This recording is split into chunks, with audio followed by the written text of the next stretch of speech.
talkSPORT Goal Show this Sunday afternoon. It's Sunday, March the 1st. It's just gone 12 o'clock. talkSPORT Goals is with you live on talkSPORT's YouTube channel and on your smart TVs until around 6:30 this evening. To come, as always, on talkSPORT Goals, lots of games in the Premier League at 4:30 this afternoon. Arsenal once again look to go 5 points clear of the top when they entertain Chelsea. We got 3 games in the Premier League at 2 o'clock. A massive game for Tottenham Hotspur, just 4 points clear of West Ham in 18th in the Premier League. They make the trip to Fulham. Nottingham Forest is 2 clear of West Ham. They go to Brighton. Also Manchester United looking to continue their really good run of form under interim manager Michael Carrick. But for the next 2 hours, our attention is on one thing and one thing only. The small matter, I say tongue-in-cheek, of the Old Firm. It is Rangers versus Celtic. I'm your host, Sam Ellard. Throughout the show, Lee Phelps and William Hill is here as always. And I'm delighted to say that we've got 2 new faces, 2 nervous faces in the studio with us this afternoon. It's Gary Ollison representing Rangers, and it is Sean McDonald representing Celtic. So how it stands then at the top of the William Hill Scottish Premiership. Hearts of 63, played 29. Rangers 56 playing 28, and Celtic having played 27 on 54, and also we will not rule out Motherwell on 53 having played 28. Celtic have won only 2 of their last 12 away games of Rangers in all competitions, and Rangers have won each of their last 10 home games in all competitions by an aggregate score of 32-4. Gary, Sean, we're really excited to be doing this afternoon. How are we feeling, boys? Was that just a really, really stupid question? Yeah, I think a bit of a silly question. I think I can probably speak for us both when I say that you don't really enjoy these fixtures. It's a horrible, really tense, nervous build-up, and you kind of just want to get it over and done with. So there's nothing pleasant about this experience at all. You don't enjoy any of it. So 4-0 up. That's the only time 4-0 up. You can sit back, Gary. And you can enjoy. When was the last time you got 4-0 up against Celtic? I personally can remember a good few of those in recent years. So look, we all know that the Hearts are having a great season, and the lots of the neutrals are maybe going for Hearts. But I'll come to you first, Sean. Then from a Celtic point of view, Mr. O'Neill, of course, talkSPORT's very, very own, is back at the club. Yeah. Where are kind of Celtic at as you then kind of enter the kind of final stretch of the season? I think we've seriously struggled to pick up any sort of serious momentum in recent sort of ties. I mean, for me, and I said this in the talkSPORT studios to Martin O'Neill's face, he's second only to Jock Stein in terms of icons of the club for me. But it doesn't sort of detach me from reality.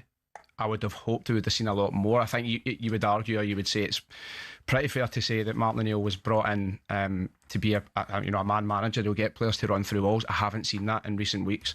Although we had a great result on Thursday night away to Stuttgart. Obviously, we have a very different side to the one that we're looking at just now. So, am I convinced? I'm always going to have faith in my team. I'm always going to back the team, but am I convinced that we are going to go on the run that's required for us to get over the line and finish first? I'm not so sure. Stranger things have happened. Billy McNeil said there's a fairy tale element with Celtic, so you never write them off. But right now, I'm not seeing it, and I'm hoping we'll get something different today. From a Celtic point of view, then, being third in the table, you're 9 behind Hearts, but I've got 2 games in hand, which obviously includes this game as well. Is this, for both sides, a must-win territory? Like, if it gets to a point where it's 0-0 with 10, 15 minutes to go, do both sides have to go for it and win? Like, is a draw for both of you nothing useless? Yeah, useless. 0-0 is useless. Oh, sorry, any kind of draw is useless for both teams, I think. Hearts will just run away with it. It obviously does suit Hearts, and I think Hearts have answered pretty much every question that's been asked of them up until this point. They did have that wee blip in December where they kind of went on a run of not picking up maximum points. But yeah, I think Hearts will definitely be hoping for a draw here today. A bit for each club. It just, I think even if Celtic winning, I don't know, if Celtic winning meant that Rangers won the league, you'd still want, I don't know, you'd still want to win. I don't know if I'm making sense for that. I just never want to lose anything to Rangers ever. Yeah, just by the way, the William Hill epic boost for this game, Rangers to score first. It's now 5-4 from 4-5. That's the William Hill epic boost. Sean, with Celtic, for people that are watching us live now on talkSPORT's YouTube channel, your smart TVs, a couple of familiar names in the Celtic team, in particular Oxlade-Chamberlain in midfield. But just sort of bring us up to date with the team today and who are kind of the main threats for Celtic. Honestly, I'm not None? sure. There's nobody that's immediately. That's not a good start, though, is it? When you can't even name one name that's going to cause. It's not a great sign, but there's just nobody that I'm looking at and think you're going to be a danger man. I mean, I'm hoping Oxlade-Chamberlain is going to pop up and he's maybe going to grab the game by the scruff of the neck here. But I just feel that the majority. I mean, looking at that team for next season. Who do I really want to make sure we retain? Kieran Tierney, Callum McGregor being the two obvious ones. Other than that, I think there's nobody here that's been pulling up any trees that I think you're indispensable to decide. And yeah, I hope I'm changing my tune by the end of the day here. Chance here for Rangers, a really, really good counter-attack coming from a Celtic throw. They got the ball in the box. Can they force a shot? They can. Shot came in, a dangerous shot. That was Mikey Moore with the shot coming in on his right foot. Hit with really good pace, but it was headed away by Murray, and it remains Rangers 0, Celtic 0, 5 minutes gone. Gary, same sort of question really for you with Rangers. Obviously, it feels a long time ago that Russell Martin was in the start of this season, wasn't it? It feels like that was a different season. Yeah, Russell Martin getting chased off the pitch after a really poor away result, and so it just that's like years ago, doesn't it? We were saying this before. It seems like months ago. We've had so many different managers, and so I think we're in a much better place than we were. But Danny Roll overall was coming in. He's been fantastic. He settled in really well. Done a good job. Yeah, he started at the back. He stopped us conceding, and then he's built there. And now we've got a good attacking options. He did well in January. Brought in some really good players. We're now a big physical side, which I think is a good. Like Manny Fernandez here. He's great at set pieces. Yeah, going to be a Rangers corner. Height. Mikey Moore works his shot, comes back to Mikey Moore. Ball in the box, flicked on, and the goalkeeper makes the save. And I think, did the offside flag go up? No, I think the offside flag stayed down. I think the offside flag did go up. It remains Rangers 0, Celtic 0. Mikey Moore worked the corner shot, whips it, gets the ball back, whips the ball into the box. And yeah, clearly offside there. And from a couple of yards out, was sort of a nonchalant flick, wasn't it? But the goalkeeper saves it well. And it was Raskin who had the flick, and it remains Rangers 0, Celtic 0.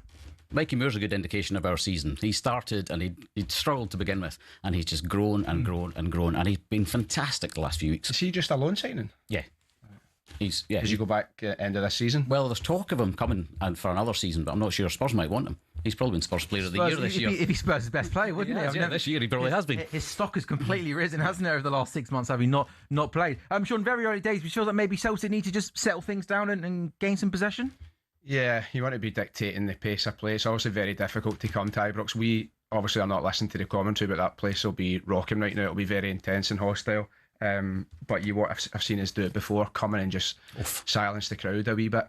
But these games are frenetic, frantic, played at such a fast pace that often you look back at games. There are games where I watch and I feel as if I've got a sense of it, and I watch it back through less stressed eyes, and then you realise neither team are really getting to play here.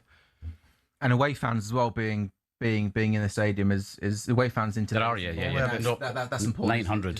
It's better than nothing. Yes, absolutely. But how important is that? Do you think, Gary, to add to the occasion? I think it's huge. To be honest, some Rangers fans may disagree with me, but I'd like more Celtic fans in there to create an atmosphere. I've been at games at Ibrox where it was half and half, and it was sensational, like for cup games. So I don't know if you know, but that entire stand that we are just looking at there, the Broomloan stand, that entire stand was made up of Celtic fans, and there's a similar size at Celtic Park when it was a full allocation. And get in! Oh, Chermity again! Get in, son! What a goal, by the way! Phenomenal. Cross comes in from the right-hand side. He only scores massive goals. It's an acrobatic bicycle kick. Get in. 8 minutes gone. Rangers 1, Celtic 0. Chermity the goal scorer. And what a goal that is. That is phenomenal. Unbelievable technique. Unbelievable effort. He scored 2 at Celtic Park. He scored a hat-trick against Hearts. He scores big goals. The technique on that is absolutely outstanding. The opening 8 minutes, it's been all Rangers really. They've put Celtic under lots and lots of pressure. Cross comes in from the right, and it's a bicycle kick, and it goes into the back of the net. I mean, that again, I can't. That's soft. Yeah. You need to win those challenges. Mikey Moore in the midst of it again. It was Mikey Moore on the right hand side who gets the ball inside the box, and he's doing well there. It's probably gets a little bit too much time, doesn't he? To stand that ball up. There's no urgency there on the defence. You want to see Arajo coming here. Oh, what an angle that is! Yeah, just in an angle from behind the goal. It's even more impressive, isn't it? Because it's almost like when the ball comes into the box, it's almost going beyond him, Yeah. isn't it? So you kind of have to almost kind of backtrack a little bit. It's a bit like that one from Wayne Rooney years ago, but a bit closer in. But what a finish! Does he that shin is. it, or does it kind of, I don't think he shins it like Rooney does. Rooney shin that one, doesn't it? I'll take it. Yeah, you take that. But Gary, you must be absolutely delighted with the start Rangers have made. Yes, fantastic. We're playing really, really well. I think, as I said earlier, the physicality, big, strong team, doing really well. And for Chermiti, he was written off at the beginning of the season. We paid $8 million for him, and he really struggled to begin with. And everybody wrote him off. What a waste of money! And he scored our biggest goals of the season. Yeah, so Rangers 1, Celtic 0. 9 minutes gone then here on talkSPORT Goals and talkSPORT's YouTube channel and on your smart TVs. If the Rangers do go on and win this game, they move on to 59 points. That's 4 points behind Hearts at the top of the table. Celtic would remain 9 behind top of the table. Hearts with a game in hand. Sean, you weren't very confident, were you, coming into this game, even before a ball was kicked? No, I mean, there's always going to be optimism in a sense, of maybe a deluded optimism. You're always going to back your team, but I also have to be realistic with kind of what I've seen. There's obviously 80 odd minutes to go. I think anything can happen. This game can turn on its head, but yeah, I mean, if you allow Rangers to come over the top, we dominate you physically, dictate the pace of the game. That's to be expected, but I didn't expect it to be a goal like that. Yeah, Celtic have got a corner, in-swinging corner from the far left-hand side, which doesn't even beat the first man. Celtic do regain possession. It comes to the edge of the box.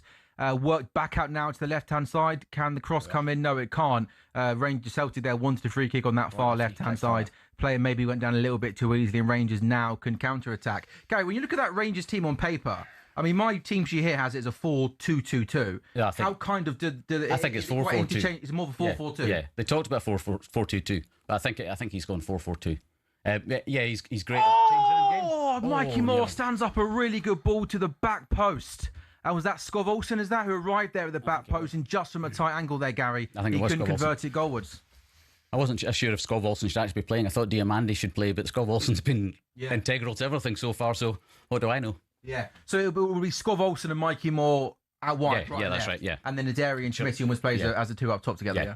I think Chermiti likes Naderi playing with him. He's not had a striker up front with him, so I think he quite likes that.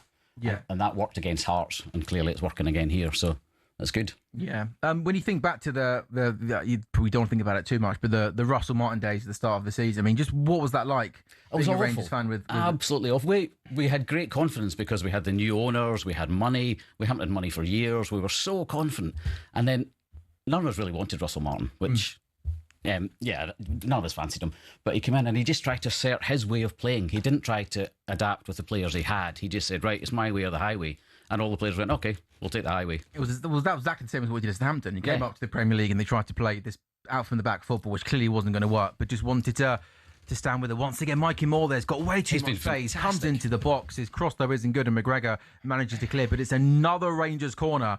And at the moment, Sean, you need some spell of possession, don't you, to quieten down the Ibrox crowd and get a foothold in this game. You do. The intensity of these games and the atmosphere cannot be downplayed or underestimated, and we're just hoping that we'll get a foothold in this game. 12 minutes gone, another Rangers corner. Mikey Moore whips it in. This time there's way too much pace on it. Goes onto the top of the netting. It remains Rangers 1, Celtic 0. And finally, we can say good afternoon to William Hills, Lee Phelps. Hi, Lee. How are you? Are you doing okay? You missed a good goal, by the way, mate. I saw it. I've seen it. Yeah. I was downstairs on doing a little stint for the warm-up. We sponsored the warm-up show, and I was doing a little stint on that. I just put Chermiti to have a shot on target up. Oh, did you? Yeah, so that's a good shot on target. That was a really good shot. I don't often crow about the bets that I put up, but that one was like about 30 seconds before he smashed one in. Unbelievable goal. Smashed one in. Unbelievable.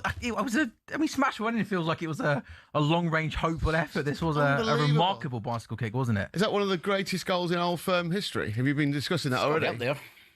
There have been some very, very good ones, but it's got to be up there. I mean, it's just that, some overhead kicks, they look a bit like... This was clean, wasn't it? This was just one of the all-time greats, wasn't it? And I thought when the ball was stood into the box as well, it was kind of behind him, wasn't it? So you almost had to kind of... Incredible. Yeah, it was fantastic. And this season, he's scored 4 against Hearts and now 3 against... Yeah, he's scored all our big goals. Yeah, he's like the opposite of a flat track bully, isn't he? He's just like... He's the opposite to Victor Gyökeres. Well, we can't call him that anymore, can we? Gyökeres. I think we've... Can we not?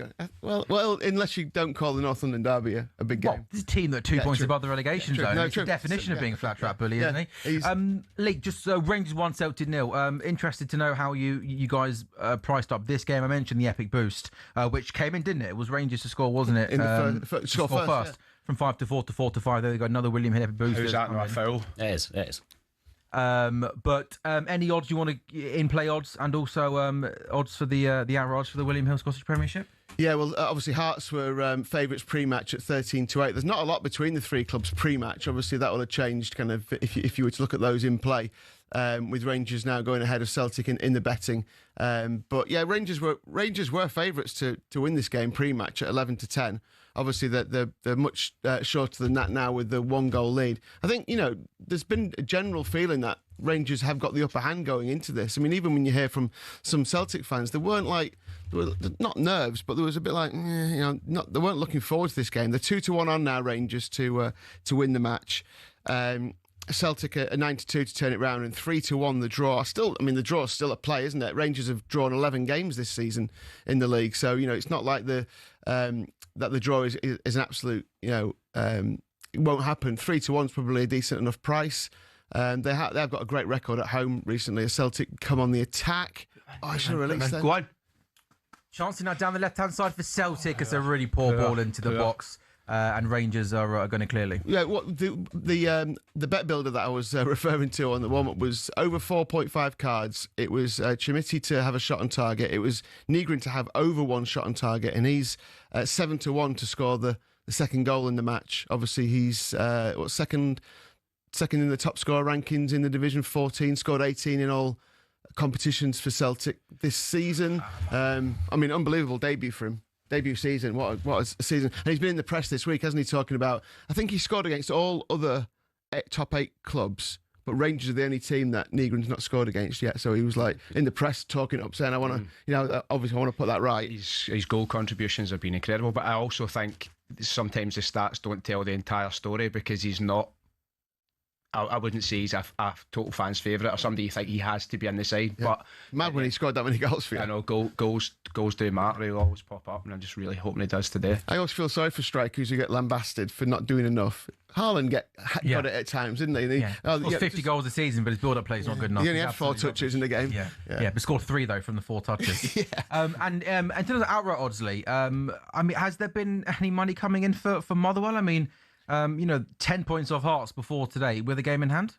Not loads, to be honest with you. I think it's interesting because I saw like a Facebook post that we put out, and it was a William Hill Premiership title race, 3-horse race with all the remaining fixtures. Just got absolutely hammered in the comments from Motherwell fans. Rightly so. Oh, yeah, fair enough. 1 point behind Celtic. If Leicester win in the league in 2016, he's taught me anything, it's that everything's worth a fiver. But I think it's a stretch. Look, they're probably playing the best football of any of the 4 teams, aren't they? I still think it's a stretch, but then Hearts winning the title was a stretch, wasn't it? So look, like as you said, that's not rule anything out at all. But they were 10-1 pre-weekend. For Motherwell to win it, they've got to beat Hearts, Celtic, and Rangers. Yeah. And I think that's a stretch. It's a stretch. I certainly would not rule them coming up the inside and taking their second, third, or fourth, because stranger things have happened. And they'll definitely have a say in the title race. At the very least, they're going to have a major say in who wins this, aren't they? Well, they already have. That draw we had against them was a disaster.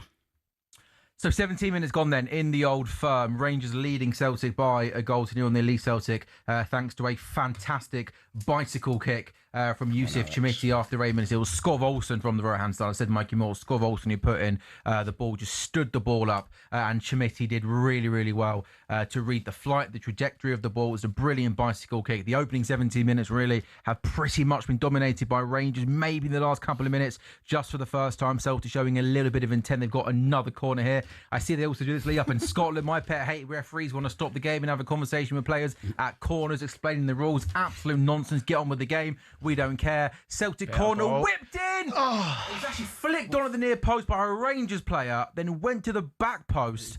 And now Celtic have got the ball again down the right-hand side. And after a couple of ricochets, it's going to come off a Celtic player, Kieran Sidney, that is, and it's going to go out for a Rangers goal. Kicks to 18 gone. Still Rangers 1, Celtic 0. Again, a reminder of the top of the table. Hearts 63, Rangers 56. So would go 4 behind Hearts with a victory.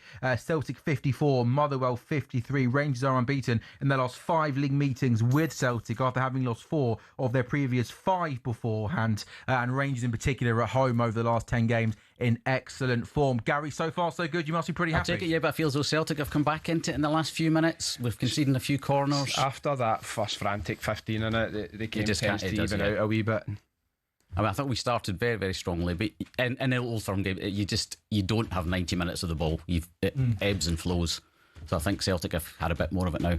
But I'm still happy. Sure. In terms of next season, what do you think Celtic will do in terms of next manager? Do you think Martin's got any chance of getting it full time, or is it just another temporary stint? I think I don't even know if Martin would want to take it. It's as if he's managing with one hand tied behind his back. There's been managed regression and decline in the club, not investing in the playing squad sufficiently, letting players go without replacing them. I mean, I would personally be trying to convince Jens Bertolaska, the Motherwell manager, to come to Celtic. Rumours kind of circulating in the city that Roberto Martinez may be coming in for the job. He's worked with Sean Maloney, obviously in the Belgian set-up. He was his manager at Wigan as well. That'd be quite a coup for Celtic. Yeah, I mean, I think I prefer. Well, if I'm a Celtic fan, I'd prefer the Motherwell manager. I feel track record in Scotland. Yeah. I feel like I would probably prefer him as well. I'm not going to turn my nose up to an incredible manager like Roberto Martinez, but a wee part of we just want some. I don't want to say continuity because we need vast improvement, but it also comes down to it doesn't matter who you've got managing the club. If the board are not investing properly, then I feel like you have Pep for all that matters. If you don't have the players on the park to do it, then you're pegging them back, from the offset. Just before Lee Gibbs, you got the odds, haven't you, Lee? Just is that something that Brendan Rodgers complained about, didn't he, quite publicly before he left the club? That he did. As if he's not getting the support from above. Brendan made those complaints when he left in February 2019. In fact, I think maybe the anniversary of him leaving was a day or two ago. The first time around, he kind of made the same complaints. The club refusing to go and pay money for John McGinn. He wanted to sign Timothy Castagna, the right back. I think it maybe ended up at Fulham. There are so many examples of that at the club failing to go and invest. It's not just him. Ronnie Dyler said the same. Ange Postecoglou said similar. Neil Lennon expressed similar concerns. So did Martin O'Neill back in 2005 and 2004. Martin O'Neill was involved in a really public spat. Because actually, this is quite a funny story. A young girl in Solihull at the age of 15 got a voicemail, and she's like, "What is this?" They played it back. Her dad managed to figure it out. Then Celtic chairman Brian Quinn tried to leave a voicemail to Celtic's head of PR. Left it to this young girl, criticising the manager, saying he actually said, maybe I should get an abacus and explain to our esteemed manager just how finances work. That's a direct quote. You can find that. It'll be on BBC Sport somewhere. So as far back as 22 years ago, the same thing. And this it's just a tale as old as time. It's just continuous. It's just bad management, you're saying, pretty much from top to bottom. I think the Celtic board would argue differently. But it's and they did, didn't they? By the way, when Brendan kind of came out, there was quite a big public statement, wasn't there? Kind of almost batting back and saying, no, this isn't the case. I think that statement was written by ChatGPT, and I think a lot of us are looking at it and saying, well, you're telling us, that the sky is orange. I mean, it's really not. We can see it for ourselves. Half a chance there for Celtic. That was Kieran Tierney who whipped in a really good, dangerous ball, and Jack Butland ended up collecting. It's kind of their leeway when you're centre forward, right, to make that run towards the near post, because the ball into the box was into a dangerous area. Yeah, brave from Butland though. I mean, I know goalkeepers should be brave, but it was good to see him. He got straight down there and took a bit of a kick in the process, I think. Jens Bertolaska is the odds-on favourite, by the way, to be manager on the 1st of August 2026. Really? Obviously next season, 5-6. Roberto Martinez is 5-2. Martin O'Neill to stay there for next season is 10-1. Robbie Keane 11-1. That wouldn't go down. Celtic fans don't like me be thrilled with that one. Sean Maloney 12s. Ange 12s. Roberto De Zerbi 14s, Kieran McKenna 16s, no. 16s Brian Barry Murphy, and then 20s and bigger the rest are all your usual. Jessel Knutson's in there actually, the Bodo Glimt manager, who was really linked with Rangers. He's always he was linked closely with. He's been linked with both every time. Yeah, so I've been saying for years. You wonder where he'll go, don't you? He could have a pick. He could have if Bodo Glimt, carrying on doing what they're doing the next maybe round or two. He'd have a pick of the clubs in the summer, couldn't he? He's been doing that with Bodo Glimt for years, though. They beat us. I don't think he'll leave. Under Ange, I think, and I just don't understand why he's not had the opportunity. Yeah, I think he has. He's just not taken them. Really? He needs freezing temperatures in a plastic pitch. Yes. Yeah. Oh well, he could come to Scotland. It's quite cold up in Scotland, isn't it? I was the perfect transition, Lee. You've answered the question itself. Roberto Martinez is an interesting one, though, isn't he? Everyone kind of look, I'm not going to say he's not a good manager, but what he's had I think we've had an extended period away from club football, and the game evolves at breakneck speed. Sometimes it's very difficult to keep up with the evolution of the game. And I'm not for a second saying that he's not capable of that, but again, it's do we have time?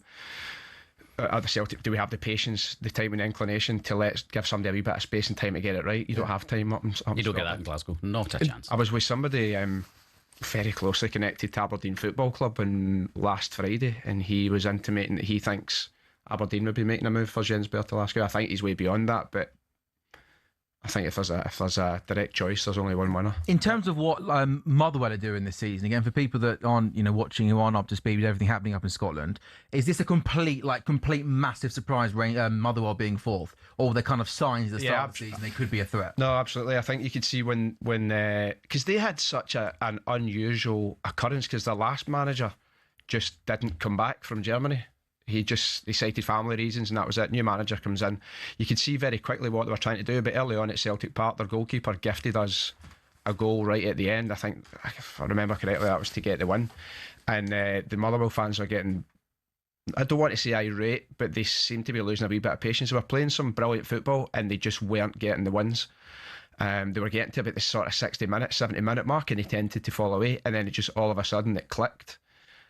Which obviously you don't get the luxury of that time. It's chance for Chimity again. Get in. Unbelievable. Rangers 2, Celtic 0. Chimity has scored again, and this is some awful, woeful defending from Celtic. A massive, massive mistake at the back, and Chimity was right on the spot, pounced on the mistake, and scored some close range. He's got 2 and 25 minutes, Gary, and Rangers are leading Celtic by 2-0. That was amazing. I don't know how he did that. I need to see that again. It didn't look like he ever had the ball under control, but shocking defending. Sorry, Sean, but it is shocking defending. No, it is. It's really bad defending. It's a little clip over the top, isn't it? And just never sliced it. Maybe just sliced it. Is that Fernandez? That is the. And then, Araujo at the end there. That was awful. That's Dane Murray there. Oh, he's the young boy, isn't he? Yeah. Come in for Austin Trusty and. Yeah, it's almost it looks like a little bit of a nothing ball into the box, and he just takes a wild swipe with his left foot, Murray. He makes an absolute meal of it. Araujo then doesn't deal with it either, and Chimity does well to get the ball ahead of the Celtic right back. It's a great touch, and then the finish is really, really good. So it's Murray who misses the kick. Araujo then doesn't deal with the ball. Chimity gets there, takes a good touch around Araujo, and then from close range, it's a really good. I mean, the first goal will take the headlines, the way he scored it, but that also there to read the mistake, to get there ahead of Araujo. It's fantastic, isn't it? Yeah. And I mean, we've had different nicknames for him this season. He started off being called Chernobyl because he was so bad, but now he's the Cherminator who's become. So, and we've had a love-hate relationship with him this season. What you're seeing here from a Celtic perspective, the responsibility for this lies with the board. They're currently locked in a bitter battle with the support, with the fans, with the Green Brigade. They've locked them out. They've impacted the atmosphere at home. They have refused to invest in the playing squad. They've letting players go, not replacing them. And what we're seeing here is it's a subpar performance. The players and the manager maybe carry the can for this year, but I think every Celtic fan knows where the responsibility for this lies. Why have they locked out the Green Brigade? They've been involved in various disputes. I don't want to go into it because I don't want to speak on their behalf. Sure. But it has absolutely impacted at home. Away is a different story. But even at that, it's the battles that they're picking. There are bigger priorities. The playing squad is absolutely not fit for purpose, and we're sitting there with about £80 million in the bank. This is what I don't understand. You've got so much money. What club do you know in world football that claims to be world class in everything they do that would oversee a managed regression and decline like this? I mean, you're looking at that starting lineup. You asked me who am I looking at in that starting lineup that I think is going to. You said no one really, didn't you? Yeah, it's going to produce something, and I don't mean to be. I don't mean to be disparaging or disrespectful towards our players, but I'm just speaking from a sense of reality here, and calling as it is. It's absolutely subpar. It's unacceptable. And what we're seeing is the responsibility for this lies at the feet of the Celtic board, because it's them that's gotten us to this point. And is there any sign, Sean, that this is going to change in the coming months, in the summer, in terms of a change of personnel, or not really? No, I don't see how.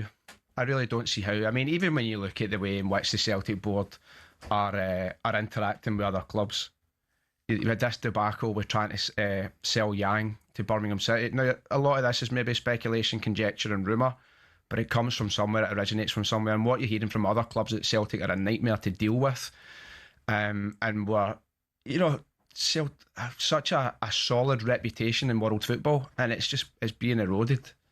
It's poor. It's absolutely poor. And what you're seeing here is it's symptomatic of the rot that's been going on at the club for such a long time. This almost feels like it's been coming. Like a season like this, a result like this, a performance like this. It has been coming. It has been coming, and I'm not downplaying the achievements of a lot of the players at the spine of this team, but yeah, not this outcome right now. What we're seeing is not a huge surprise to me. Yeah. Also, just on the first 30 minutes though, one thing, Sean, I have been surprised about for a game of this magnitude. I've been surprised at the lack of intensity from Celtic so far, and also as well, it doesn't help, does it, when you got a mistake like that from the centre backs, Murray, who botches a pretty simple clearance. It does feel like there's a little bit of a lack of intensity and quality as well. Obviously, as you mentioned, in the first half. It's kind of what I was referencing. Obviously, one of Martin O'Neill's strong points is motivating players and getting them to run through a brick wall. And when he took over, the sort of first time around here this season, we just saw an unbelievable difference in the team and in the intensity in the way in which they played. We can accept sometimes in a sporting contest, sometimes it doesn't go your way, and you can accept that. That's football. What we cannot accept and what's very difficult to swallow is this lack of intensity, is this, just a lack of impetus. You're looking at this game and thinking, where's the creativity coming from? Where is that spark coming from? Don't rule it out, but it doesn't look as if it's going to be happening anytime soon in this tie. 30 minutes gone then in the Old Firm at Ibrox. Rangers are leading by 2-0. A lovely, wonderful bit of skill there from Mikey Moore as he comes forward. That, though, is a little bit better in terms of intensity there. Wonderful sliding tackle. But that's a poor pass and allows Rangers once again to have possession about 25 yards out. Are they going to try and get a shot away? No, they're not. They're going to win a free kick in the box. No, they're not. Gary, for you, though, so far, half an hour in, you must be absolutely delighted with what you've seen. I don't think it could be any better, to be honest. I think the intensity's been fantastic. As Sean says, Celtic are lacking intensity, but I think we've got plenty of it. Mikey Moore has been sensational. Everything he's doing is brilliant. So I could see us getting another one before half-time. Hi, come with, hi. Yeah, that's not a foul. That's never ever going to be a foul. I think not even I'm for that one. Yeah. Do you think Mikey Moore's got a few? I mean, obviously, I know you'll love to have him there, obviously next season. But do you think people at Tottenham will be looking at him and thinking, "Goodness me, I wish he was there at Tottenham this season." After the season they've had, surely. But he's only 18, 19. Yeah, he's a sensational talent. Would they see him as a sellable asset? Because then that's going to help with their sort of financial fair play. Yeah. Well, to be honest, if we could open the checkbook and pay for him, I'd happily have him. But it's whether we would pay for him. You might not want to play the Championship either. No, yeah. But it could be the Championship in the Champions League, though, couldn't it? Obviously, next season after they win the Champions League this season. Somebody asked that, didn't they? What would the odds be? Yeah. I think it was 175 to 1. That's that big, yeah. Yeah, I don't think... not going to happen. No, I don't think either. What's more likely, do you think, Spurs getting relegated? Oh, yeah, the 33 to 1 to win the Champions League and 9 to 2 to go down. Look, if they don't... honestly, if they don't win today... Yeah, I think game today, pressure is huge on them, and I quite fancy Fulham as well. Yeah. I'll ask you this question then, Lee, because I think the boys, obviously being Rangers Celtic fans, might not agree with this. But obviously you sponsor with the Scottish Premiership. Hey, in terms of Hearts winning it, we know, as we've spoken about on the show, you have to go years and years and decades back to the last time a non-Celtic or Rangers team won it. Does it feel as if in and around the country and everything there is a real feel-good factor because you're entering that final third of the season with a different team at the top of the pile? Yeah, I think we've been doing those kind of meetings behind the scenes where what are we going to do, obviously for the last few months. When Hearts win this is such a huge event. To be the title sponsor for something as momentous as this to happen. If we're being honest, though, any of the 4 results, Motherwell would be a bigger story than Hearts, to be fair, but Hearts would be huge. If Celtic were to win the title, given the season they've had, it would be a big story. And the same for Rangers, by the way. I mean, think what's happened this season at Rangers and Danny Roll coming in and then winning the title. So all 4 outcomes would be huge. But yeah, the Hearts, the Rangers on the attack again here. Oh, that's a really, really good tackle there. The ball got played inside the box on the right-hand side, and a really dangerous ball got whipped across the face of goal. But it's a really, really good last-ditch tackle. I thought there that Rangers were going to have a simple tap-in. But Mikey Moore's everywhere. He's coming from the left. He's moving over to the right. He's dangerous on both flanks. Yeah. They're going to have to stop him if they're going to get anything from this game. 33 minutes in, by the way, Sean. Celtic haven't had a shot yet. I know. That just completely backs up what I was saying. Just no urgency. I'm not saying it's easy to go and get a shot away at Ibrox, when the crowd are on top of you and you're sort of under the cosh. But to be at this point in the game and to have not had a single shot is just... not it's good horrendous. enough. The only real sort of half chance was that Kieran Tierney. That's the ball that gets played into the box. Rangers win the initial. I think it was Chukwueze who headed it back into the danger area, but Nadiri just couldn't get on the end of it, and it ends up coming into the hands of the Celtic goalkeeper, Lee. Yeah, just going back to what I was saying, and it just breathes new life into it. And one of the things, the company who kind of help us run all the content and the YouTube show that we've got, Frame up in Glasgow, they're talking about the amount of people, down south talking about the Scottish Premiership, as we call it, has grown massively, and the audience figures for the games on Sky have grown massively. We're doing this on talkSPORT Goals, aren't we? You wouldn't normally be doing the Old Firm. That general feeling amongst non-Scottish football fans is that everyone's looking. I forgot about the Frame thing. I do work with them. Yes, yeah, I know. Managing director, Stephen. To Daryl the other day, yeah. But it's great to have. Obviously, we wouldn't want to manage it from down south, as you call it. It's not. You want the guys who know about the game to be managing the way we do things. But yeah, so I think that's been the really interesting thing from their side, is that people are talking about it who don't normally talk outside about of Scotland. Yeah. And does it feel as if this will be a one-time thing, or do you think that Hearts and Motherwell have got the resources and I guess the hunger and desire to kind of go again next season, the season after? Or you mentioned Leicester earlier on, and that's the worry, isn't it? That it is a flash. They nearly got relegated. Not a worry for you guys, but you like that kind of that competition. Even in the Premier League, it's not like it's not like you've usually got 4 teams going for the title. There's usually 2, isn't there? And by March, it's quite often over. Liverpool. Last season it was, yeah. Yeah, so so it's more competitive than the Premier League. I can't remember the last time the Premier League had a 3-4 kind of. I think maybe the year that Leicester won it, 2016. Leicester, Arsenal, and Spurs were in it. Kind of come towards the end, but yeah, it's normally 1 or 2, isn't it, Gary? Yeah, absolutely. I think we were saying about Hearts and Motherwell. I think it'll be a lot on retaining managers, and if Motherwell can keep their manager, Hearts, I'm sure Derek McInnes will probably stay, but it's whether they can just maintain it. And I think Rangers certainly will throw money at it in the summer, because we've got big backing now. But even from a Rangers sales, is there any part of you that's enjoying having another team there or thereabouts? No. As I asked that, I thought you're looking up at Hearts. You're probably not enjoying that. I'm trying to do a glass half full approach here of making the William. Although, do you become a Hearts fan after this? If this result stays the way it is, Celtic lose, you might have to. I'm going to have a horrible. If this stays like this, I'm going to have a horrible situation in a few weeks. I'm going to be supporting Celtic at Celtic Park when they play Hearts.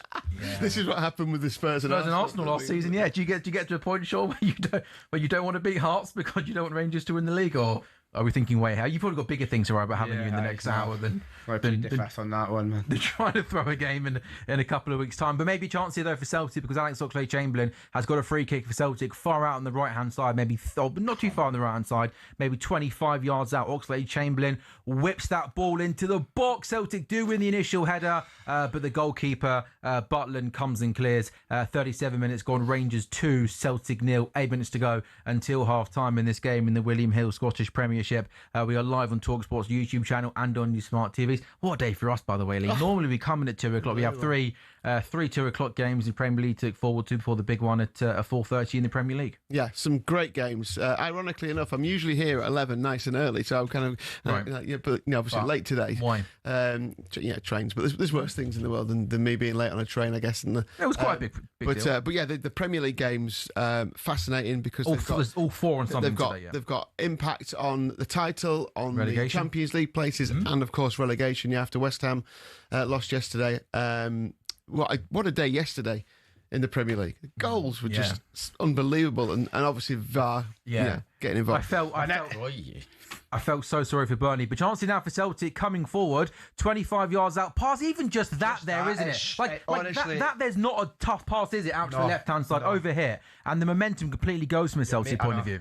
You're making it even more difficult for your teammate there. Look at that. Is that Mikey Moore again, brother? That is unbelievable from Mikey Moore. Celtic have the ball outside the box. He puts in an unbelievable tackle, wins the ball back, then goes on a mazy run, wins a free kick, and the first yellow card goes to Rangers. That's McGregor there, who was there not maybe too much contact in it, but he wins the free kick. But yeah, Mikey Moore's on the Chimich's got the 2 goals. Just give him the man of the match at half time. Oh, you've gone earlier with that one there, by the way, Gary.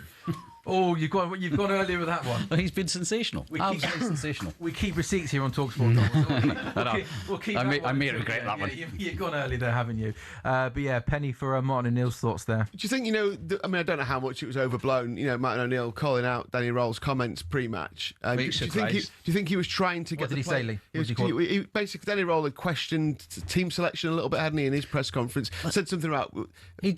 Only thing he said was, I wonder who Celtic will play in goals. And we all wondered that. It's a perfectly reasonable... I wonder if Martin O'Neill wasn't an overreaction. He just kind of, he said, that's interesting. But I wonder if he was trying to rile his players up. I wonder if he was trying to get that kind of siege mentality going, so he got them going into the game absolutely fired up. Possibly, because I saw some people saying they were surprised that they felt Martin dived in. Martin O'Neill's one of the most intelligent men you'll ever meet, never mind as a football manager. Do it for some reason. He's very well experienced, so it may well have been. I personally felt as if I was ready to run through a brick wall because I saw the wee clip. But I think it's also a bit of mischief making for the Scottish press, because I hadn't seen what Danny Roll had said, but I saw a lot of Rangers fans saying that it was kind of taken out of context and they were sort of distorted a wee bit, but it's part of the pantomime and the drama. That's the drama in the occasion. Yeah, of course. If there's a bit of needle between the two managers, it kind of makes these games that extra. Like it needs any more needle. No, yes, a good point, to be fair, It's Well, he might have just been typically a sort of low intensity affair. Header just wide. It's another big chance for Rangers this time. Manny Fernandez. It's a free kick that comes in from the right hand side, and Fernandez gets up above everybody, and just goes I'd have put money in him putting that away. past the far post. Maybe he was put off with Murray making the jump before him, but possibly could have done better there, Gary. Yes, definitely. Well, we've seen him score plenty of goals from set pieces. We've got a new set piece coach this season, and he's made a huge difference. A guy called Scott Fry. Is he animated on the sideline? He is actually, yeah, he does get animated, and I think he's made a big difference, because before we were never scoring goals from corners, and we've had quite a few now, and it helps having somebody who's 6'6" standing in the middle. That definitely helps. He scored against Livingston, didn't he? He did, yeah. In the He scored, that was with his feet, that one. Sure, I think the answer to the question might be no, but I'll ask anyway. You weren't particularly happy with the starting 11 that was put out today, but are there any obvious options on the bench that can come on in the second half and make a difference? It's not so much that I wasn't happy with the start of the 11, it's just that nobody filled me with any sort of intense optimism. I just saw Rio Hatate, their centre midfielder, and Tunetke, winger, warming up. Now we just saw that Yang has had some of the fewest touches in the match, so is Maeda. Maeda, though, you never want to take him out because he's such a buzz bomb and he can make something happen even if he's having a quiet game. Yeah, Rio Hatate is a fantastic footballer. I would argue maybe the best technical footballer in Scotland in his day. Is he going to come into this side here in a game where we're really up against it and it requires a lot of physical intensity and sort of dig? I don't know. Tunetke maybe would produce something. A very good footballer in his day, but in these types of games it comes down to mentality more often than it does your actual ability. There are some massive names that have come up to this fixture, come up from England and crumbled, and it really comes down to mentality. Mentality wise, we're not really seeing it for the Celtic team today. Yeah, it does feel as if Celtic have always kind of been second to any of the loose balls. Second to everything, and it's just... And then even saw that Mikey Moore, the way he won that ball back on the edge of the box, that sort of hunger and desire has been there for Rangers, hasn't it? Yeah. So it's a bit old school, but you get the feeling that the manager will just want to get him in at half time, whether he gives them an absolute hammering and sends them back out. I don't know if that sort of thing still happens in modern football, but if anyone's going to do it, Martin O'Neill. If anyone's got that in his locker, it's Mr. Martin O'Neill, doesn't it? I see the intensity of Martin O'Neill here on a Monday morning at the Sports Studio. So we've got to see some sort of change here. We were talking about it, and it was it 3rd of January at Celtic Park, that first half performance where we had Wilfred Nancy in charge. I commented and I said, this is one of the best performances I've seen from a Celtic team ever in about 25 years of coming to Celtic Park. And I said, but you just know what's going to happen. Rangers are going to make a change, make a tweak, and Rangers are then going to come out. We're not going to have an answer for it, and it's exactly as it played out. I'm hoping that Martin's able to produce something similar, but again, I'm not going to hold my breath here.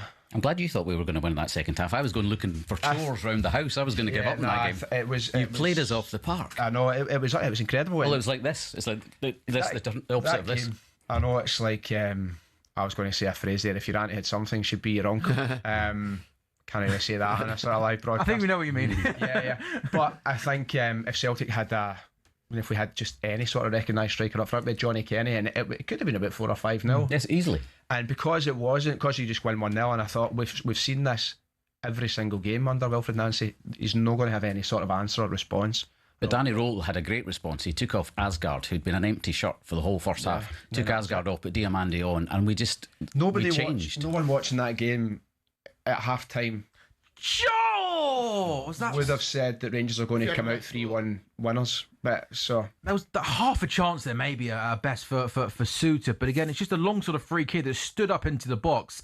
Again, Rangers win the initial header, and it fell to Suter. The ball was running across him, and he tried to almost open up his body and kind of side foot the ball towards goal. It would have been some effort if he managed to put that in the back of the net, but it was blocked by a Celtic player, and it remains Rangers 2, Celtic 0 with 1 minute to go until half-time, Lee. Fernandes is 7-1 to score in this game, by the way. It's just caught my eye. That's a big price. A good bet. That's a big price for someone who is, like you just said, is involved. I mean, he's had a shot there, but it was well off target. But I mean, if you don't want to go kind of like for a goal, even backing him to kind of get a shot on target might be a way in. You can still get those prices in play. So yeah, maybe that's the way of doing it, because they're going to have more and more corners, aren't they? It's pretty clear. So yeah, it'd be interesting to see how he gets on. But that 7-1 to score looks decent. I think he'll get at least one more chance in the game. Yeah, could have had one, couldn't he, early on, Lee? That header from the free kick from the right-hand side just went past the post. Can't imagine there's going to be too much time added on into this game. Haven't been too many stoppages, but Rangers are leading Celtic by 2-0. 2 goals from Yusuf Chamiti. 2 different types of goals, but really good goals. The first one was a wonderful acrobatic bicycle kick, and the second one he reacted to a mistake from a Celtic defender to win the ball inside the box. Then his first time finish was really impressive. There is 1 minute of time added on in this first half. Gary, I mean, pretty much so far so good. Couldn't have asked for too much more, really. Yes, going to plan. Absolutely, I'll take it. But I think Celtic will change things at half time. I think we might see a different Celtic team. Think he might bring on Hatate at half time? I think maybe. I think the fact we're seeing him and Tuneke getting warmed up is maybe an indicator of that. I hope so. Like I say, I'm not too sure the impact that they will come and have in this game, but I do know that we cannot continue playing this way. Hatate gives me the fear. He's a great player. The lack of attacking is like, it's just like that. Like you guys have said, no shots, not one, not even. It's not like there hasn't been a shot on target. There hasn't been a shot. I mean, I hate XG generally, but it does give you a bit of an idea. 0.03 is Celtic. In terms of the way that Celtic play, traditionally a very good football inside and trying to get the ball down and play. And like I was saying, sometimes these games just become a battle, and it comes down to your desire and your sort of willingness to really get stuck in and to go and win your personal battles and win those challenges, especially in the middle of the park. Not having that, and what we're seeing now is Celtic just not being allowed to play. It's completely counterintuitive to how we normally would. And there goes the half-time whistle at Ibrox in the Old Firm game. One of the most highly anticipated Old Firm games in a long, long time, certainly given the stay at the top of the William Hill Scottish Premiership. Yusuf Chamiti grabs the headlines at half-time after 8 minutes, scoring a wonderful bicycle kick to give Rangers an early lead. Then scored a second midway through that first half. It's been all Rangers in the first half at Ibrox, and they go into half-time leading Celtic by 2-0. So with this victory, as things stand, they move on to 59 points. They would be 4 points behind Hearts at the top of the table, having played the same amount of games. You are watching talkSPORT Goals. We are live on talkSPORT's YouTube channel and also on your smart TVs. We'll take a quick break, and then when we come back, we'll get some odds from Lee for the 2 o'clock games in the Premier League, and then we'll bring you the second half of the Old Firm derby.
So when an old friend I know drops by to say hello, will I still see suspicion in your eyes? Absolutely. There we go again, Ray. Here we go. Come on now. You're asking where I've weeping. You can't see the tears are real, I'm crying. Sing it right. We can go on together with suspicious minds. Build our dreams on suspicious minds. That's beautiful. Right, people can put the radio back Right, on. I just want to hear a bit in the ghetto from the man himself, Elvis. This is a classic. There's a snowflake on a cold and grey Chicago morning. A poor little baby child is born in the ghetto, and his mama cries. 'Cause if there's one thing that she don't need, it's another little hungry mouth to feed in the ghetto. People, don't you understand? A child needs a helping hand, or he'll grow to be an angry young man someday. Well, take a look at you and me. Are we too blind to see? Or do we simply turn our heads and look the other way?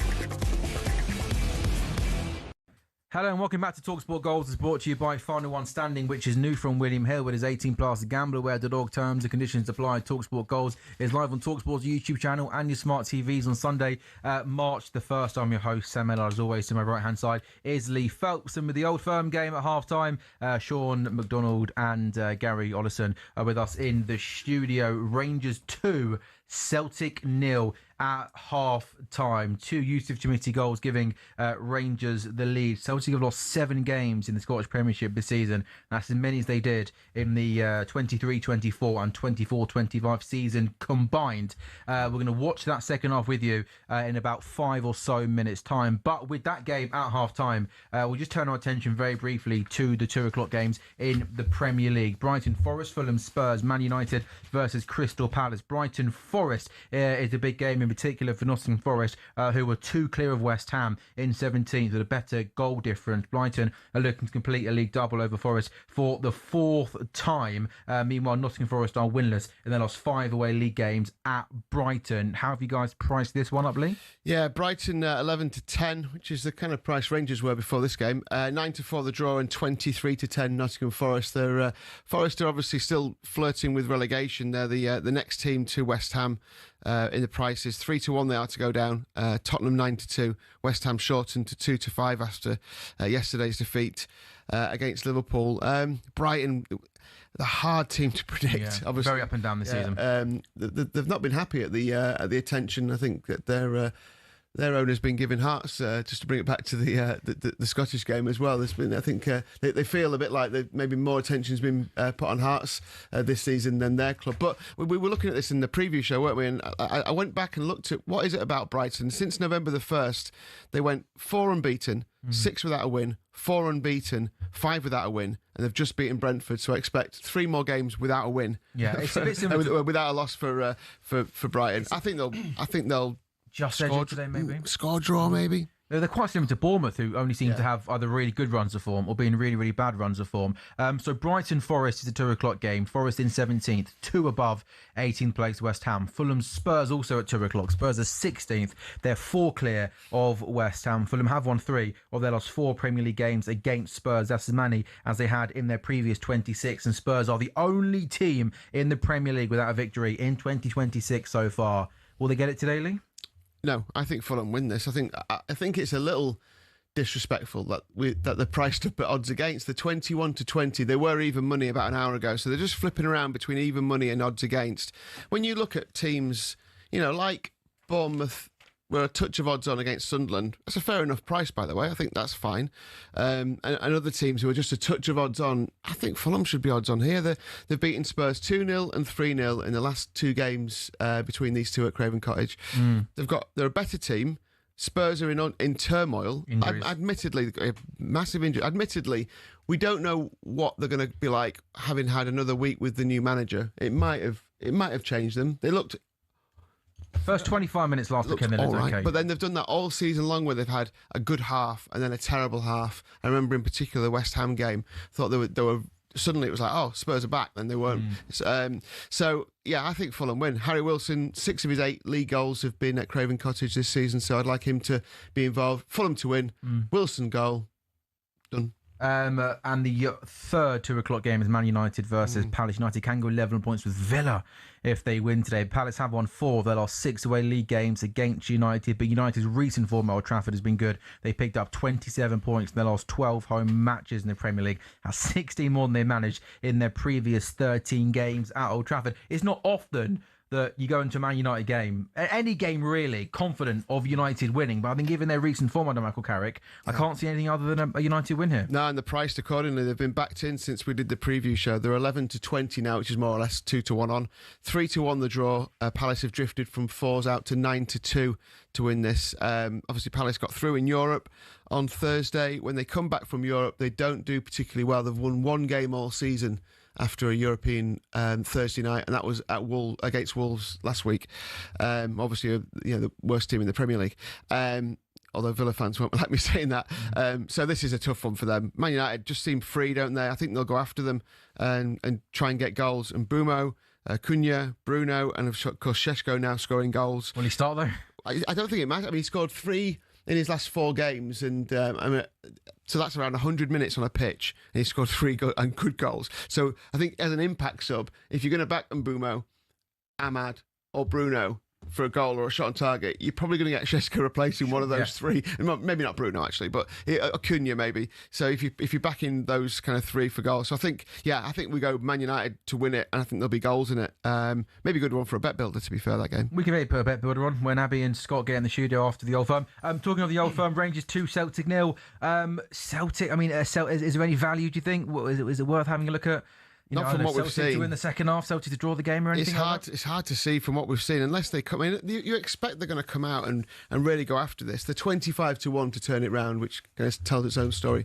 But the draw is 17-2, which is still it's a big price, isn't it? That 8.5 to 1 is quite a lot for the draw here. But it is Rangers are 1-12, and if all Rangers really have to do here is not do anything stupid and just play a reasonable, because Celtic would have to play the best they've played all season to turn this round, you'd probably say, wouldn't you? Yeah, absolutely. And are they going to just pull that out of the bag after not having done it all season? That was my concern about this game. You're coming into it, you always have a sort of invigorated, naive optimism maybe when you come into this fixture, but I had to be a wee bit realistic and say, well, we've not been doing it this season. Why are we all of a sudden going to do it in an absolute powder keg at Ibrox? Yeah, so the bet I said earlier on, I like that.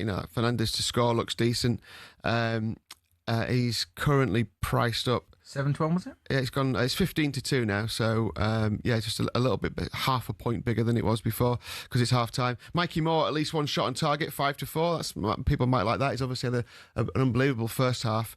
And then you got Benjamin Negrin or Junior Adamu to score the 3rd goal, 7-2. It doesn't. So you get either player, but it doesn't. I mean, Celtic haven't had a shot on goal yet. It's Rangers 2, Celtic 0. Yusuf Shamiti with a brace in the first half. Rangers set to go 4 behind Hearts at the top of the William Hill Scottish Premiership as things stand. talkSPORT Goals takes one more break. Then when we come back, second half of Rangers Celtic.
So, Stuttgart have got Porto, Nottingham Forest have got Midtjylland. The winners of those ties will meet in the quarter-finals. Bologna take on Roma, and Lille play Aston Villa. It means that the quarter-final could be Daniel Marlin against Aston Villa, Gabby. That would sum us up. That Daniel Marlin would score the winner and knock Aston Villa out. And if that happened, right, I don't know what I'd do, Crookie. I think I'd walk to your house, Crookie, from here and knock on your door and blame you. We'll fire up the hot tub, mate. You're always welcome. But Aston Villa against Lille, they finished 18th in the Europa League group stage. Beat Red Star Belgrade in the playoffs. They did well, actually, to come from behind. They lost their home leg 1-0 and then 1-2-1 away. You should be beating them. They're 5th in the league as well, in Liga. So Roma's should beat them. the tough one. Yeah, Roma's the tough one, and it's on the same side as Forest. Is that right? Well, yeah. So basically, what it means is that if they were to win against Midtjylland, which you might expect them to do, Nottingham Forest, they would find a quarter-final opponent, either Stuttgart or Porto. Tough draw, actually, that. And then further down the line, if they were to win that quarter-final, the semi-final would be potentially Aston Villa. That is possible. Are you pleased you're on the other half of the draw to Genk? Cookie, you're not funny. Where Manchester United, Alex? Because there'll be thousands of Villa fans listening to you. They're Cookie. also on the other side of the draw to Freiburg. Yeah, Oh, hello. Hello, you. And Braga. Guys, you do a lot of games at Villa Park. Be careful. Be careful now. Alex. You like Aston Villa? Get looked after, didn't you? We're predicting them Get to some good food in go. the press box. You know what? I think the atmosphere at Aston Villa is one of the best when it's really. I love it.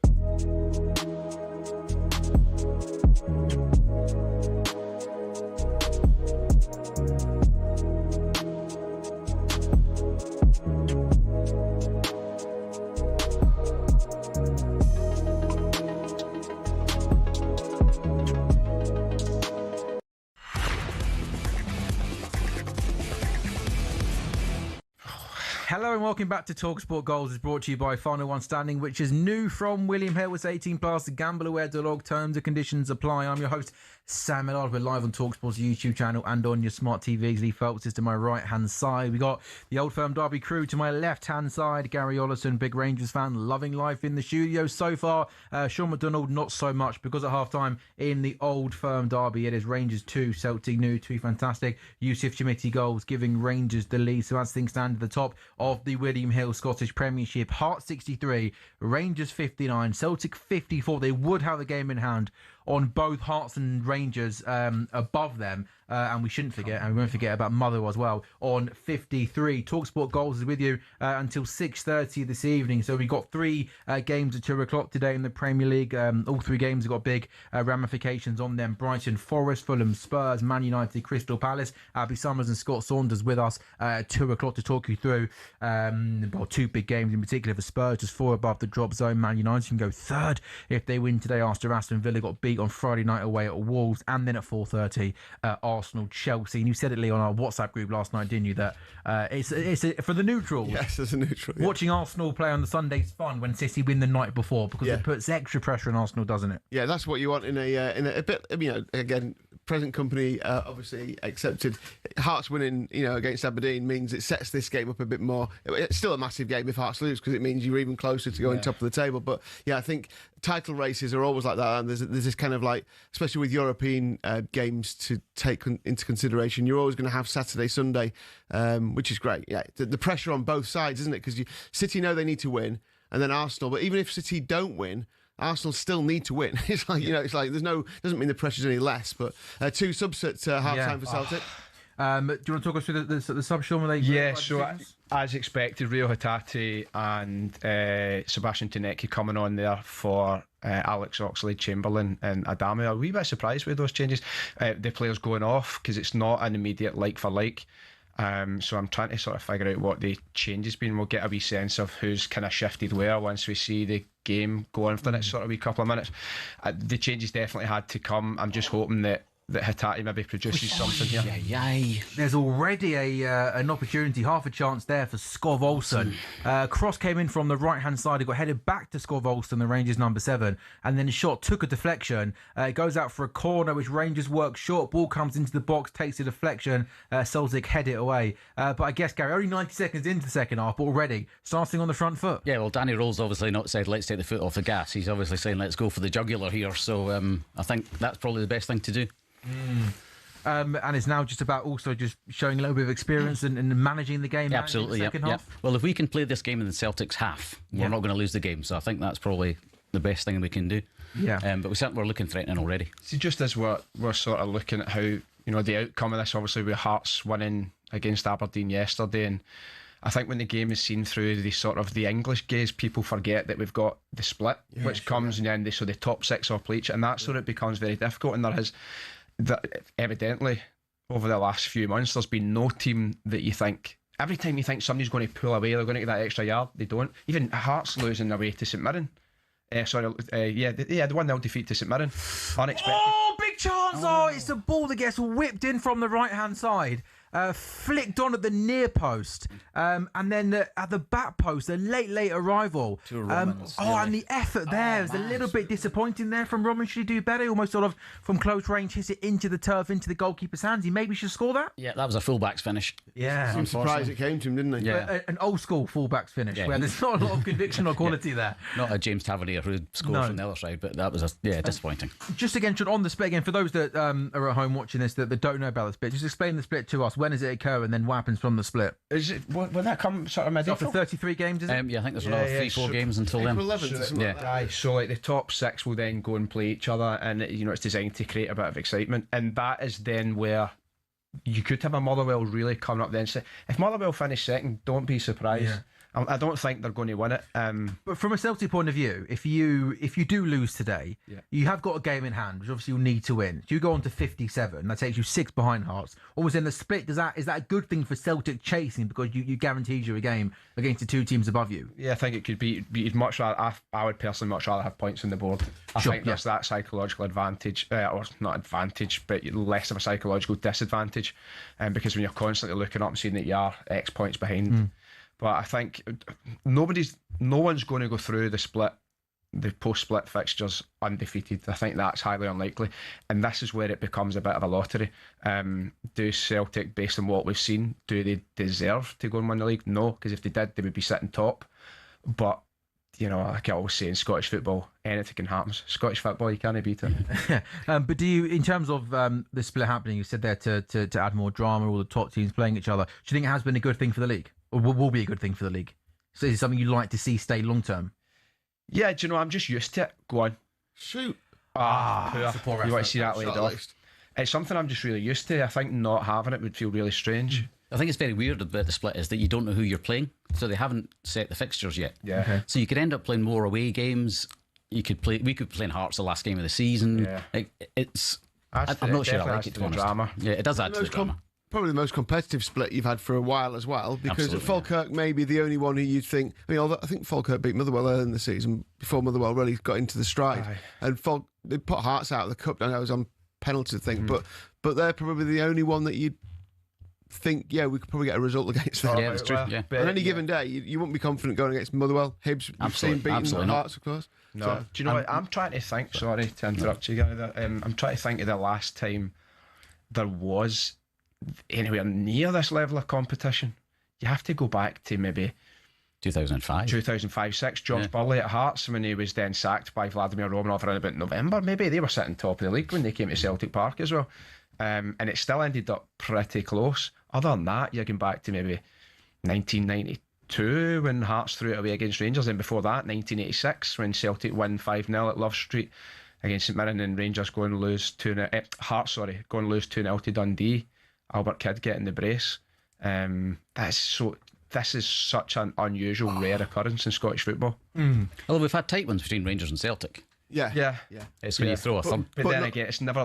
There's really an outsider. There's really an outlier from the two. And you beat the other teams, and it's just how the old derby goes. I remember the days when it was pretty much Celtic and Rangers would win every single tie, and it often the league came down to who won the derby match. Or for a Rangers to lose. I remember Rangers losing 3-0 to Hibs at home, and maybe Ivan Sproul hat-trick. Oh God, yes, I remember that. 4 or 5, but you think that was such a freak occurrence that just wouldn't happen. Celtic got corner, 51 gone, Rangers 2, Celtic 0. Maybe only 5 minutes in, but a little bit better from Celtic in terms of moving the ball a little bit quicker. In particular, they're looking to get Araujo into the game on that right-hand side. His cross took a deflection out for a corner, 51 gone lead, Rangers 2, Celtic 0. Kieran Tierney over to take it. Yeah, well, they've had that shot Wasn't on target, but they've had a shot at least, and they're starting to move forward. They need a breakthrough, don't they? Because the longer this goes on, if they can get a goal before the hour mark, for instance, I know that looks unlikely at the minute, then suddenly it's a different game.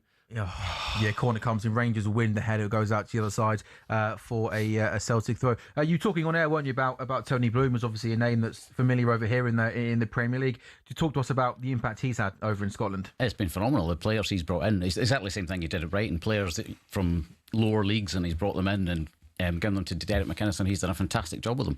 Well, I wonder, do people understand or realise just how Jamestown Analytics works? Was it Liverpool or Chelsea offered about £1 billion in order to try and get access to this sort of identification system? And what they're doing, The one that Tony Bloom's got, they've used it at Union Saint-Gilloise, they used it at Brighton, and they're using it at Hearts. What they do is they have, apparently, any player that's played 3,000 minutes in world football is on this database, and they're able to establish and ascertain what they're looking for, what fits into their system, what are the key attributes, and then identify these players. They're then finding players that are maybe not playing, the minutes you would expect them to, that may be available, and that are placed, their transfer value as set by the club is below what Jamestown Analytics sort of recognises that they're worth.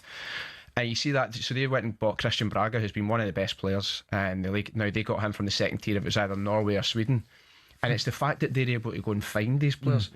And then, so they're bringing them in for pennies. And you look at it, players like Moises Caicedo and stuff are getting for Brighton. Sign them for a few million, buy it, and then sell them for about 100. Yeah, I mean, just Chelsea in themselves have probably given Brighton hundreds of £1 million for a couple of players. And it's happening time after time after time. And now this is what they put in. So you had Luke Shanley, a pal of mine, who interviewed Tony Bloom maybe after Hearts Hibs, and Tony said, well, we'd like to win the league maybe in the next 10 years. Now, Luke was somewhat, not derisory, but he was a wee bit dismissive. And I texted Luke and I said, underestimate Hearts and Tony Bloom at your peril. I did not expect it to be this quick. I think they've definitely shut a lot of people up. I was saying give it 5 or 6 years. But this has been, because he came in last summer, didn't he? Yeah. This has been instant, hasn't it? 6 months down the line. I mean, I heard about his interest in getting involved in the club back in 2022 from a contact of his. And I'm hoping it was Celtic. Yeah, I was like, please no. Please don't. I wish you would have come into Celtic, but that was shocking. Yeah, but yeah. To be honest, I would take Del Boy and Rodney and charge Celtic at this point. Yeah, will they spend a couple of quid maybe in the summer to help you? You'll be a millionaire by next year. Next year, Rodney will be champions. Yeah. There's a shot there from distance. Go on, son. That's exactly what I wanted. That bit of injection, like get a shot away, something that's going to lift the team and lift the fans as well.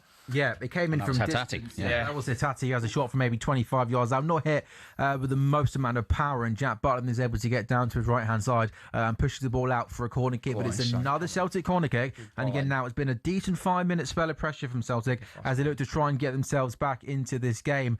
They work the corner short, though. I'm going to sound old school here. Get the ball in the mixer, get the ball in the box. And they're working the ball out. Is that Araujo? And a shot from distance. He does take the deflection out for another corner. They've obviously been told, haven't they? Yeah. Start shooting. Yeah. You may as well, haven't you? Maybe they've got talkSPORT on the changing room. I love the idea of us just being up on the big screen, and then Martin was going, this is the best radio station you've got. Listen to the boys, play with more intensity. If they're listening to this now, I would cross the ball into the box from a corner. I don't want to be old school, Sean. Yeah, get the ball in the mixer, get the ball on top of the goalkeeper. Celtic and beating the first man for a corner don't always go hand in hand. So he's beating the first man. Get a shot away. That came in slow motion. Particularly well outside the box. Stuff, yeah. Oh, come on, you. Out to Kieran Tierney in the box. Yes, KT. Decent ball. Yeah. That's a really good defensive header from Suter though at the back post, and Rangers half clear. Comes back out to Araujo now. Hatate already coming in. Just looks like he changed the game in that midfield. Well, that's it. Sometimes it could be hit or miss, and that's not a direct criticism of him. But sometimes midfielders like him can be a bit of a luxury player, and you need the game to be going Celtic's way for him to come in and sort of be his best and impactful. But he's had a terrific start. Go on, go on! Yes, go on, Celtic! Yes, KT! Go on! Right, still 2-1. I'm going to calm myself down a wee bit there.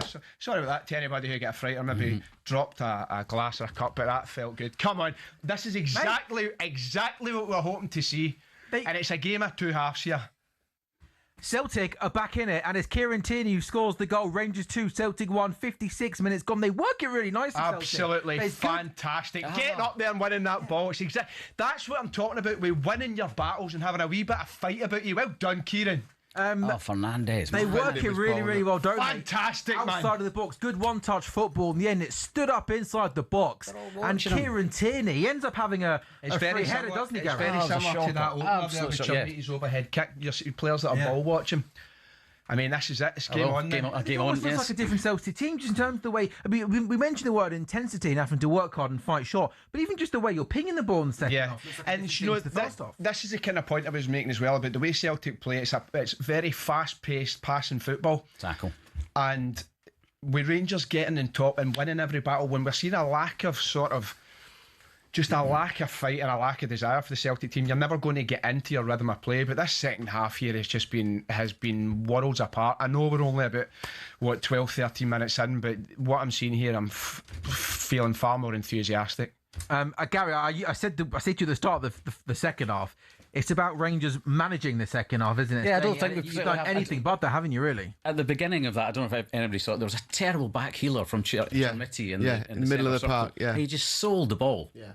We can't. Well, be doing Celtic that. gave the ball away to him, and then he did. Yeah, and he you're just right. gave it away Just himself, Crazy yeah. what he did. But I still think we'll be a threat. Yeah, well, definitely. Chimity now is the ball here down the right-hand side. that's That's a shocking. really poor ball. There's a really, really good run made there inside the box. He completely overhits the cross into the box, and it runs out for a Celtic throw. Game on, Lee, right? Yeah, we said they needed a goal before the hour mark, and they've delivered, haven't they? This is now. Well, we'll see what Rangers do, but they can just sit and try and hit them on the break, I guess. The Celtic are 17-2 to win it. That was the price for the draw, remember, at half-time. We wondered if it was a little bit big. 3-1 the draw now, and Rangers 4-11. So remember, Celtic were 25s at half-time to win it. My initial concern with the changes in Tunetke as well was, it's one thing bringing on a capable winner, but if Celtic aren't getting to play the way in which they like to play and he's not been brought into the game, then it becomes a bit of a redundant change. But I think he's had a very decent impact here, and these sort of opening, what we now 13, 14 minutes. He's playing. That changed like for like, isn't it? He's going up front. Yeah, just pretty much direct. And a good footballer in his day, but again, maybe that's the nature of wingers. Sometimes they're in the game and sometimes they're not. But just now, obviously, we're not able to hear it, but that wee change in the atmosphere, by the way, that then it gives the Celtic team it gives the away team, the visiting side, a wee bit of a lift and a wee bit of belief, because if you've never been to one of those fixtures, the noise and the intensity is, there are some big names that have kind of crumbled. Yeah, I've been lucky to go to lots of different sporting events with talkSPORT, and never an old firm. And No, you've got when to. I worked on the breakfast show of Ali McCoy's, Gary, I don't have to name drop my good mate Ali, but he promised me to take me to an old firm derby. He hasn't done it. You've got to hold him to it, because I will do. it's fantastic. Have you met Ali around here, around the building? I met him back in the day when he played for Rangers. I met him a few times. I've not actually seen him in the building. Yeah. He did send me a 50th birthday message, so I was very pleased with that. Oh, did he? Yes. Oh, good. Somebody in here arranged that for me, so that was nice. There we go. Friendly with Ali's boy Alex. Who you are? Yeah. Oh, nice. Nice guy. Nice. Not the day. Yeah, any day but today, right? He was trying to get. I think he invited Alan Brazil to go to this one with him, but did he wasn't. He wasn't. Is Ali there? Yeah, I think Is Ali he wasn't there? accepting. I can't imagine Big Al. I'm trying to imagine Big Al strolling towards Ibrox on a day like today. I think he'd take a little bit of stick, wouldn't he, Big Al? This is no surprise on the stats, by the way, because obviously Celtic have been much better. Yeah. But no shots in the first half, 6 in the second half, 2 on target. Obviously the one big chance, 3 corners to 1. So it's complete switch around in terms of possession, 65-35 in Celtic's favour. I mean, the possession was, Celtic had the ball, didn't they, in the first half, just didn't do anything with it. But yeah, it's changed. But already, I always wonder why they don't then go and press. Celtic have just they haven't, since they scored the goal, Rangers have got back on top again. It's probably hard, isn't it? It's probably natural, isn't it, for a team to kind of drop deep when game is magnitude. Chance did now for Celtic. They got a 4-on-2 counter attack. Come on, you. Worked out to the right hand side. 2 bodies in the box. Take the corner kick. Take the corner. Take the corner kick. And Gary, I mean, Lee mentioned there you want to see the team prep, but it's probably just natural, isn't it? In a game like this, still want to kind of drop deep and sit when you're under pressure like this. We've got to start pushing forward. I think I'd be tempted to bring on Diamandi now, just try and consolidate in the midfield. But I still think we're going to have chances. I still think we'll create chances. Yeah, Rangers to win 3-1's been boosted to 9-2. I guess the thinking there is that as Celtic push, Rangers get a breakaway and score another goal. Well, I think that's possible. It's Celtic corner, though, for the time being. This one won't be short. This time, Kieran Tierney whips in an in-swinger, but this one by a Rangers head, and Rangers are able to clear. Celtic ball, get on that, Callum. How about Kieran Tierney? Is he still looking as young as ever? Still looking as strong as ever? At the start of the season, you could tell he was kind of a wee bit off it, which is, he'd had his injury challenges and stuff. But John scored, John! Come on, Daisy, you need to finish that wee man. Bloody hell. Really, really good ball, gets whipped into the box, and the centre forward makes the run, peels away from the Rangers centre half. Has to score. Straight at the goalkeeper, should score. He's done fairly well to get it on target here, but yeah, when you're that close, you want to be getting it to that either side of the corner. I know that's easy for me to say as I sit here in the studio, but I'm also on 40 grand a week, so. Last season he was phenomenal, wasn't he? This season probably not been quite at that level. He was incredible. Apparently he was maybe supposed to move to, I think it was Wolfsburg. Move didn't happen, and you wonder, does that get into a player's psyche? Was he not unhappy for a while? I think he was. I mean, he's been here. He's been a tremendous servant for the club. He's been here for a number of years now, signed by Ange Postecoglou. Even a lot of his Japanese compatriots have left the club. And you wonder, does that unsettle? He's get ambitious maybe to play elsewhere, and we certainly wouldn't begrudge him that. But when a move falls apart in the way that it did, you just wonder, does that get into a player's psyche and mentality? I'm not accusing him at all of being unprofessional, but he's only human. Yeah, natural to everything. Yeah, and there's going to be. On his day, just absolutely fantastic for him. He's been a thorn on our side many's a time. 62 gone, Rangers 2, Celtic 1. It's very cliche, but pretty much the game of two halves, isn't it? I mean, Celtic couldn't get near Rangers in the first 45. Now it's almost Rangers who are struggling to string. It's a mirror image. That's a simple image of that pass. 3rd January game. It happens so often though, doesn't it? I know it is kind of old school, but that idea of Martin O'Neill getting him in the changing room, they're not coming out with anything other than more impact and have a go at it. Whether it sounds stupid, wasn't it? But have a shot. It's like, it's pretty basic stuff, isn't it? But have a shot and goal, and that's what they started to do. And started to get the ball in the box, in the mixer, as you said, Sam. It puts you on the back foot if you're Rangers, doesn't it? I think sometimes in modern football and with coaches, and I'm not second guessing what Sean Maloney and Mark Fotheringham's input is here, but I feel like sometimes football can be overcomplicated, and sometimes it is just a case of, listen, you need to get out and win your one-on-one battles here. Have a get a shot away, even it doesn't need to be barring in, but something just to light the rocket. Gary, you're looking a little bit less calm. Your daughter, your daughter Faye in there is pacing up and down the heart room studio. The heart rate and blood pressure have risen considerably, but I'm glad to see Diamandi coming on. I think that, and I tell you what, you called that, didn't you? 90 seconds before it happened. Yeah, I think with Diamandi coming on, my question would be, you'll be able to answer this and give a far better insight than me. But if he's coming on to consolidate, does that maybe invite Celtic to come and really start attacking even more? But I think we need to stop Celtic in the midfield, and I think bringing Diamandi on will do that. We just needed to consolidate that middle. And so if you can't get through us, you're not going to score. So I think that's obviously the thinking. I've been intrigued, if it does get to 2-2, I've been intrigued to see how both teams take on the last 50 minutes. Because I think it'll be a bit nervy. It would be awful. I can't bear that. But it's like, because again, I asked these boys this question at the top of the show, but is a point useful to both sides? Yes. Yeah. If you're allowing Hearts to draw away another 2 points. Are you taking your point right now, Sean, or are you saying it's a win or bust? I want to see Celtic go for it. Yeah. That's kind of how Celtic... That's the Celtic way. Go for it and try and win this game. That was a free kick. Sorry. I think he was playing advantage. He was looking what was happening next. But I wonder if that was no, it's not a yellow, is it? No, I don't know. He just went for the ball, didn't he? No yellow cards, is it? We've been very few. McGregor put in one. Alan McGregor. It's not been a dirty game.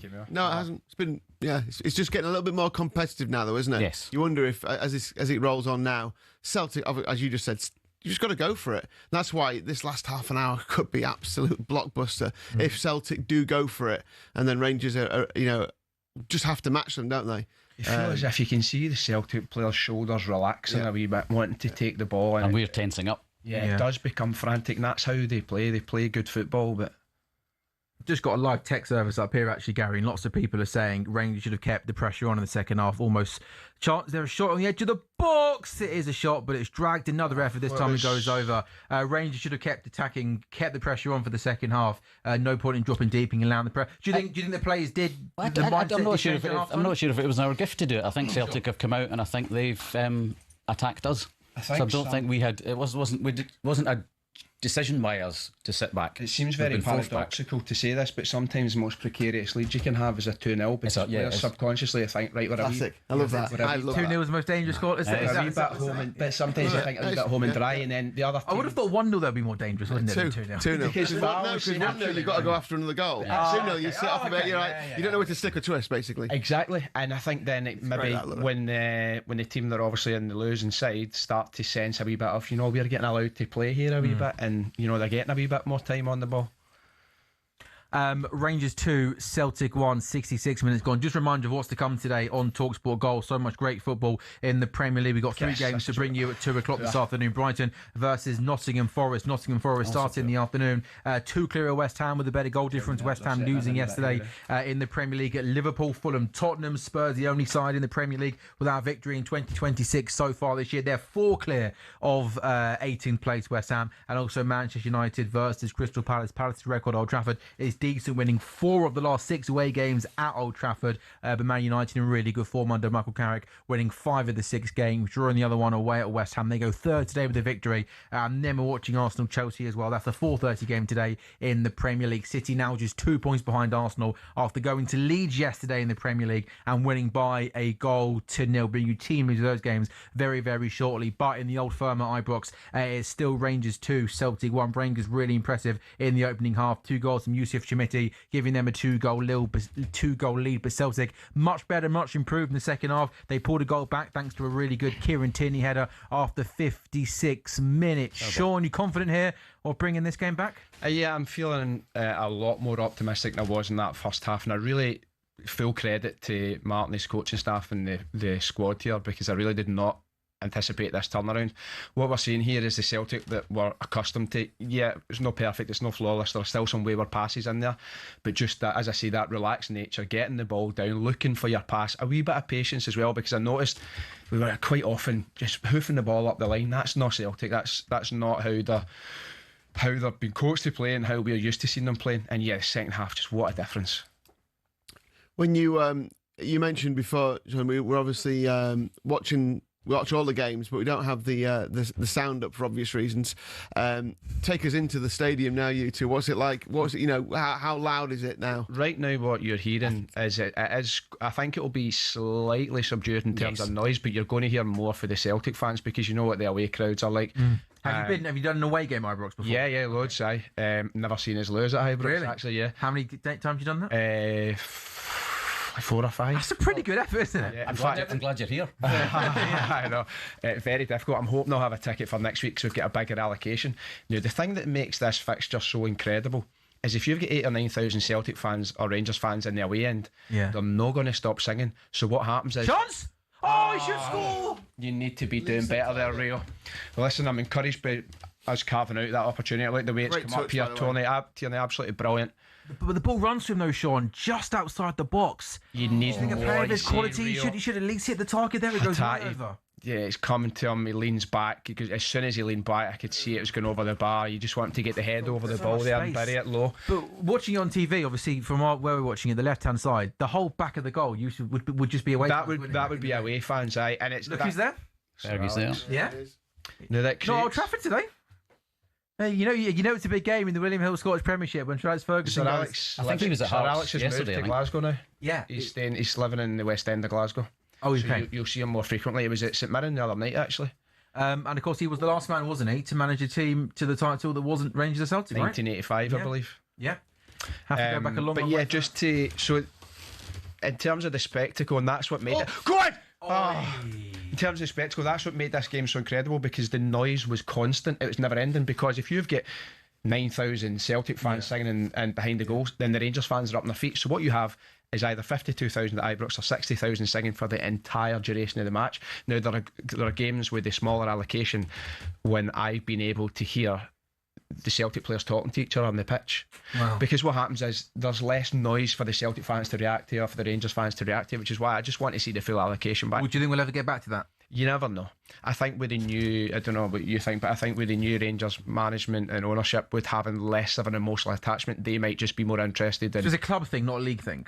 It's a club thing, yeah. I think there's so many season tickets as well. I'm not sure how easy it is to accommodate it. Figure it out, man. Like, and maybe it'll take a year to put in place, but figure it out, because the fixture has suffered as a result. Well done, Jack.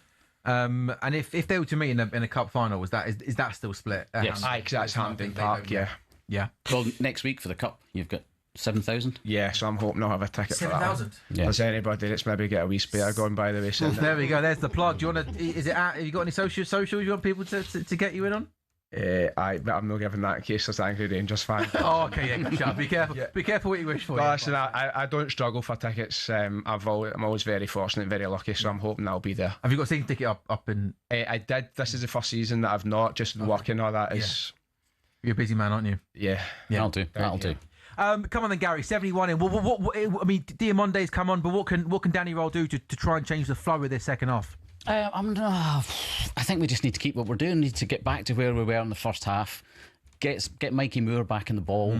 I just think we need to be a bit more creative. I'm not sure there's anything on the bench necessarily that's going to make a huge difference. I think Diamandé was the big one that I wanted to bring on. I'm not sure I want to bring anyone else on. Penny for Hearts fans his thoughts sat at home watching this. He's actually texting me. Go on, right what's now. he saying? He's saying come on the Celtic. Yeah, the pal Jordan Laird. He's a massive Hearts fan, and I don't know what he wants to happen actually. Surely a draw has to be the best result for Hearts, right? So. You think they? If you're trying to play 4D chess, you're wondering who's going to go in more of a run as the split comes and who do Hearts fans want to be pulled back. Personally, I really do not care what Hearts fans think. All you care about right now is a Celtic equaliser in the next 10 minutes, and then possibly a late goal to change the flow of the game. In terms of catching Hearts, I'd have said we were more likely just because I think we've had more momentum up to this point. Absolutely. I wouldn't disagree with that. Yeah. 2 more Celtic changes, Sean? Yeah, I'm just trying to see what are the 2 that's coming off. So we've got Sriracha coming on right Tierney. Okay, we've got Luke McCowan coming on for Yang. Luke McCowan that we signed last season from Dundee. He was the one that was in the press actually saying on their day there's nobody in the country that's better than Scotland. Sriracha I've been really impressed with. Tierney just kind of getting to that 73, 74 minutes and he's given all that he can. Don't be surprised if you see Sriracha sort of bombing up. He's a very good ball player. Yeah. He'll play at left back and he is straight in at left back. Yeah. Gary? Like for like, JD Gassama for Skov Olsen. I'm surprised. Gassama, speedy winger. Hopefully, maybe just hoping that he gets it and carries the ball. And the Tavernier on the bench what's the? He's fallen out of favour a little bit. No, I think he's ageing. I think the fullbacks that we've got are actually Dujon Sterling. He's really strong. He's physical. I think for this game that's probably the right choice. But you might see contributions. Yes, that's right. Yeah, he does score goals. So and Sterling has been injured, so you might see that might be our final changes. If Tavernier, obviously club legend, been there for yes, absolutely. Yes. Do you think that if he isn't sort of first choice right back going into next season, will he look for a move away, or do you think he's going to finish off his career up there? I think he'll finish his career at Rangers. What age is he? I couldn't actually tell you 34, that. maybe 36. Yeah. But he's been a brilliant servant and he played at Rangers through the toughest of times. Yeah, 34 years of age. There is an argument amongst Rangers fans whether he is a club legend, and I think he is. Oh, what the reason for not being a club legend? Well, because he's only won one trophy. While he's been captain. Yes. Yeah, but in terms of what he's given to the football club, you can't question that, can you? No, I don't think you can. And especially, through the horrendous times that we had. Well, it comes down to the debate becomes effort over achievement. Yeah, isn't it? And from an achievement perspective, Celtic have taken everything, almost everything before them while he's been there. Yeah, but you say that. Hey, freaky kick into the box. Is that real end-to-end stuff now? Rangers just on the attack and Celtic bomb down the other end. It's nothing more than a. I think it's definitely a foul. I think it's one of those where you go through the player's legs to get to the ball, and I think nowadays you can't really do that. Who's taking this then, Sean? Just outside the box on the right-hand side, left footer ideally. Yeah, not too sure who's going to have. Maybe Negrin. Yeah, maybe Negrin. Aye. Yeah, Is Negrin left-footed? I don't know. I've seen him put them in. It's a really, really good. I wonder if it's one of those. It's quite. Yeah, I think that's a free kick there. I think he goes through the player to maybe then get a touch of the ball. So it's on the right hand side, quite close to goal. I wonder whether it's one of these. If it is going to be the left footer, whether you almost Lee want to try. Negrin's going to be. Negrin's going to take this year left footed. I wonder, Lee, if maybe a skiddy surface you try and almost target the goalkeeper side here with kind of pace and power. Maybe try and bounce in front of Jack Butland. He's been really good today, Butland, hasn't he? He's well capable, but Also keeper, safe, that's exactly what you need to do. Yeah. It has to be on target, doesn't it? Yeah. I think Negron with the left-footed option here is possibly the best option. Just looking at some of the crowd there, I don't think we need to hear the atmosphere to know what it sounds like. It'll be nervy. It's going to be into the wall. I don't think it was miles away from going over the wall. Yeah. But yeah, it goes into the wall, and Celtic will immediately win back possession now. Once again, it's Rangers have got pretty much 11 men. This is more like it. This is what we're accustomed to seeing. Passing it well in the second half, aren't you? That's just... Chance here. Hit it. Oh, I don't know why he didn't hit it. Come on, man. The ball came into him, and I wonder whether it takes his first touch inside the box, Celtic player, whether he could have almost turned and shot with his left foot. There's nobody there for us. It's just coming back and coming back. Yeah, you can't get out, Gary, can you? No. Come on, Jack. Not a bad idea, but... We really need to get a foot in the ball. We need 5 minutes of possession. Just take the sting out of this. Yeah. It's just, unable to get any sort of control, any sort of passing in it to try and assert some kind of dominance. And then doing that. Yeah, and then in possession, comes right back at us. It's long balls up the box, isn't it? You go through these wee periods, don't you? These wee phases. We'll even know it from playing football at the level of 5s and 7s and maybe amateurs that we do, that when you're up against it, it's very hard to get into a rhythm and to start to get some fluidity about your play. Celtic have managed to achieve that somewhat. As I said earlier, still some wayward passes, but a vast improvement. Yeah, it's been two completely different halves. Rangers dominated the first one, and Celtic all over Rangers in the second one here. Chance here now for Celtic coming forward. Go on! Bury it! Well done, big man. Poor. They work it. You need to be burying that. They work you need to bury that. Really, really well out to the right-hand side. And I can't believe he doesn't take it with his right foot there. Want to get it on his left. Yeah. So that answers that question that Luke McCowan's a left footer. I know, but I would say he's so close to goal. Good save. You want to be getting that near post. I appreciate he's left-footed, but a player at that level, if he takes that quicker with his right foot, I think he's got a better chance to score. If I can pop about my weak foot, then I expect Luke McCowan. Yeah, I think so. I just think he overthinks that and takes on. I don't have a save it. It almost creeps underneath him. Yeah, just, as the keeper pass goes down, pushed him really far away as well. Go on, hey! Yeah, that's a good foul. That's a good foul. Yeah, this is starting to get tasty. This is how. By the way, the two changes at half time. Ever since the Tate came on at half time, he changed the Tuneki absolutely brilliant, and it just came down to if he can get brought into the game, then he's got it in him to make an impact. He's also got it in him to maybe disappear a wee bit. I mainly love, but a wee bit of a lovely relationship with him sometimes during the 90 minutes, and it fluctuates between the two. That was a tired challenge, wasn't it? There, for Suter. Like I don't fancy the chaser. Not pass. I'm encouraged here. I'm encouraged by the improvement in these wee patterns of play, and you've just got to hope that this will continue and we'll get a goal here. And I've got the fear. Yeah. Celtic free kick whipped into the again. That Tierney again? No. And Celtic once again win the header, and it goes over. That would have been some way to make up for his error that led to the second goal. Yeah, but I think, am I being harsh in saying that Murray should do better there? Given the height, given that he gets up and wins, he's only a couple of yards out from goal. It's just getting that ball down. Who's that leaving there? Sorry, the Motherwell manager. Yeah, Motherwell manager Jens. Is he leaving? Is he trying to beat the traffic? Probably, by the way, traffic at either ground. No, but it's a terrible ground to get out of. I'm not being funny. There's got cameras have done him dirty there, haven't they? They've literally. I mean, he might be going to the toilet. He might be going for a pie. I think it's Per Alaska. I think it is, isn't it? Say again. I'm sure it's the Motherwell manager. I think that is. Lee, I'm not being funny. Leaving after 80 minutes is bang out of order. He might just be going to hospitality. Watch get the You've never been through that traffic. If you've not got as much of a dog in the fight, I've walked it as well. I've walked it a couple of times. Have you? Yeah. You've been up there a few times to these games. No, I've never been to an Old Firm derby, but just to Ibrox a couple of times, and it's like on a European night one night last year. It'd be nice to get there for Old Firm. What game? Before the end of the season. Wasn't Tottenham, was it? Yeah. I was at that game as well. Yeah. Undercover. And the Tottenham end. My pals are Spurs. Spurs end? My pals are Spurs fans. It wasn't the best game, was it, to be fair? Yeah, it was rubbish. I was great atmosphere. I was livid. Was that last season? European nights are amazing. See if you think Celtic were insipid in the first half, you want to see Tottenham, and this guy was fuming. But what I'd done is I'd gone to meet a pal of mine, Stevie Freeman, massive Spurs fan, and got there and he said, listen, we've got a ticket for the away end if you want to come. And I was like, I don't know, but bit weird, and I thought, right, I'll come, because I got involved in the beers and stuff. Turns out you have to enter through the main turnstile with other Rangers supporters, so I've had to cover like my face with a scarf and stuff because I was going to get a sore face, I think, if I had been seen, because weirdly Chance here for Celtic. Play in. Played out wide, left-hand go on, side, son, inside go the on. box. He goes on the outside. That's really good. Brilliant defending. Weak. Brilliant defending. So weak. You need to see better there. I think he's got to cut on his right foot and try and get a shot away When you're there. getting to that point in the box, you have to get something away.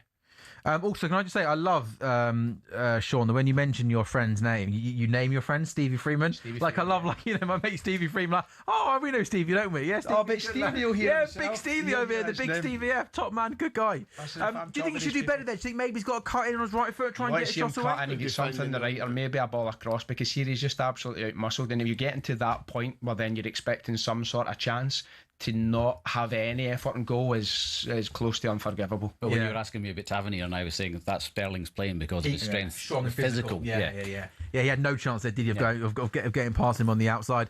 Gaz, how you feeling then? 10 minutes to go. I am nervous. I cannot lie. You're not we just sitting. need to get You're not sitting very comfortably. No, are no, you? I'm not feeling comfortable. No. Nothing. But And your side are winning here. there's a potential. There's potential. Get away. Up, Really good. up and I away. thought it was. Right. Okay. So. Is this our first corner of the second half? I think it might. I think it's the first time you've been in the Celtic box in this Well, that's- second well, half. yeah, it You've feels that way. barely been up the side of this pitch. Yeah. So this is I don't want to tempt fate in any way, but this just shows you how quickly this game can sort of turn on its head. And Oh, yes. You could have been looking at Rangers being 3-1 up there. Yeah, possibly. It's going to be a Rangers corner, 83, going to Rangers 2, Celtic 1, and Mikey Moore, who, by the way, he's barely had a touch second half. He hasn't has, I know. He ran the game in the first I still half. think he's man of the match. Yeah. Do you know what? I think he was great. The lad who got the 2 goals, though, is going to get man of the match, isn't he? Hey, Sure, hey, but It's not over yet. It's not over yet. It's not over yet. Celtic third's going to be man of the match. Or maybe the Celtic second even might get man of the match at this rate. Rangers do work the corner shot. Mikey Moore, better angle, away, ball get into up, the up box. away. Really good, big, strong, powerful header away. And Not header it. Win that, you. should have done better there, shouldn't he? Right. Now Celtic, on you go. Counter attack. Oof. Good ball, man. Lucky. Go on, Dyson. Oh, that's brilliant. That was great. Thought he was going to be through. That was a really good last ditch. Was that Mikey? that was Mikey Mikey Moore, Moore, man of the was match. it? About I don't 10 think it- I minutes. don't think it It's was. about I 10 don't minutes. think it was. What's going to happen? Right, come on. Giving the ball away. Poor. What is that? Yeah, I expect far better than that from Sriracha here. The 2 hours a point to that. You see him running out in the right wing. That's a there. great run. He didn't get back either, did he? Right, that'll do. defended. He had so much breaks in the right side, didn't he? The ball was on, yeah. Sometimes I know again it's very easy for us with a bird's eye view to be like looking over to that, but switch the play, man. Oh no, we love. It's easy. We're all in favour of slacking off these Premier League and Scottish Premiership football players. Just take- come on. yeah. It's part of the fun, isn't it? Part of the gig, right? Oh wait, what? You slagging the Scottish? No, Premier League, everyone. Oh, right, okay. No, I thought you were whoa. coming That was to not a dog. No, absolutely. Oh no, you should see me when we watch the Premier League. Yeah. You should see us. What we're about to say when Abby Summers, Especially big with Spurs fan, is goalkeepers. going to be. Oh yeah, I don't like goalkeepers in the Premier It's League. funny as well how I'm saying watching it for a bird's eye view. There are times I'll be watching, I'll say, why did you not just go past 2 and put it in the top corner? Yeah, That's what, and it's as if they've not thought of that. yeah. Right, Yeah. here's your odds. Manny Fernandez, 7-1. Oh, you reckon? Probably bigger than 7-1 now, It'll isn't be it? now, For yeah. for It'll Manny be, Fernandez goal, yeah. It's Double that? I think they've suspended it now while the corner's being taken. Oh, who was that? Was that Manny Fernandez? That was him climbing. Was I'm that not Chimetti? I'm not sure No, who I that think was. it was. It wasn't Chimetti. Ball felt like the ball was in the air for ages, and he just couldn't get his head on it. He had the run though on the Oh, defender. man. Well done, Sriracha, well done. One more moment, Sean. In this, one more big chance you think for Celtic? Is it who do you want it to fall to? James Frost. The answer to that, I'm not too sure. There's James Forrest coming on. Dies in my head, can actually be a wee bit haphazard in his finishing. So, James Forrest's been at Celtic for years, hasn't he? Celtic's most decorated player. Is that right? He's the most decorated player. He's just surpassed the legendary, the eternal Bobby Lennox. Okay, wow. Just at the tail end of Lisbon Lion, tail end of last season. I mean that he has scored in I think 16 consecutive seasons. Yeah. We were playing St Mirren, I think it was at 1H last game of the season, and James Forrest scored like the 91st minute. It was like a Champions League final winner of this state, just for what it meant, and he's a tremendous servant to the club. Yeah, I mean all those numbers, those stats speak for themselves, don't they? In It's terms funny of that they'll be saying tremendous servant to the club as if he's not been very well recompensed for it, but Well, it's a good, you know, good for Yeah, both parties. He's done yeah, well for the club, and Celtic have done. forever running into have done well Celtic's for him. history. Do you boys, by the way, and maybe not the right time to talk about Scotland, the World Cup, but we'll wait for this tap maybe to play out. When the season is done and it does come to the World Cup, do you guys get behind Celtic like you do your own clubs, or is it absolutely Scotland, yes, absolutely. Absolutely, like we're all in it together. you're all in together? Yes, Yeah, yeah. comes to the World So that's something maybe not quite the same here in England, is it? With some football fans don't want to get involved in a club over I country. won't that speak sort for of stuff. everybody. There may be some that don't feel that way, but personally, Yes, I think there are people who don't. yeah. But Listen, if you I certainly do. blue a Scotland jersey on, then I'm right behind you. Yeah, right behind the boys. Ball. That was a The 2-2 draw, by the way, is just a smidgen under 5-1. If we think it's going to 2-1 to Rangers as it stands now is the odds-on favourite final. Go on, Jamesy. Who's there? Who's there? Oh, come on, yeah! What's the save, Jack Butland with an unbelievable save. How's he not scored? goodness. It's just it was Maeda for the cross that came in as well before as well. You're like, you need to be getting that, putting that in the net. What's the VR? What are they checking? They're checking something. Cross comes in from the right. It is an unbelievable save from close range by Jack Butland. Oh, does it come off the Rangers player's hand when he tries to get in front of the header?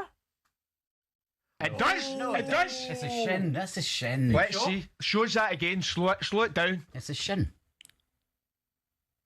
That Is that a hand? They've the seen left arm, something. is it? I don't know. This angle should The help. fact that they keep replaying it shows they're seeing something.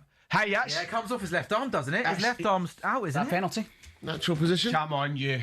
Jumping. I don't This- know. do you Is know that- this I is don't the know what a thing. natural position is anymore. His- Just while they're waiting, I do kind of want to make this point. Now, if this goes in my favour, I'm going to be pleased. But see, overall, for the way this impacts the game, I don't understand the handball rule anymore. Nah, I don't. I've got no idea. I He's don't- going over. He's having a look at this. Go on. Oh wow.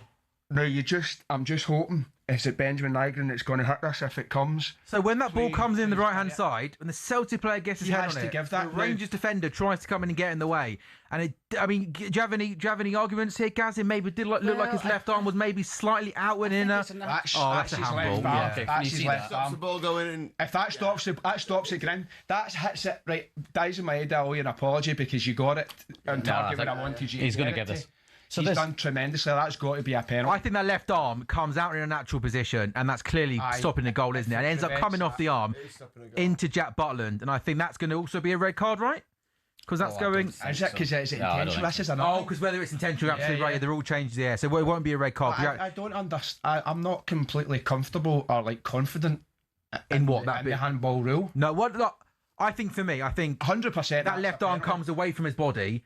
Is going to go into the back of the net, and I think when the left arm, I know it's not intentional, but the left arm moves away from the, body. balls. And you're, That's you're in grand. trouble Dies there. made that. Is he giving a penalty here? yes, definitely. You're jumping in the air, aren't Yeah, you? penalty. Come on, Celtic. Come on. So John Beaton's just given Hearts the title. You what? John Beaton's just given Hearts the title. No, whoever that boy. I'll tell you what, if was, Celtic score this, let's just if give Celtic it. score this, Please. I think I'm not sure how much out of time we're going to get. It feels like there's only going to be one Come winner. on, Celtic. Come on. It's not a game of football, by the way. Brilliant. Come on. I'm wondering if it's going to be Nygren, but then Araujo's got his hand on the ball here. Get away, you wee clown. Jack Butland has. I'm glad you used that C word, not another one there I thought you were going to use, by the way. Jack Hey, Butland still has a time. phenomenal penalty record. I'll just put that out there. Jack Butland has a There's phenomenal a pressure penalty saving element. record. You're obviously we're in a good position here, but there is a huge pressure element, and the more they try and delay the take, the referee has to be a bit stronger here and get them moving away. They know exactly what they're doing, don't they, Rangers? Aye, they're they're just trying to get basically that just trying to ahead. cause a delay, trying to cause. Yeah, There you go, this but- is- yeah, just book them, and we could be here all day, couldn't we? Is Araujo hitting this? No, he's just No, going to he's hold it just for his mate. protecting. Yeah, Right, he's right. not going to take it, is he? Yeah, who's going to come I over and wonder if take it's it? going to be Rio. That's Oh no, you're kidding me on, man. Tutty. Hitting it. Don't blame No, it. Don't blame it on Rio. He's very cool and composed. Judging by the way you're standing up, you don't seem happy with this, do you? No, it's not. It's Oh, man. It's just a bit of stress. Come on, Super Jack. Come on. Super Come on, Jack. Which way is he going? Rio. Bottom left. Oh, bottom left or bottom's bottom left? I'm going. Our bottom left. Yeah. So, It's going bottom over. is Bottom right. Going over. It's going over. Come on. To say the least, Lee, this is a big moment, isn't it? In the William Hill Scottish Premiership title race. Come on. Just breathe, man. Come on, son. Come on. Come on, Jack. Go on. I'm gonna be sick, man.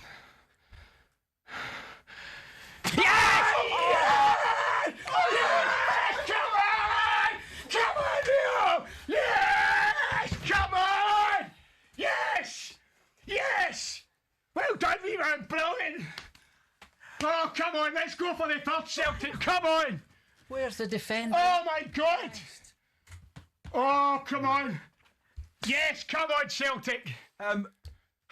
Goalkeeper did go the right way. tremendous Goalkeeper save. saves it. He then set that. It's brutal. Butland gets down to the right, saves it. He gets up, saves the second one, and then on the third attempt, it goes into the back of the net. Still no Rangers Listen, player. That is absolutely brutal on Jack Butland. have What a to- double save that is. I have to recognise some phenomenal goalkeeping here, but the fact that there you've got is that Maeda's coming in just to make sure it gets in as well. To get that, the turnaround that we've seen here, I now want to see Celtic. How much at a time? I want to see it. 3, 4? I don't know if three, it hasn't been 2 minutes so much as that. Celtic, it'll be 20 minutes. Oh, here we go. There's been a couple of changes as well. Not loads though, right? No, so when Rangers, we had 2 and Rangers have 4 or had 5 1. minutes. You know, your point about wanting to win the game, the will to win. It's mad how no Rangers defender was anywhere near those two. I mean, I know your penalty taker's closer. Don't get me wrong, but you should, in my mind, you should be sprinting into the box when they take that. So you're already there. They've done a huge disservice to Jack Butland there because that was a Yeah, that was sensational. the second one was, but the second save was that was world class. Defenders let him down. Butland's teammates have let him down there. 5 minutes added on, by the way, and that 5 minutes came up. The game restarted. Come on, Celtic, go for it, man! Come on! On 91:30, so we should play until at least 96:30 here. So we got just under 5 minutes to go here. I mean, can there be a winner? Surely not. At this point, it's still heart and mouth because I wouldn't rule Rangers. No, that's a free kick. Getting the third tier. 1-6, 1-6 the draw. You go for it the last Yeah. 5. Anything can 8-1 Rangers, 8-1 Celtic to win the game from here. 1-6 the draw. If Celtic get a third tier, then I will be going Gassama did well there. from London City Airport direct to the pub in Glasgow. You're not going to need a plane, you'll be flying up there. Where are you going, Gas? After this? Nobody's going to see me until Wednesday. See if anybody expected me for working in it. Yeah. Having said that, listen, if Rangers come and get the third tier, then all right, she's in a good mood. Yeah. Well, I think she sees herself on the big TV, doesn't she? She's enjoying herself. Rangers have got a free kick, though. We played a minute of the 5 added on. Deep on the right-hand side. It's going to be whipped in, and it's headed away at the near Get post. it, Dyson. Yes, Rio. Right, win it. Go on, look. Win Oh, it. it's a really, Brilliant. really good tackle there. They couldn't, could they, Gas? Come and shut that out. No. Oh, go No, on. probably No, not. sorry, that no was to Gary, I wanted the to tackle. Gary, how disappointed have you been with this Rangers second half? Massively, massively. And even the first 5 minutes, second half, we were great. We were pushing on. But it's just that psychological. We've had it. The psychological thing. Game of 2 halves chat that we had. It's it is cliche. But it's so true, though, isn't it, in this game? It is true. Often cliches are interlaced. Mikey Moore? Get away, you. Gary, from a Rangers point of view, then, as things stand, you move on to 57, 6 behind Hearts. Is there a way you can win the league 6 behind Hearts? Well, we need to final go to third of the Celtic season? Park and beat them. We need to go to Tynecastle and beat Hearts, and then beat everybody else. Okay.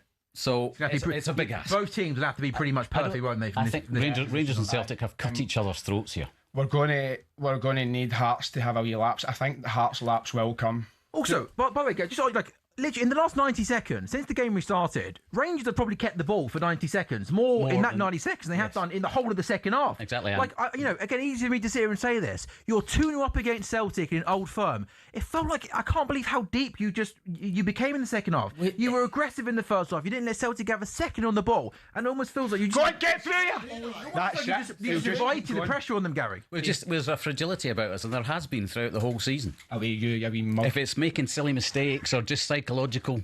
This is your 12th draw of the season, though, as well, isn't it? It's like, going for that. But most of them have been away. Yeah. But going for the jugular. Yeah, you're much better at home, obviously. But, And going most of for them it, have been finishing the game. winnable. As we're coming into this sort of last however many seconds, for We've got everything 2 minutes to go. for everything that I said about this Celtic team and how poor and how insipid they were and how there was just a lack of fluidity or coherence about their play at all, and no desire, which for me was the worst indictment of their performance in this second half. The drive, the fight, the quality of their play has just been absolutely. Oh, it's given a free kick. This is it. Rangers have got a free kick.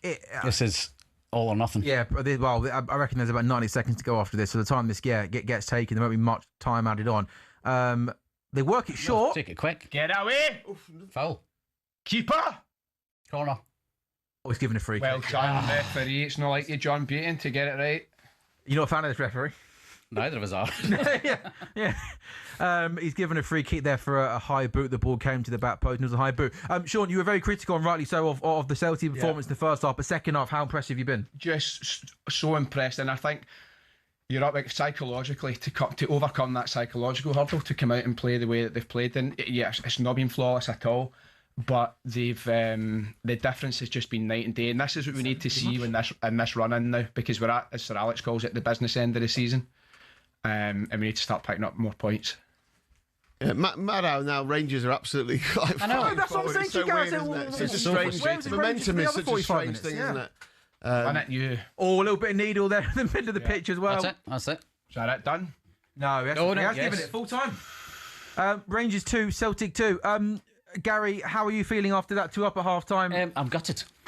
Absolutely gutted. We had that for the winning. Getting some fisticuffs. Yeah, very disappointed. Really didn't come out and play in the second half. Fair to Celtic, they did come out and play in the Celtic half. It's immensely difficult and cannot be understated what a challenge it is to go to a place like Ibrox and to take anything, especially with the state of play with the Celtic playing squad now and the form that they've been in. So to go there and to get a draw, look at this, a scrap starting here. Yeah, well, we said it was quite a nice friendly derby, wasn't it, for the first kind of 94 minutes. It wasn't really too much needle, but now it's all kicking off. Is that Araujo and Romans? Rangers, because I think they know they've not got it in them. Yeah, but rightly so. I don't think Rangers have possessed the mentality it takes. This isn't me trying to be inflammatory or to wind them up. I don't think they possess the mentality to go and get it over the line. And then I wonder. Do you agree with that, Gary? Big games, yes, I do actually, and it's been like that all season. And it's the games like Motherwell away, Livingston away.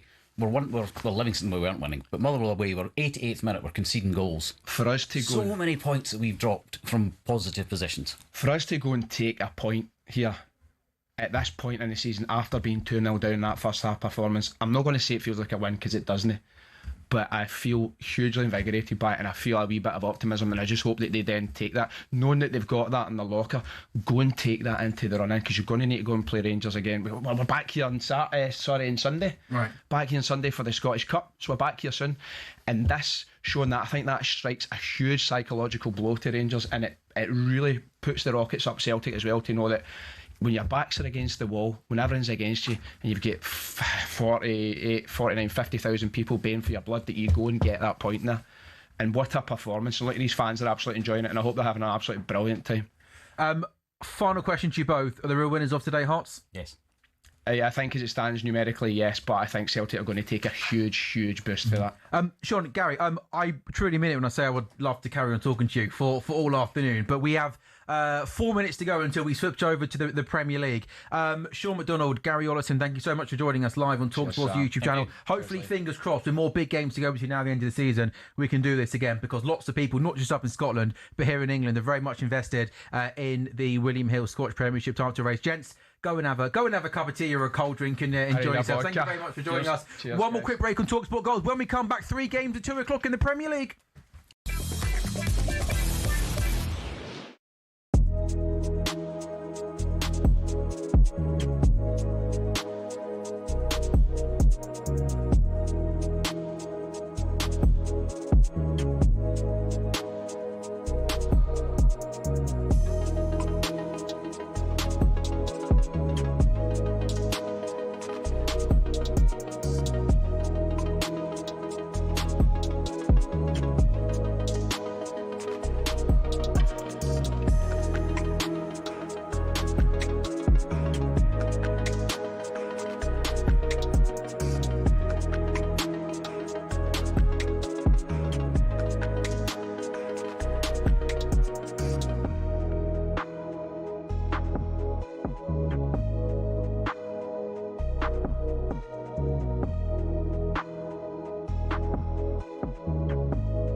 Betty just brought in a packet of disco salt vinegar, which I smashed down in that ad break.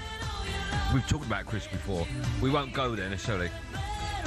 Unbelievable packet of Chris. I think they could be their top 3 for definite. They could be Mount Rushmore then. Oh yeah, 100% Mount Rushmore. Yeah. The problem with that, and like all things now, I was going to say Chris, but all like Twix, Snickers, crisps, everything's smaller now. No, but usually there's I grab these but usually there's a bigger bag than this. Oh, is there? Yeah. What does it say? What's that? Right? It's 55. Oh, 55p for that. Yeah. That's disgusting. I don't think that was that bad. But it says underneath RRP. Yeah. What's that? Retail price. Okay, 55p. Yeah. What do you think? It was like they're going to die? Rest in peace. Nah. There's a couple of items in the shop that I bought it from. Yeah. Well, I'm obviously not going to name where the shop is. Yeah. It says it says on the can, not for single sale. Yeah. Oh, why are you sending single cokes in? Were they doing that? Yeah, I never tell you it is. You can't do that. I'd never ever say where it's from, but that I don't mind an that. actual shop? Yes. Around here? Not for. Oh, right, telling you. Not for individuals. So you can tell me where is it? Is it downstairs or across the road? No, it's not round here. So it is. It's the shop I go to. How can you sell them?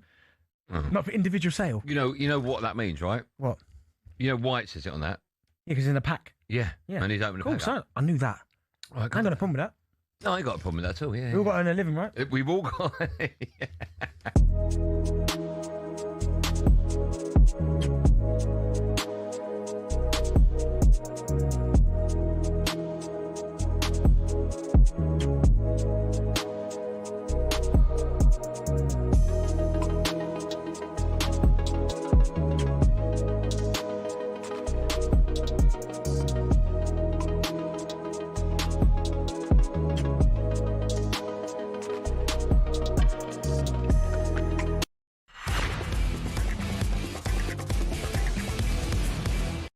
I don't know about you, but I absolutely love a Sunday afternoon live on talkSPORT's YouTube channel on your smart TVs. It is talkSPORT Goals, Sunday, March the 1st, and talkSPORT Goals is brought to you by Final One Standing New from William Hill. It's 18 plus, gamble away dog. Terms and conditions, you of course by now, you know that it applies. Task 1 of the day, tick. Task 2 of the day about to come. We've watched Rangers 2, Celtic 2, a cracking game at the top of the William Hill Scottish Premiership, which, well, probably the winners of today is Hearts, because Rangers, with that point, move on to 57. Celtic moved to 55. Hearts top on 63. Rangers were 2 up at half-time. So impressive in that first half, but then Celtic managed to come back into it in the second period. A big thank you to Sean McDonald and Gary Ollison, Celtic and Rangers fans in the studio with us. Hopefully we can have them on again between now and the end of the season, because it is a 4-horse race up in the William Hill Scottish Premiership. I'm still Sam Ellard, he's still Lee Phelps. The 2 Old Firm lads are out and in as Abby Summers and Scott Saunders, because there is no rest for the wicked. We now move straight into our 3 2 o'clock games in the Premier League, and what's really exciting about this, all ahead of Arsenal-Chelsea at 4:30, is that all 3 games have got something riding on it, including Brighton versus Nottingham Forest. Forest are 2 clear of West Ham with a better goal difference. Nottingham Forest are 17th in the table. Brighton ended a 6-game winless Premier League run with a 2-0 victory over Brentford last time out. Only bottom side Wolves have failed to score in more Premier League games this season than Forest. Brighton-Nottingham Forest has just got underway. Igor Jesus leading the line for Nottingham Forest.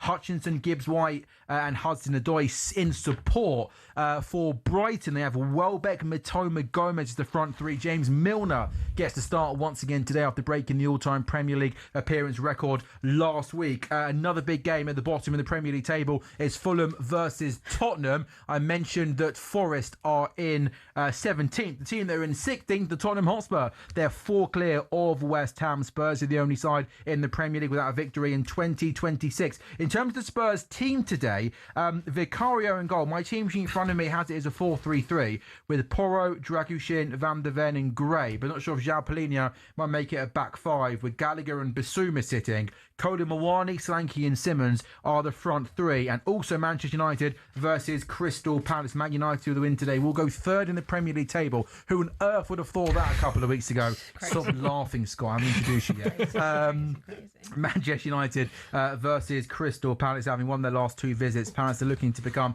just the 2nd London side to win 3 consecutive away league games against Manchester United. Scott Saunders, you must be a happy man. I'm very happy. It's just wonderful stuff, isn't it? And look, I'm hoping that United can get the business done today. They typically do tend to struggle with games like this, but the vibes are good, feeling's good, and I'm just glad I'm not Tottenham. Got to say. Hi, Abby. Hi, lads. You all right? Yeah, good. How are you? Sorry. Yep, fine. Good week as ever. Yeah, Abby, how are you feeling ahead of this game, Fulham versus Tottenham? Maybe a chance here for Spurs. Xavi Simmons with a good ball into the box, and Fulham with the back post managed to clear. But just immediately, Abby, though, when I look at the Spurs front 3, I'm not saying it's Son, Kane and prime Dele Alli, but immediately Kolo Muani, Solanke and Simmons at least gives you some sort of creativity and options from an offensive point of view. Yeah, it does. I mean, that is the options that we have available. You know, the only returning players this week has been Porro and Danso. Any of the other attacking options are not going to be back. Kudus is the only one that will be back, and that's probably April time. So this is it. What you see is what you get. That's basically been Spurs for the last few months. Yeah. I'm concerned about this back three sitch. Like, that was something I actually... Is it going to be a back three? Is João Palhinha moving in a centre back? I don't know. I assume... Oh, for Crystal Palace! Maxime Lacroix has given Crystal Palace the lead after 3 minutes. I mentioned there Palace's really good record against Man United, having won 4 of their last 6 games at Old Trafford. Corner comes in, Max Lacroix gets his head on it first, and it goes into the far corner. And Scott Saunders, not a good start for your beloved Manchester United. Cursed, man. I was just saying how good it was, like literally 2 minutes ago. Look, Everton peppered United's goal the other day, putting it right on Senna Lamans, and what they've done here is go deep.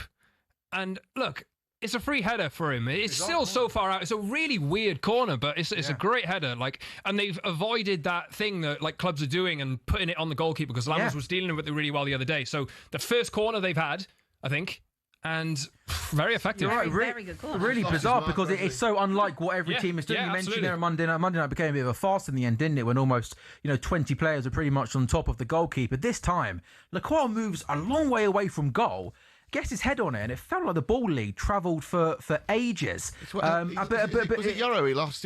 Was it Euro? He lost his marker really easy, kind of went one way, then just dropped off. And it was just, it's like it was in slow motion. The whole thing was like slow motion. Yeah, poor defending really from Man United. I was going to ask about Šeško starting here, which is obviously a bit of a change from the last few games, but now they've got to go. I thought Manchester United would go after Crystal Palace. I think Crystal Palace, as we know, coming back from Europe after a Thursday night, they don't particularly do well, but they started really strong. They don't finish very well in games generally. Obviously, they beat Wolves. That's the only win after coming back from Europe this season, and they obviously won that in the latter stages of the game. So, but you'd imagine Crystal Palace would be better in the first half than the second. And Man United need to get going, don't they? Scott, yellow card. Are you happy to see Benjamin Šeško start? Šeško playing as the number 9, Bruno in behind, and Mbeumo and Cunha out wide. That's a front four, isn't it? Yeah, it's good. He hasn't really had any opportunity to get involved in the game so far. We didn't want it to go this way from the start. I would have preferred United to be on top, but look, Šeško, for what he's done off the bench over the last few weeks, even going back to like the Burnley game, like when Darren Fletcher was in charge, he's making an impact. And I think what you want from Manchester United is players coming off the bench and actually demanding that they start matches. And it's been a few weeks now where people have thought that he should be starting games just because of the impact that he's had. And I think the expectation here is that Palace are one of the teams in the Premier League that don't really have too much possession. I think them only getting the first goal here would probably say that they're probably going to sit in and try and hit United on the break as well. So what United have struggled with over the last few weeks is when they've played West Ham and Everton, like, they haven't really had that focal point up front. So I think fans have wanted to see Šeško start and Cunha getting in the back here. But it's not been the best start from United. Wilson scores for Fulham! Fulham 1, Tottenham 0. Harry Wilson, you called it, Lee, scores for Fulham. Long ball gets stood up towards the back post. And Brighton right at the same time. If you're a West Ham fan, you'll be enjoying talkSPORT goals because both Spurs and Forest are losing. Gomez scores for Brighton. I'll tell you about that goal shortly. But Harry Wilson has got the goal for Fulham. Long ball stood up to the back post. Spurs don't deal with it. It falls to Harry Wilson. Volley into the roof of the net from close range. Abby Summers, the worst possible start. Good afternoon, by the way. Good afternoon. How are you? We're edging ever closer to me crying on air.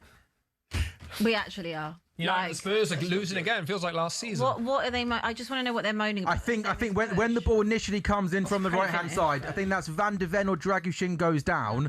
Oh no! Dragushin wants a foul from Jimenez. It's not a foul, by the way. It then comes to Oscar Bob. He puts it back into the danger area, flicked on by a Spurs player, and Wilson, like all good attacking players should be, is in the right place at the right time and smashes the ball into the roof of the net. I don't really have any words for you. Like, it gets worse and worse and worse every single game, every single week. It was. I can't even believe the North London derby was a week ago. It feels every week at the minute feels like the longest week in in history as weeks go by, because you just end up being so depressed, and then you've got to talk about it Monday, Tuesday, Wednesday, Thursday, Friday, and then like you get to the weekend and you think, oh, maybe there'll be a break, maybe something good will happen to us, and it's just like, no, like it's just rinse and repeat. I mean, to be fair, you've got the worst job. I mean, it's like you've got to talk about more. You were all the level time. for 5 minutes, Abby. Like it was 0-0 for 5 minutes. That's no. No, sorry. they're They are checking for a possible foul here, by the way. I didn't think this was a foul. So when the ball comes in from the right-hand side, Spurs are asking for a push from Raul Jimenez on the centre half. For me, there was nowhere near enough contact. Scott, what do you think? No, absolutely not. I mean, Were 2 hands on him? No sympathy for Spurs at all here. Do you know what though? By the way, you make a good point. But I have to say, I didn't think last week's one was a foul. I know it but you're wasn't. right to say but that. I'm saying, Abby. if there's 2 hands on him, then surely that shouldn't be given, should it? A goal's been given, but can I say, Abby, you are absolutely right to bring that up, because I thought last week's one, the Spurs goal that wasn't a goal, That was a disgrace. was nowhere near enough contact for that to be a foul. But I also think this one, there's nowhere near enough contact for that to be given as a foul either. So as far as I can see, there are 2 hands on his back. Okay, yeah, sure. But again, like last week, Scott, like last week, I would argue. Oh, right, okay. I would argue right. I would argue it's not a push. I don't think there's enough force. That's actually worse than last week. Okay, but do you agree? Oh, that would really wind me up. Abby, that would really wind me up. Look, what I've had to deal with this week is lots of Arsenal fans in particular moaning and saying, well, do you know what? He had 2 hands in the back. It's a foul, blah, blah, blah, blah. I'm not... It's so soft. The game is so gone, as I said last week. The fact that the referee blew up for it in that game and didn't let it go to VAR... Agree with you. Because let's be honest, it's so soft. We see it week in, week out. There's a prime example. All I ask for is consistency. I'm not saying we wouldn't have gone on to lose the game 4-2, 5-2, whatever. Oh, but what I am saying is what irritates me and winds me up is that I saw it last year, Gabriel on Romero. I saw it Ekitike on Romero. Yeah. I saw it Voltemada earlier in the season, and it just irritates me, the lack of consistency. That's not to say that Spurs would have won the game, but I just think if you bring it back to 2-2, maybe the belief still is there. The game changes. No one knows how that plays out. I don't know how it plays out. But it's just...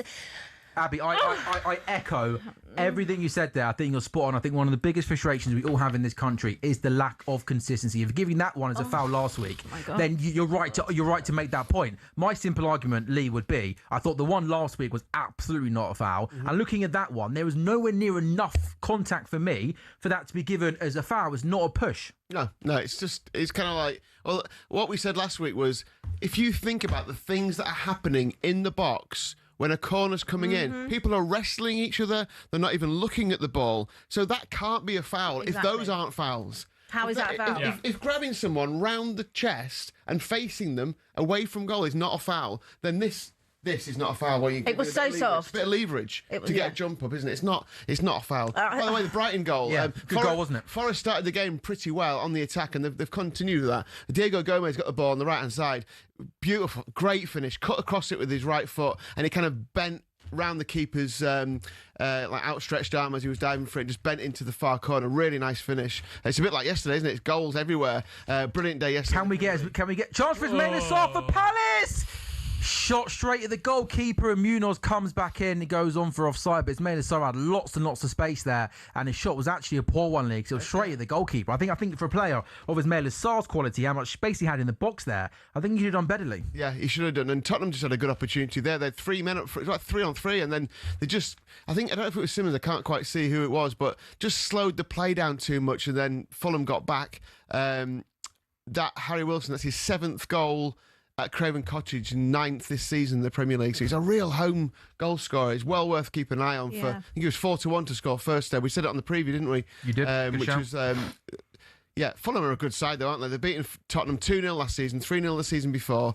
I said it before, but I didn't know why they weren't being given the kind of respect they deserved. I was just interested to see what Igor Tudor would have done with them, having had them for another week. I expect them to be aggressive and to go after Fulham. Just go and you got to go and try and win the game. There's no point in trying to play for a draw, Tottenham. They're not capable of that. Just get the ball forward. And when you looked at that kind of front three, if you like, you thought, oh yeah, it looks like they're going to do this. But Fulham are a good side. Fulham are a good team. Actually, Ryan Bromelo sent me a video before of the warm-ups because he's there doing, I think, comms today, and he said it's really interesting that Igor Tudor has not split them into like subs and team. Like, it's quite rare. You don't see that. He basically had everyone training as a group together. He said maybe there's a thing in that. Yeah, it's different, isn't it? I said I don't know what the reasoning is behind that, but it's been quite chaotic over in 12 minutes. It's kind of quite hard to actually work out what Spurs are trying to do today. I think that Spurs were going actually weirdly with more of a 4-4-2. Actually, I think they were trying to have Colin Moani and Poland is Solanke playing in midfield. Yeah, I think so. I think they were trying to have Colin Moani and Solanke closer together. Again, because there ain't much service going on there, is there? So you're trying to make something when you do get it. It's just, I do not know where we're getting points from. I have looked at the fixtures 100 times. I'm not going to mention the fixtures again after the way you shouted at me last week.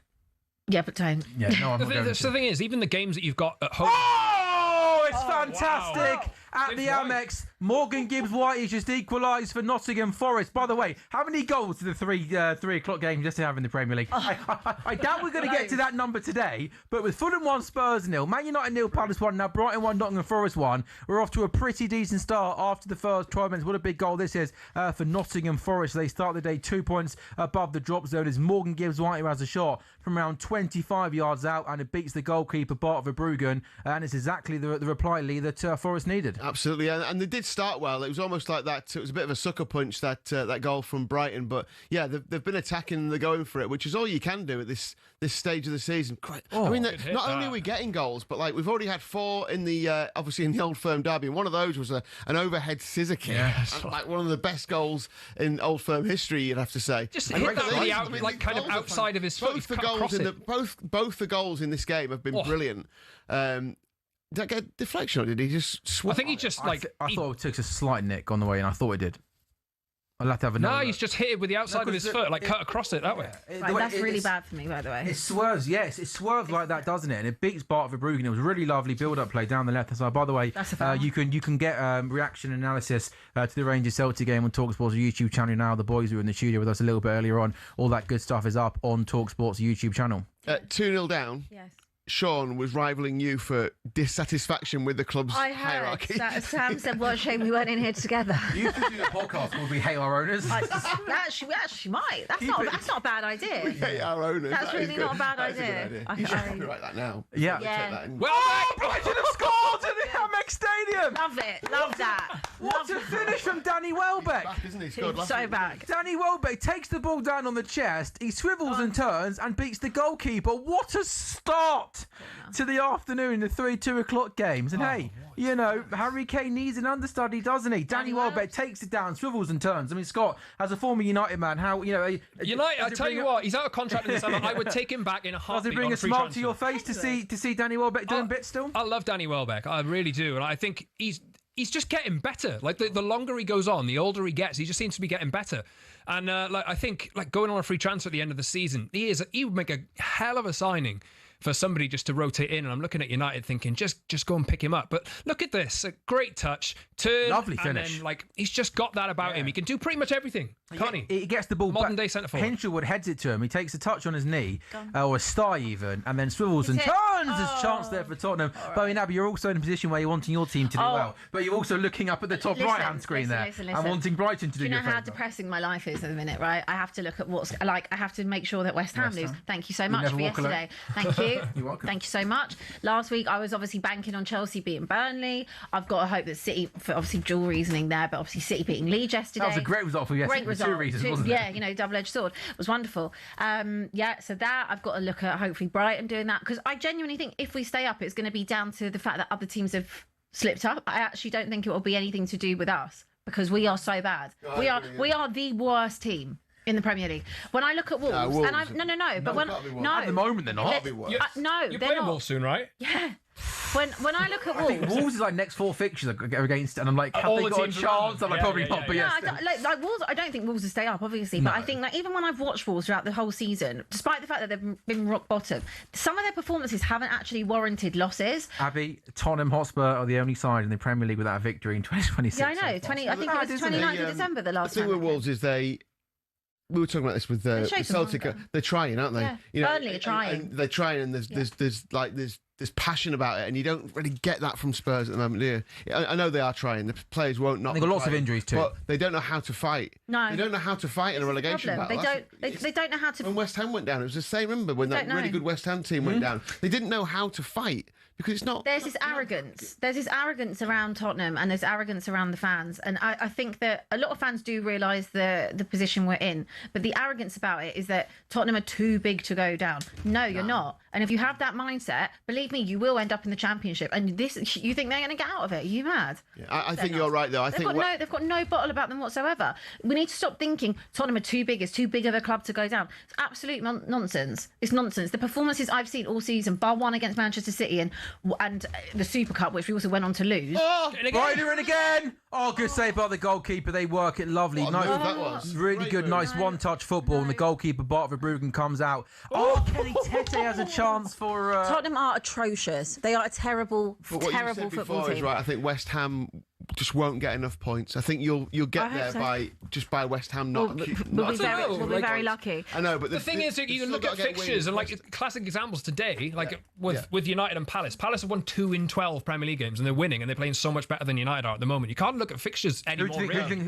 you think goes down? You're right. You can't count your points. Yeah. So how I do it is looking at across a season, how many points do you average? And you're going to have to average a point a game to stay up. I think you're going to need 38 Tottenham points. Haven't won in like. Tottenham, and West Ham 8 weeks, are 9 behind the 8 ball a little bit now because of that loss. So I think West Ham, if 38 is the barrier, they need 13 points from 10 games. Well, so they need to average 1.3 points a game. So they need wins. Like, can I just read you our fixtures? Well, Spurs if Spurs don't win, obviously. I fancy West Ham to win a good 2 or 3 in right. So let me ask you where Tottenham are picking up points here. So Fulham today, then we've got Palace at home on Thursday. Then we're away. I think that usually, but like Palace. No. Like not going to happen. And the home thing, like you would bank on the fact that your home form will keep you up, but we don't win games at home. Then we're away to Liverpool, which we haven't won since like 2012. Then we've got Forest at home. Then we're away to Sunderland. Then we've got Brighton at home, Wolves away, Villa away, Leeds at home, Chelsea away, and home to Everton. Now, if we were to go down, we could get relegated on game week 37, which is at Stamford Bridge. Oh my God! You really looked into this. Yeah, I was going to say. And you know that live on talkSPORT's YouTube channel, by the way. talkSPORT Goals will be bringing you live. maybe that show will just have the camera fixed on your face for the whole game. That will be my last day. So yeah, that'll be my last day. No, you have to do the Champions League final with us, Abby, when Spurs are in the Champions League final. Well, again, obviously, I had to ask the question because what was that question, Abby? The question was, what are the odds on Spurs to get relegated but to win the Champions League? I sent that in and you delivered to me. Let's go. And it was 175 to 1 on William Hill. It was 175 to 1. Now the losing might be shorter after this. Yeah. I mean, please, for the record, I absolutely do not think that Spurs are going to go and win the Champions League, by the way. But if there was any club in the entire universe I would back to get relegated and win the Champions League in the same season, it would be this. I'm not sure, Abby, because they are the most special club. Yeah, Wigan the only team to won the FA Cup and got relegated, didn't they? Under Martinez. Yeah, it was Martinez. We're unbeaten in Europe. We're unbeaten in like 29. You'll never sing. Oh no. In Europe. You lost to PSG, didn't you? At home, sorry. Oh, at home, sorry. Okay, fair enough. Yeah. And you got happy with your draw in the next round? I've had that. Probably not. I literally have had that question asked to me. I'm just like, yeah, like we get battered every week, so I don't really have a say. I don't really care who we play, in all honesty. Chance here. It's just a nice distraction from the. Yeah, it's just like, okay. I suppose in the last 5 or so minutes of just. By the way, João Palhinha back at Fulham for the first time after a good couple of years there.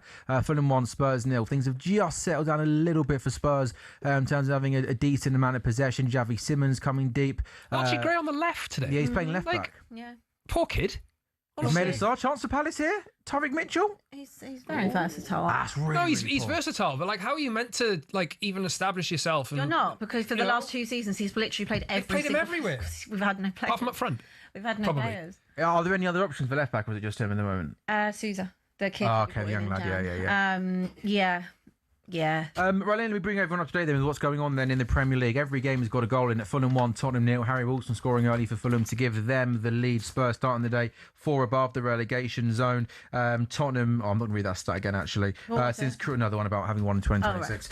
Since Christmas, 12 of Fulham's 14 Premier League goals have been scored in the second half of matches. They like to finish the game off well, but so far so good for Fulham in the early stages. They are 1-0 up. It's Brighton 2, Nottingham Forest 1. Brighton led Forest, equalised in Brighton moments after that. Took the lead again, and a Maxine Lacroix header gave Palace an early lead at Old Trafford. Luke Shaw, Scott, looks not particularly happy. That looks really bad, the way he sort of head in his hands and head looking down to the turf. And there's never a good time to get an injury, but at this stage of the year with the World Cup on the horizon, this will be particularly bad. Look, I think he's played more minutes for Man United this season than anybody else, and that was correct as of a few weeks ago. It looks like an impact injury on the top of his foot, but he looks pretty down about it, doesn't he? He's not getting up off the ground. It's pretty innocuous with Munoz. The knees come together. Is that possibly the problem? It was his top.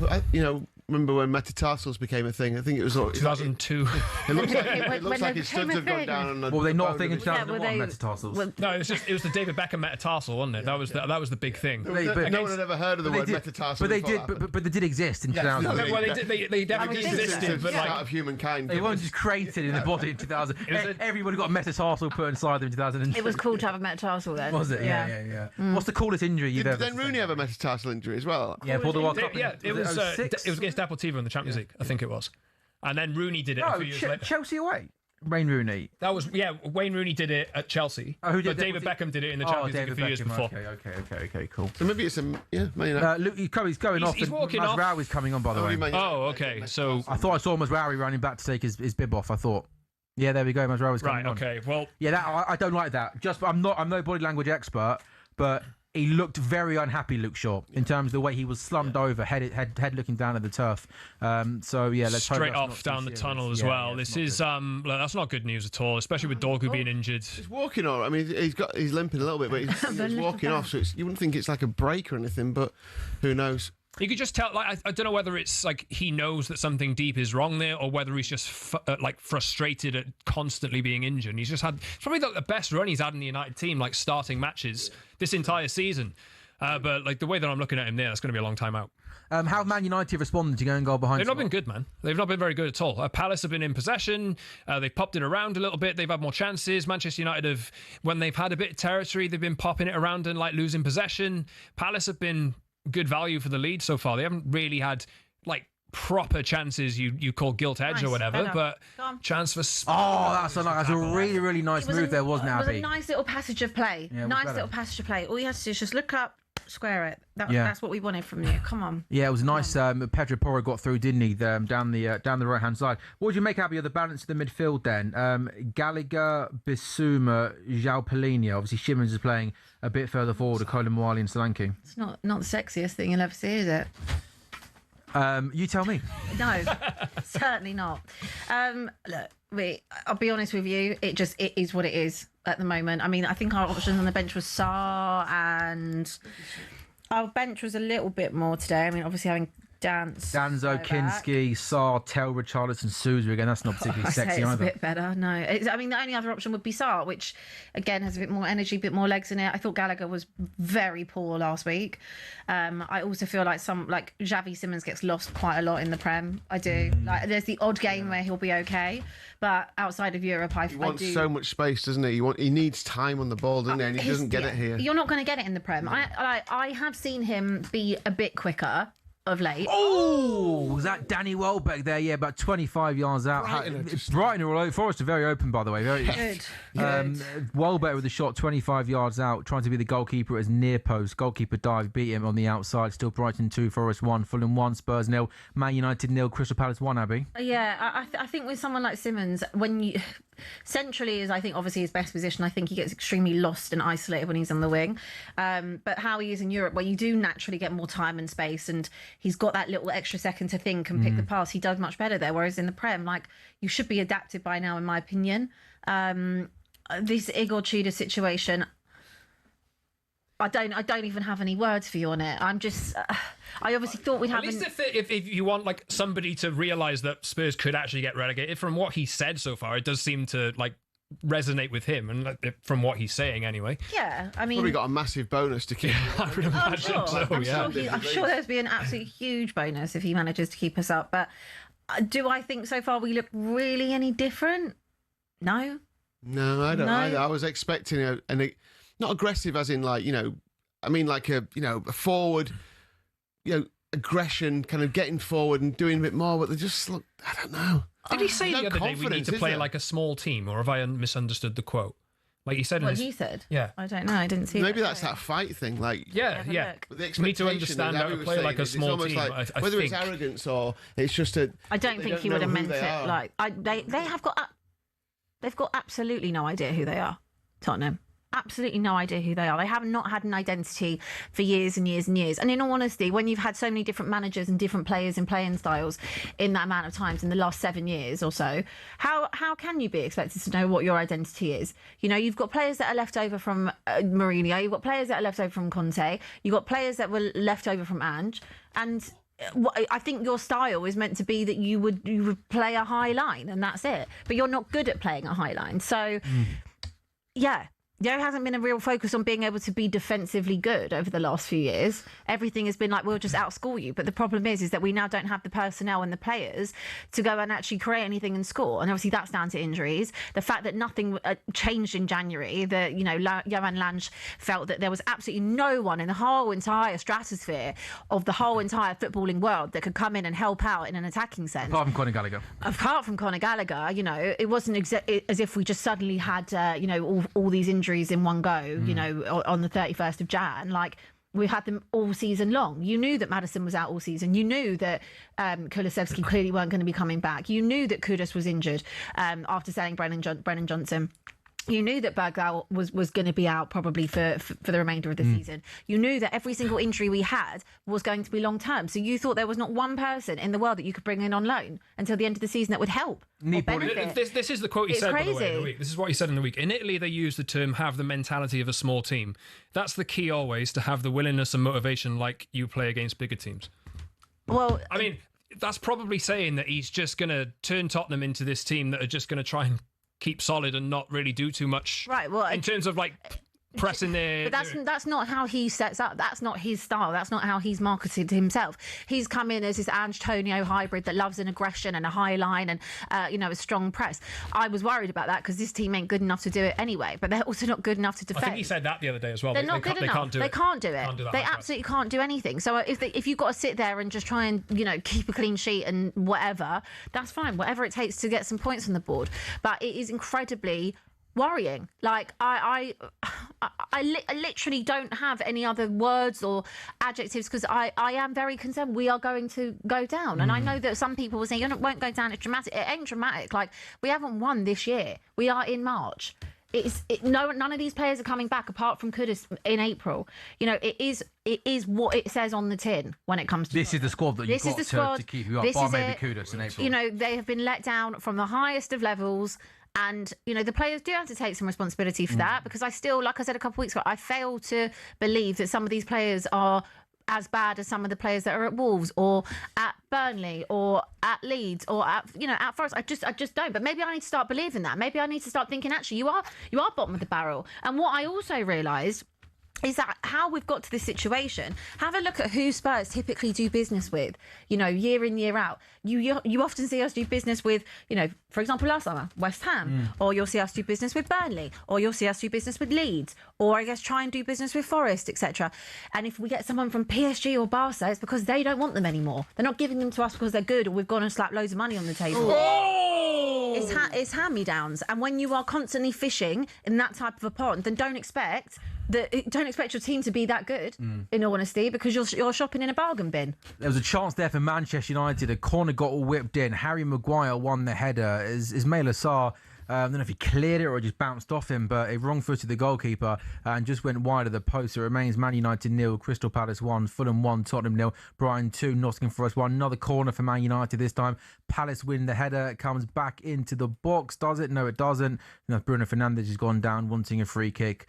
He's not going to get it. That Morgan Gibbs-White strike, by the way, the more you look at it, the better it is. Great goal. It's an outstanding strike. Yeah, I mean, the Welbeck finish as well was a lovely finish.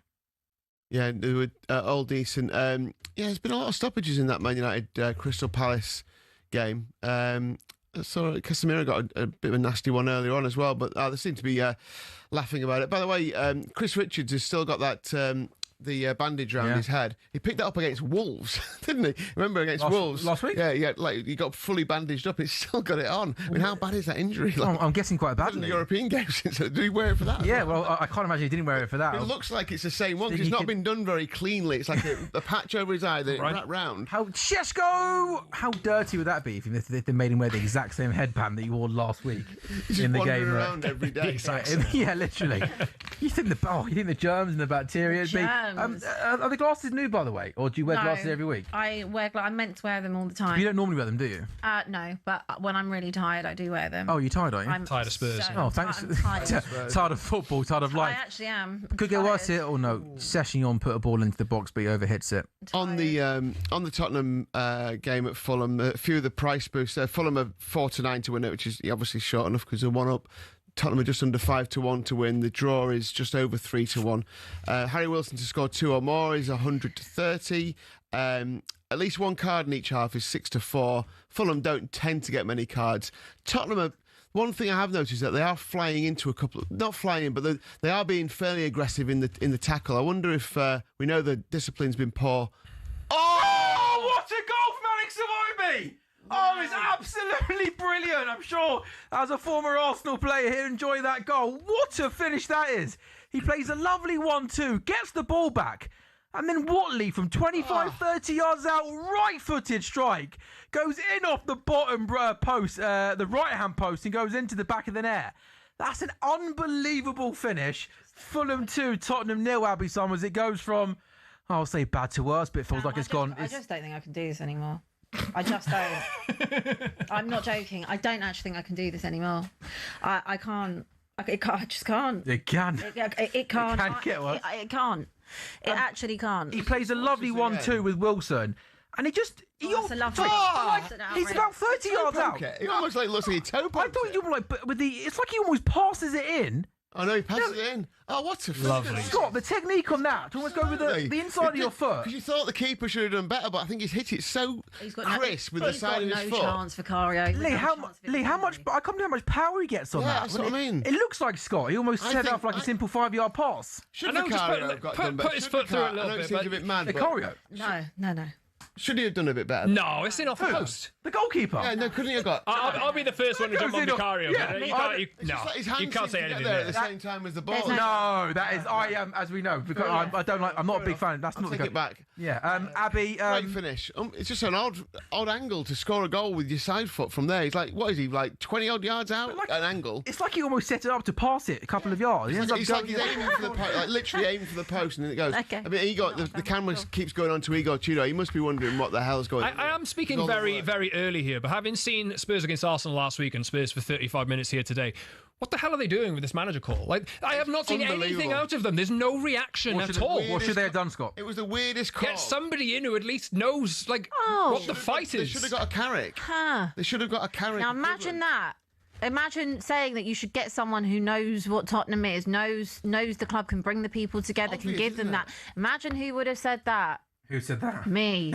Imagine. So you wanted Redknapp, didn't you? I don't think anybody would have shouted, "Get Igor Tudor in." Like, no, but did you know who Igor Tudor was? Did you hear the story about how? I knew him as a player. Like, I know he's jumped from manager job to manager job. Did you hear how this ended up to be? No. So basically, Paratici wanted him in the summer. The club said no. Why? Hold on, stay with me. The club said no. And obviously they interviewed 30 candidates and they felt Thomas Frank was the right one somehow. 30 candidates? 30 candidates. Vinay said it himself. We interviewed 30 candidates. We had a long process. This is what you got. This is the magic who you've got. Might score here. Sumer Abbey, shot takes deflection out for a corner. Anyway, so they obviously ignore Paratici and they go and they appoint Thomas Frank. And then Paratici in October says, this ain't working. It's not very good. Don't like him. And they say, nope, we're sticking with him. And he says, cool, I'm off. I'm not doing this anymore. Off Paratici goes. Then, of course, the board decide to sack Thomas Frank. Right. Paratici's obviously left the building as well. They sack Thomas Frank, and then they give Paratici a call, and they say, can you get your mate over, Igor Tudor, the one you won in the summer? And he goes, yeah, sure. So What's Johan Lange doing then? So even so, Johan Lange is ruining my club along with Vinay single-handedly. so Paratici left in January 2026. Yeah. But they called him up and asked him And was to like, get "Can you him the guy that you wanted? Can you bring him in?" Yeah. Chance for Mazraoui? Yeah, so Abby, one of you. again, Full it circle comes moment. back to it basically just being a mess at the top, right, in terms of... A complete. So you... So you had two sporting directors. One sporting director goes, and then the sporting director who remains gets the pick of the old sporting director. That doesn't make any sense. Well, no, yeah. This club just makes absolutely no sense. I hate them. But look, when I'm in the Championship next year, you'll get good content, and hopefully I'll still be invited back. Really good save by the Forest goalkeeper Matt Sells there. Cross came in from the right hand side. That was Jack Kinshelwood, diving header, pushed away. Abby. Yeah, you'll be enjoying the EFL content when I've got to go to Deepdale on a Tuesday night, and Sasko. Oh, Abby. Oh, just pointless. Radu Dragushin. What a big chance that was. Corner came in completely unmarked, couple of yards out. And he somehow, look how much space he's got, Abby, and he goes so far over. I have no words there. I know, but ideally though, we need some words. I know you need some words, but I really just I don't have anything to say about them. It's really hard for me to say it not in swearing terms. All right, I mean, maybe we could, for a one-off, we could for a one-off. Not swearing. Have we got but the dump button? The kind of one in the middle, like the swear words that are kind of not real swear. No, we can do it. No, we can do it without. It's hard, in all honesty, because like I said, what more can I say that I haven't already said? I know why we're in this situation. I thought I'll give him a chance. Northampton Derby, I thought we'd have a new manager bounce. Didn't bounce. Oh, great ball that came into the box there from the right-hand side. That Pedro Porre's got a great whip. One thing I would also say is that, again, most of the areas that we attack down is the right-hand side because we have no one on the left. And Porre is really good, isn't he, at whipping balls into the box? He can be dangerous, can't he? Usually no one on the end of it, but yeah. No, that's where I think that ball, Abby, is a really good, dangerous ball. I don't know where Solanke is there. I don't know. I thought Spurs I thought before the Iwobi goal, I thought Spurs had settled into the game a little bit. It's not the worst I've seen us play, but no. Still 2-0 down regardless. The left is a big problem. Like, again, in the summer, why have you not gone and got anyone for the left? Like, you let Son go, you knew he was going, you haven't replaced him, obviously, massive negligence there again, and then you let Mikey Moore go out on loan, who's had a really... How did Mikey Moore play today? First off, he was really, really good. Yeah, so really, again, really good. I don't know why have you not recalled Mikey Moore? What, is there a thing in the contracts? Like, can someone just go on? Conor Mawani, it comes back out to João Palhinha. It's a couple of shots from close range that Fulham managed to block, but it's better from Spurs. Fulham 2, Spurs 0, 39 I think they're going to score. The way they're playing now, all of a sudden, you'd think it looks like a goal's come in from Tottenham, doesn't it? They're really... they've realised, haven't they? Right, we need to get going here because we're 2-0 down at Fulham. Solanke to score at any time is over 3-1. Same price for Harry Wilson to score another or 2 or more goals. I like what's this long throw? Long throw into the box. Go on.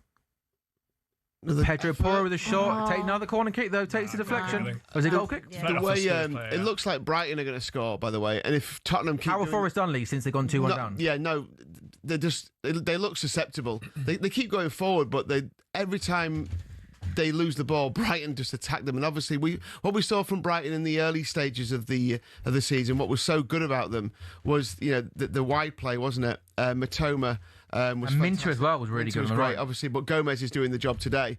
But they just look dangerous. Welbeck obviously got his goal already. He looks a danger. Welbeck to score another goal and Harry Wilson to score another goal is.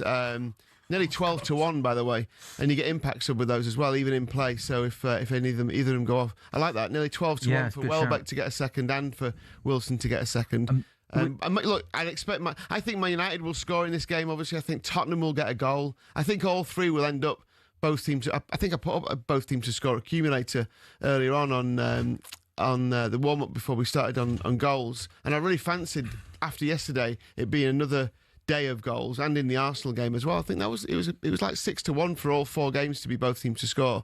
Oh, nearly had one there, Lee. Bruno Fernandes whips a free kick over the wall. Man United have got too much quality at home not to score in this game. Yeah, Buemo, Cunha, Šeško and Bruno Fernandes gets you a goal. That was a good effort there. I think Dean Henderson does well. Does he tip over? Yeah, really good save. It might have been creeping in that as well. Yeah, look, United haven't been great so far. Over the last 5-10 minutes or so, they've started to like really press Palace in, but they're lacking width as well. Like everybody seems to be Palace is defending quite narrow, and everybody from United's side just seems to be playing inward. And the biggest chance they've had is from a corner so far. All the games are great, aren't they, Sam? Because you've got, Tottenham and Forest need to win their games. A draw isn't well. A draw is good enough in the end, probably, but they need to get back into these games. And you got Manchester United at home again, losing to Crystal Palace. So they go third if they win, Lee, as well.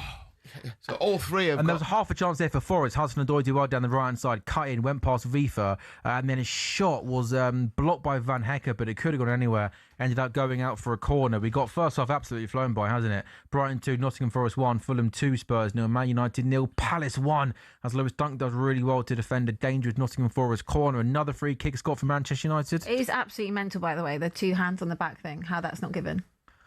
So for me, what annoys me is the one that last week wasn't given. Yeah, I agree, because the ref blew up. The ref blew up during play. That one there that happened there in the foot. That for me should have been a goal. Yeah. But the one that they got wrong was last week. Abby, we watched it together. We both said it should have been a goal. Chance of Man United, how have they not scored? Dangerous ball gets whips in. What a free kick. Casemiro unmarked, heads wide in front of the Stretford end. Should score, Scott. Yes, he really should have. He's a big pest from set pieces, and Bruno floats it to the back post. He's unmarked completely. And he just tries to direct the header into the post that he's closest to. Just glances it a little bit too much. It's almost like he just got to it just a little too soon. But yeah, getting closer, aren't they, Man United? What we on 43? So not much time left before the. Should be a bit of added time with Luke Shaw going down as. I was just wondering if they'd get one in this. Obviously, they'd want one in this half. But Man United to win 2-1, by the way, just to turn this round, is 11-2. Which is that's a decent price. I like that. Yeah. I could see them. I could see them having a much better second half. Like I said, I know you can't take this as an absolute fact, but you'd think Crystal Palace will start to. Well, it happened in the reverse game. I watched it here. It was at Sellers Park. United were terrible. Oh, Vicario! Apologies. Did I overreact there? Slightly. I thought Vicario. It looked like he was dropping it. That's why I reacted, because I thought when the cross came in from the left, and I thought it was a routine catch for Vicario. And I thought for a second, Scott, did he lose it for the second? He did lose it. A bit. No, I think given the fact that Fulham player was a centimetre away from me, I think I was right to react like that. It was quite a reaction. Well, Vicario nearly made a mistake, Abby, to put Fulham 3-0 up. Just get to half-time. Get to half-time. Get to half-time 2-0. Yeah, you're losing 2-0, Abby. Yeah. I'm losing the will here. Wishing time away. I am. I can't wait for the 4:30. The other thing is the only thing that you've really got on your side in this race, and it does become a factor, is goal difference, -6. So you don't want to be losing games like 2s and 3s, because soon you've got a long way between you and Forest. Forest are -15. Tottenham are -6. So that's a point. We're -6 now on our goal difference. Goal difference, yeah. So that's a point. Because if you think it's it is. He's right, to be fair. If you level, it's crucial at top and bottom, isn't it? So last week really did us some damage, didn't it? I don't think you'll catch Forest up, because it's a long way, but you don't want to be losing games like this. You say that, we've got to go to Chelsea and we've got to go to Anfield.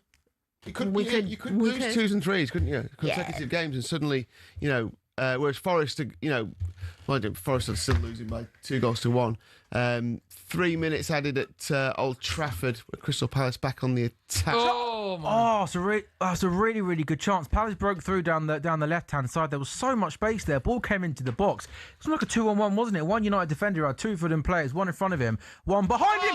Oh my God! How on earth has Fulham not scored there? Did the whistle blow before he had that shot? Corner comes into the box. Alex Iwobi whips the corner in. Spurs don't deal with it. Keeper's on the floor. Oscar Bob has a shot. Oh, you got to score that. He's literally 3 or 4 yards out, unmarked, and he somehow he goes closer to kicking that ball outside the stadium, let alone to the back of the net. What on earth is he doing? Defensive clearance. Yeah, it's more like you're absolutely right. Yes. It's more of a defensive. Sliced How on earth does he get that so far over the? It's like trying to hook it away from out for a corner kick. Forgot what end. Yeah, that is Spurs are fortunate there to not be 3 downs. And I think Forest are fortunate not to be more than 2-1 down. Brighton have been Forest have played all right, don't get me wrong, but they're just so open, and when Brighton break, they are so quick. And now Welbeck started to score goals. They've obviously got someone who can put the ball away with, didn't need many chances. He scored last week, didn't he, in the win? after having a bit of a spell of not scoring. So, yeah, interesting. All three are really interesting games. Chance here for Igor Jesus for Forest. He does get a shot away. It's blocked and it'll go into Bart Verbruggen. Scott, it feels like United are controlling the game at Old Trafford, but as we saw there from that crossing from the left, Palace are dangerous from the counter-attack. Yeah, look, that's the way that Palace are going to want to play the rest of this, I think. I haven't been all that convinced by United so far. I think they're lacking a lot of width. Like, just... if we bemoan injuries in a sense, I think United have lost their one true, like, proper wide option in Patrick Dorgu, playing him from the left, like they did in the first few weeks under Michael Carrick. But Brian Mbeumo is an option from there. Yeah, he's a wide player. Yeah, he is, and maybe Carrick does need to change that, because the way that I'm looking at it at the moment, I've just seen that Sesko's had like 7 touches or something like that in the first half, which is absolutely ridiculous. They're not involving him at all, but they're playing right into what Palace want. And Palace, just with a couple of incisive passes, like right through the lines, are just finding it pretty easy to counter-attack. So I think Carrick needs to do something in the second half to change things up, because the way that United are going to get back into this rate as it is just through a set piece. I haven't really seen anything else. It'd be United 48, Liverpool 48, Chelsea 45, who play this afternoon. So kind of, Villa are in it now as well. Yeah, Villa, and Villa 51. Yeah. I mean, Villa now are closer to 6th place Chelsea, 6 points, as they are at the top of the table. Arsenal 10 points behind now. So yeah, sort of any kind of, what we're calling a half a chance, a quarter of a chance, then maybe challenging for the title. Feels like that's well and truly gone. So we're nearly at half time then in our 2 o'clock games in the Premier League. And I guess, Lee, as you've said, all three kind of nicely poised going into the second half. But big halves really for all of these sides. Yeah, I think Man United are over 2-1 to win their game. I still like it. I know it's a lot to kind of ask for. You got to go and get it done. But I do think, I keep saying it like a stuck record, but Crystal Palace surely will start to tire a little bit, and Man United don't have anything to do during the week other than practice. Brighton, I think Brighton get more goals, and I think, unfortunately for Abby, I think Tottenham will score, but I think Fulham get more goals. Then the more that Tottenham press, the more that Fulham will counter. Yeah. Abby, how have you seen this first half? Unfortunately, I had to watch it. What have you made of the first half that you've had to watch? That is literally the first time I've seen Xavi Simons, by the way. That's the first time I've seen him all game. They're quiet. Tottenham haven't been terrible, have they? But Fulham have punished them. By their standards, this is what Fulham do. Fulham just kind of like seem to coast through a game. And there's another win. But Tottenham haven't done anything. No. They haven't offered anything. They've offered nothing going forward. I have not seen the one creative person who's meant to find that spark in Xavi Simons' bar there, where they've just shown the back of his shirt. I've really seen nothing. It's not the worst I've seen Tottenham play, because the bar is that low. But let's be honest, there is absolutely nothing to. There's nothing to really take from that. Half time then at Craven Cottage. All 3 games at 2 o'clock in the Premier League are at half time. It is Brighton 2, Nottingham Forest 1. Gomez scored early, Gibbs White equalised, then Danny Welbeck put Brighton back in front moments after that. In the Fulham Tottenham game, Fulham 2, Spurs 0. Harry Wilson scored early on, and Alex Iwobi scored a wonderful strike after 34 minutes. And at Old Trafford, real surprise result, given United's good form. 5 wins and 6 under Michael Carrick. It's United 0, Palace 1. Maxime Lacroix with the header after 4 minutes. talkSPORT Goals is back in a couple of minutes' time.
So when an old friend I know drops by to say hello, will I still see suspicion in your eyes? Absolutely. There we go again, Ray. Here we go. Come on now. You're asking where I've been. Whoa. You can't see the tears are real, I'm crying. Sing it, Ray. We can go on together with suspicious minds. Build our dreams on suspicious minds. That's beautiful. Right. People can put the radio back Right, on. I just want to hear a bit in the ghetto from the man himself, Elvis. This is a classic. There's a snow flies on a cold and grey Chicago morning. A poor little baby child is born in the ghetto, and his mama cries. 'Cause if there's one thing that she don't need, it's another little hungry mouth to feed in the ghetto. People, don't you understand? A child needs a helping hand, or he'll grow to be an angry young man someday. Well, take a look at you and me. Are we too blind to see? Or do we simply turn our heads and look the other way?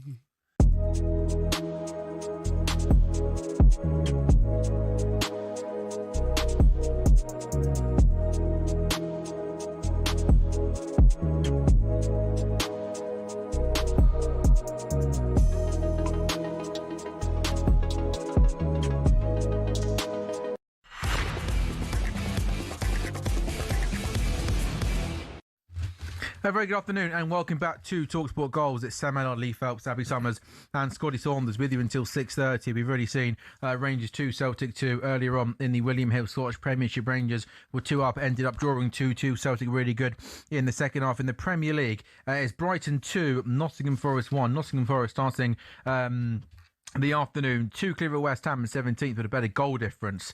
Forest started okay. Brighton took the lead early on, then Forest got back into the game. Morgan Gibbs-White scoring after 13 minutes, and 2 minutes after that, Danny Welbeck with a lovely turn finish for Brighton. Brighton 2, Forest 1. The team above Forest is Tottenham in 16th, 4 clear of West Ham. Spurs yet to win in the Premier League in 2026, and it looks like that's not going to happen today. It's Fulham 2, Tottenham 0. Harry Wilson scoring after 7 minutes, and Alex Iwobi made it 2 after 34 with a wonderful finish from around 25, 30 yards out. Perhaps the surprise result at Old Trafford is Manchester United 0, Nottingham Forest 1. Max Lacroix scoring after 4 minutes. Scott, were United just not good enough in that first period? Yeah, it was a bit of a throwback, really, to the bad United that we've seen, like that I've seen for so long. To be honest, there were passes just were sloppy, intercepted, just no tempo to it or whatever. United got gradually better through the first half, and the thing that I'm really hoping for here is that the fact Palace played Thursday night and the fact that they've got like a squad that size, that I'm hoping that the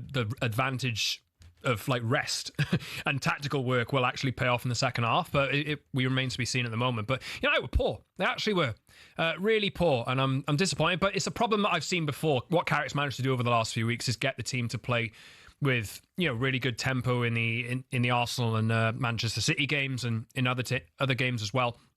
But United's big problem for a long time has been playing against teams that are happy to sit in. United have had more possession. United, when they have more possession, tend to not win as many games. And look, it's just something that they have to figure out. I think it comes down to personnel. They do need to address that in the summer. But for the rest of the season, they got 10 games left or whatever to fix it with the group of players they got. And they haven't been good enough first half. How Šeško played as the 9? You can't. I can't really judge him that much because they haven't involved him. To be honest, I think Palace they're playing the formation that they're playing. They're keeping it really tight and congested in there. United haven't really crossed the ball in enough for him to get on the end of, and it's not really. He hasn't been involved at all so far. It's a shame, to be honest, because he's really pushed for that first team starting place with the impact that he's had off the bench over the last few weeks was just a completely different game to what he's come into over the last few weeks at the moment. I'm hoping that things get better in the second half, but no real hope currently. Abby, from Spurs, more of the same really, isn't it? Yeah. Just rinse, repeat. Rinse and repeat. More just terrible Tottenham. And like I said before the break, this is not the worst I've actually seen us, but it's a lot of nothing. Like, there isn't really any talking points about it other than the fact that you're 2-0 down. You need to get Xavi Simons more in the game, don't you? It would be nice. He's too quiet, stuck out on the left-hand side. I'd love to know how many times he touched the ball. Yeah. I really would. I mean, just looking at the table as it stands, I mean, Leeds will be 15th, 31 points. Tottenham will be 16th, 29 points. Forest, 27. So everything's staying the same, isn't it? None of the teams the haven't got any same. points this weekend. But it's really bad. Like, I feel like I'm a broken record at the minute. I don't have anything positive to say, and I'm sure that's very jarring for everyone listening. But what positives would you like me to come up with? No. The fact that it's not 3? It's only 2. I was going to say, yeah. You know, No. what positives could I possibly come out with at the moment? It's such a dire situation, and I can't see anything changing. I can't see it getting better. Like, they can't defend, clearly. I mean, the Iwobi one, I don't think you can massively stop. Like, that was a lovely finish, wasn't it? It's a lovely goal, but you can't. They don't defend. They can't attack. They don't create. No intensity. There's no intensity. They don't have quality either. Like, looking at Harry Wilson, like, really, he's probably in among like the best players in the Premier League this season, given how good he's been in an attacking sense. And like, Fulham just seem to have a player like that. And a lot of teams in this league do have a player like that will consistently step up and make the difference in games like that, where it's kind of like tight. This is just a typical game that, you know, I've said it so many times this season, you will not have an easier game than playing Tottenham. And pretty much every team that's improved, right? This is just a typical team that look like they're where they should be in the table, in and around relegation. Everyone has a good time against them. Fulham 2, Spurs 2, Brighton 2, Forest 1, Man United 0, Palace 1, Arsenal Chelsea. Fulham 2, Spurs 2. Oh, did I really? Fulham 2, Spurs 0. I'll do that again. Manifest it. Sorry. Manifest it. I have to say, by the way, Fergus has delivered the goods hands into the house. Do you know what? With these cookies that are at half time. These are literally these are the only reason I'm still here, Ferg. The only reason, and also you're getting paid, I think, till 6:39. Yeah, that's technically. it. I'll do that one more time today. Brighton 2, Forest 1, Fulham 2, Spurs 0, United 0, Palace 1, Arsenal Chelsea at 4:30. Back in a couple of minutes' time on talkSPORT Goals.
So, Stuttgart have got Porto, Nottingham Forest have got Midtjylland. The winners of those ties will meet in the quarterfinals. Bologna take on Roma, and Lille play Aston Villa. It means the quarterfinal could be Donyell Marlin against Aston Villa, Gabby. That would sum us up. That Donyell Marlin would score the winner and knock Aston Villa out. And if that happened, right, I don't know what I'd do, Crookie. I think I'd walk to your house, Crookie, from here and knock on your door and blame you. We're far up the hot tub, mate. You're always welcome. But Aston Villa against Lille, they finished 18th in the Europa League group stage. Beat Red Star Belgrade in the playoffs. They did well, actually, to come from behind. They lost their home leg 1-0 and then 1-2, 1 away. You should be beating them. They're 5th in the league as well, in Liga. So Roma's the tough one. Yeah, Roma's the tough one, and then it's on the same side as Forest. Is that right? Well, yeah. So basically, what it means is that if they were to win against Midtjylland, which you might expect them to do, Nottingham Forest, they would find a quarterfinal opponent, either Stuttgart or Porto. Tough draw, actually, that. And then further down the line, if they were to win that quarterfinal, the semi-final would be potentially Aston Villa. That is possible. Are you pleased you're on the other half of the draw to Genk? Okay, you're not funny. Where Manchester United, Alex? Because there'll be thousands of Villa fans listening to you. They're also on the other side of the draw to Freiburg. Yeah, oh yeah. Oh, hello. Well. Hello, you. And Braga. Guys, you do a lot of games at Villa Park. Be careful. Be careful now. Alex. We like Aston Villa. Get looked after, didn't you? We're predicting them Get to some good food in the press box. You know what? I think the atmosphere at Aston Villa is one of the best when it's really. Oh, I love it.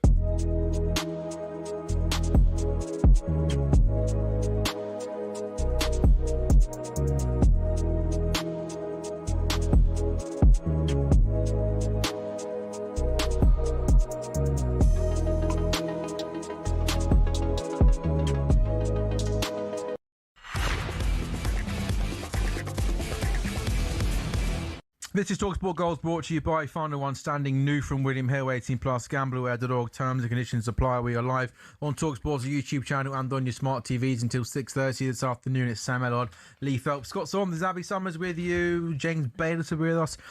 Big Arsenal fan, of course, from around 4:15 for Arsenal-Chelsea. A big game, isn't it, this afternoon in the Premier League already. Today we've seen Rangers 2, Celtic 2. Rangers move to 57 points. Celtic move to 55 points. Hearts the top on 63 points. Celtic do have a game in hand, though, on Hearts. The latest half-time scores in the Premier League. Brighton 2, Nottingham Forest 1. Nottingham Forest are winless. They lost 5 away league games. The only bottom side, Wolves, have failed to score in more Premier League games this season than Nottingham Forest. Brighton did end a 6-game winless Premier League run with a 2-0 win over Brentford last time out. Fulham 2, Spurs 0. Spurs 4 clear of West Ham in 18th place. Fulham looking to complete the league double over Spurs for just the second time in their history. And Palace, who've got an unbelievable record at Old Trafford, they've won 4. They lost 6 away league games against Manchester United, having won just 2 of their first 22 visits, leading United by a goal to 0. Max Lacroix scoring after 4 minutes. Arsenal-Chelsea to come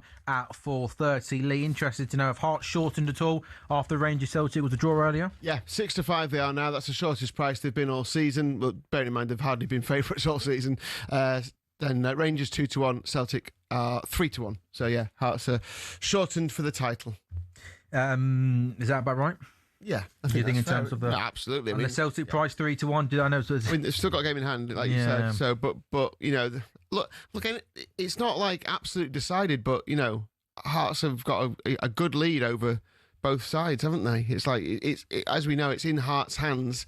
But as the guys were saying, you know, once the split comes, because you're playing only the other top 6 sides, and it is so competitive this season in the William Hill Premiership, I don't think you can say, yeah, that's a big enough lead, because Hearts are capable of losing against any of those teams, barring Falkirk, I would say. Falkirk are the only one in there that. Well, Falkirk have beaten Motherwell this season, but that was before Motherwell really got into the stride. But I think if you saw Hearts lose to Rangers, Celtic, or Motherwell, it wouldn't be like, oh, Hibs, because Hibs have already beaten them as well. You wouldn't be like, massive shock, would you? That's why it's so exciting. Yeah. But they should be. They're justified favourites.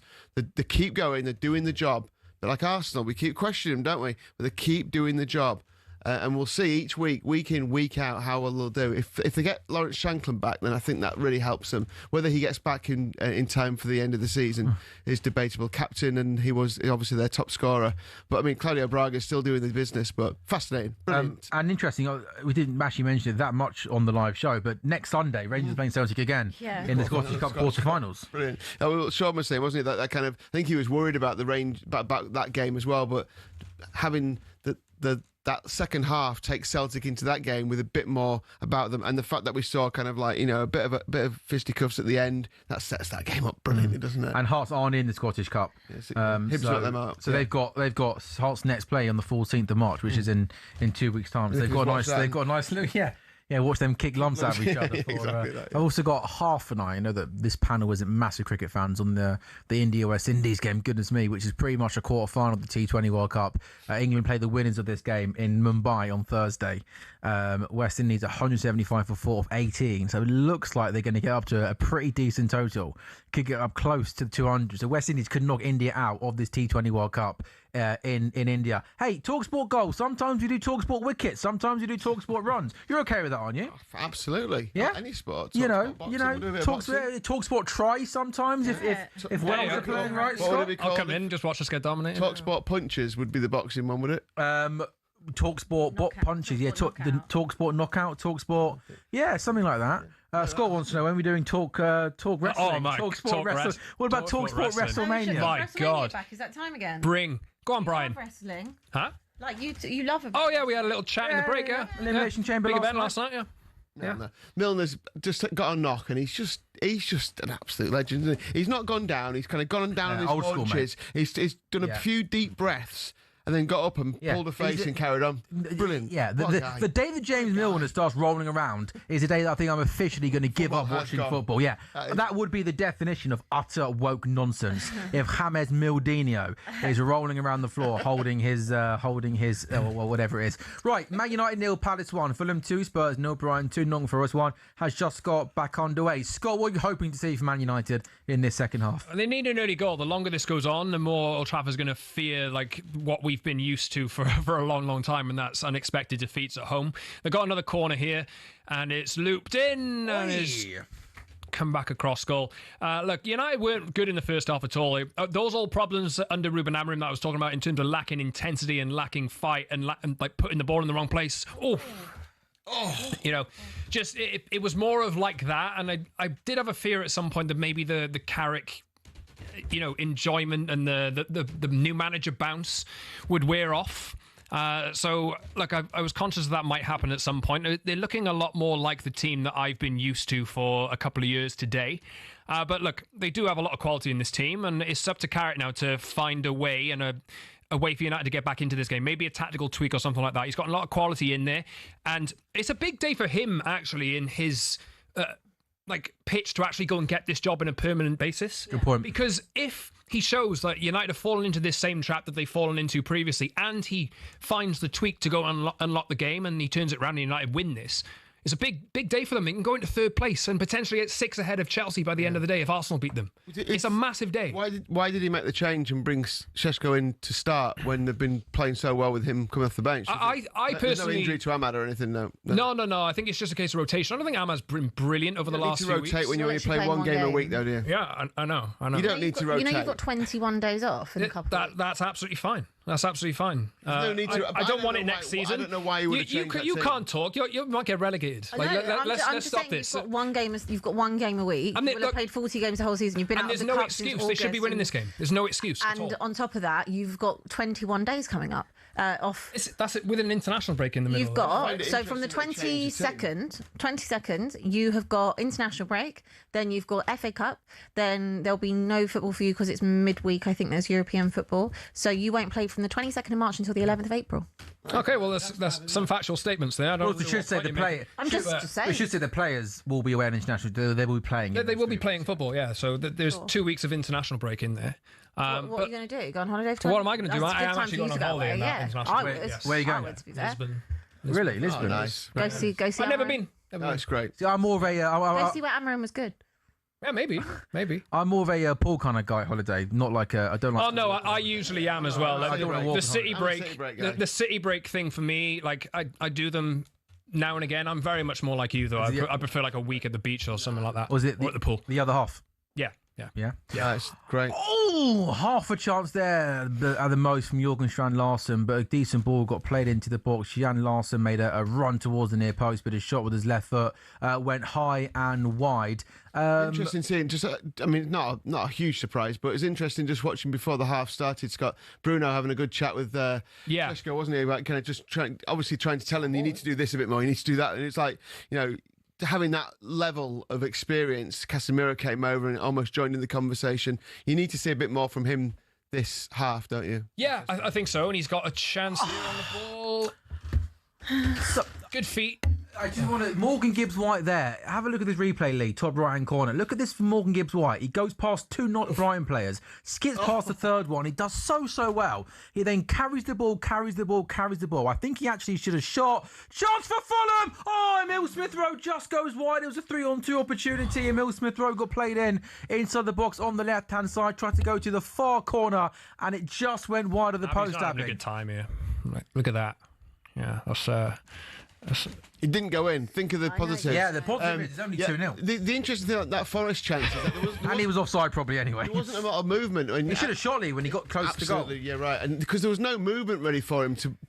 He should have just gone. You said, he's done all the hard work. Just go and finish it off, or go and have a go yourself. But it's so open, isn't it? Because Forest will keep pushing, and they've got to, haven't they? At some point in the second half. They've got to get a goal.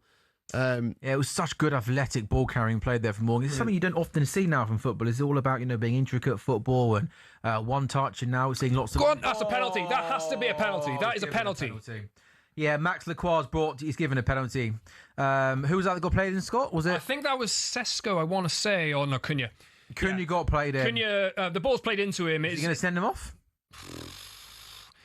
Can you do double jeopardy in that circumstance? He's not trying to play the ball, though, is he? That's true. That's true. I mean, look, he is denying a clear. Like, if Cunha is not dragged back there, he is shooting on goal. Yeah. So Cunha just gets the wrong side of Max Lacroix, and Cunha goes down. Ref gives a penalty. See it again, but he surely has to go. I think the referees. I think because he yanks him down and pulls him down, he is last man. Conor Gallagher's got a chance for Spurs here. Oh! He wins the ball back, comes into the box down the right hand side, plays the ball across the face of goal. That's where this counter attack though, and that's where you need your centre forward. Is nowhere to be seen. Now Oscar Bob comes forward for Fulham. The referee, by the way, has still not made a decision here at Old Trafford, which feels bizarre. What's he waiting? Is he waiting for someone to tell him what to do? He's got us. Let's have a look here. Bruno Fernandes plays the ball. Are they having a look as to whether the contact's outside the box? Yeah, maybe it's in or out. But that contact looks to be outside the box, by the way. He definitely obviously falls inside. He's gone down so theatrically in the end. It's a penalty, but he has. But he is being dragged back there. There's no grab on the shirt or whatever. But you know, I think there might just be enough contact for that to go inside the box. I think so too. So Bruno Fernandes, Cunha gets the wrong side of Lacroix. There's no doubt Lacroix does put kind of a left arm kind of over his shoulder, and Cunha goes down inside the box. So we're just waiting to see here whether there was enough contact to go inside the box. I think we have decided that it is going to be a penalty, and also fortunately for Max Lacroix, Scott, no red card. Look, I'm looking at it and I'm thinking he hasn't obstructed him, but it's not like a completely clear. It's not like he's got a grab of the shirt or whatever. He's got a hand on his shoulder, and it looks like to me actually the contact actually starts outside the box. But definitely starts outside the box. Cunha's been intelligent enough, I guess, to actually see the line and then actually start falling when he's crossed the line. Does he get the ball if he carries? Yes, I think he does. I think he does. Yeah. Yeah. I think he does. I think the fact the goalkeeper is on the way out might mean. Is it clear and obvious? He gets away with it. The red card, I mean. Well, he gave it in play, didn't he? So I can't see why you're not going to overturn that. Surely. Yeah, he is. Wow. Referee's going over. So there's absolutely. I mean, look, in fairness, it is outside. It definitely starts out. So I thought on first replay there was kind of enough of a pull inside the box, but clearly. Also, is this not just a factual decision? Surely someone can just tell him that it's outside or inside here, doesn't it? I mean, Are you going to show the whole thing? It starts there. Well, they're checking if it's a red card. They're checking if it's a. They're checking for the foul. I mean, I'm sorry, but anywhere else on the pitch, that's a foul. Anywhere else. But they're checking score whether it's a free kick or a penalty, aren't they? Right. Oh, wait, it says checking penalty foul. Okay. Yeah. Right. It's out. I'm sorry. The contact does start there, but Cunha is trying to get away, and the contact continues. Yeah, but if I foul you here and then you end up out there, where did it start? Well, if I keep trying to run, this might happen if Fulham get a third. She might go. Yeah. Yeah. Even though you've got nothing, there's nothing to do with the game. She might just foul you. I've got nothing there. This is the most how long does it take? End of tether I've ever seen. It takes so long for these decisions to be made, doesn't it? The referee is talking. I'm not sure if he's asking his missus what he wants for dinner tonight. I can't believe how long this is. Oh, it's a red card. That's what they were checking. Yeah, I thought that's what they were. Oh yeah, I thought they were checking. I said that would start though. Huh? It's like they go around the houses, so it was always a red card. What a waste of it. What fouled him? Whether it's that's a waste of 5 minutes. Is it a penalty and a red card then? Yeah, I think it is. Yeah, it's a penalty as well. Penalty. I thought that's what they were. In the first place. I thought that's what they were checking when there was a red card, because I definitely thought there was enough contact which went into the box for it to be given as a foul, not a penalty, not a free kick. But look, the goalkeeper was coming out, but you could argue if Lacroix not there, he does go one-on-one. Cunha's through on goal. Cunha's through on goal if he isn't obstructed. For me, I think it is a pen, and looking at it, I think. Really, people will debate that, but to be honest, unfortunate. But he's red. He shouldn't have his hand on him. Really, he shouldn't have his hand on him. So Bruno Fernandes then against Dean Henderson. Palace have got 10 men as well. Dean Henderson's decent at penalties. I think we know how this game ends, don't we, Lee? I think we know this has got 2-1 United written all over it, doesn't it? I mean, I'll take that happily. I'm sure you would. Bruno Fernandes. Come on, Bruno. Against Dean Henderson. Palace down to 10 men. Here we go. Bruno steps up and scores. Sends the goalkeeper the wrong way. Keeper goes to his right. Bruno sends in the wrong way and scores. It's the perfect way for United to start the second half. Yeah, they have looked a little bit more dangerous in the first 10 minutes or so, and that has led to actually the situation that came about, that brought the penalty about. So, there's been a bit more intent, which there wasn't in the first half. But look, I said earlier when you asked me at the start of the half, we needed a United goal to come early in this, and now they're playing against 10 men for the rest of the game as well. They got their tails up. Palace are probably going to try and sit in and try and nick a point here. But look, this is such an opportunity for United today. There was no excuses not to win this game at the start of the day. Palace are in absolutely rotten form. They've done pretty well in the first half, but United are now on par, level, and have a man advantage. And third place is right there. Aston Villa don't want it. I think the way that it's looking, Liverpool and United at the moment, based on form at the moment, are probably the two most likely teams and run-ins to go and get two of those three places that again getting into the Champions League. And United have no excuse. You just made a point there about how United aren't playing for 3 weeks in the international break. They have time to prepare. They have rest. They have a few injuries at the moment, but they have a squad of players that is good enough to get in the Champions League. I didn't even know that Brennan Johnson was playing in your game. Yeah, he did. Yeah. He put in the corner for the goal. But yeah, Jan Strand Larson and Johnson have come off. Riyad and Gesson have come in. Riyad's obviously going to go in, isn't he, into centre back with Leclerc being sent off, so it will remain back three. Spurs are making 3 changes. Is that Sarr, Tell, and Richarlison are coming on, Abby? That's it. That's all. How do you feel about that? And Javi Simmons is coming off as well. He's been disappointing, hasn't he, today again? I ain't seen the bloke all afternoon, so no problem for any of those changes. And these are the only 3 options we've got. I think, again, Gallagher, poor. Javi Simmons, completely invisible. And Kolo Muani, again, just is what it is. Yeah, disappointing. I'm really disappointed in Javi Simmons. I thought in the start of the season, there's a good player in there. Yeah. You can see in moments and patches that technically he's got good feet, and you're just waiting for him. A bit like Vert, it took Verts a long time to settle, to adapt, but you knew there was a good player in there. I appreciate Verts is playing in a better team, but almost in games like this, Abby, these are the games where you want Javi Simmons to grab the game by the scuff. The next thing you know what, we're 2-0 down. I'm going to get us back in this game. He's not that player. No, but the fact he's been taken off 2-0 down after an hour it's disappointing, isn't it? He's not that guy. I think that's also a big problem with Tottenham. We haven't got the characters.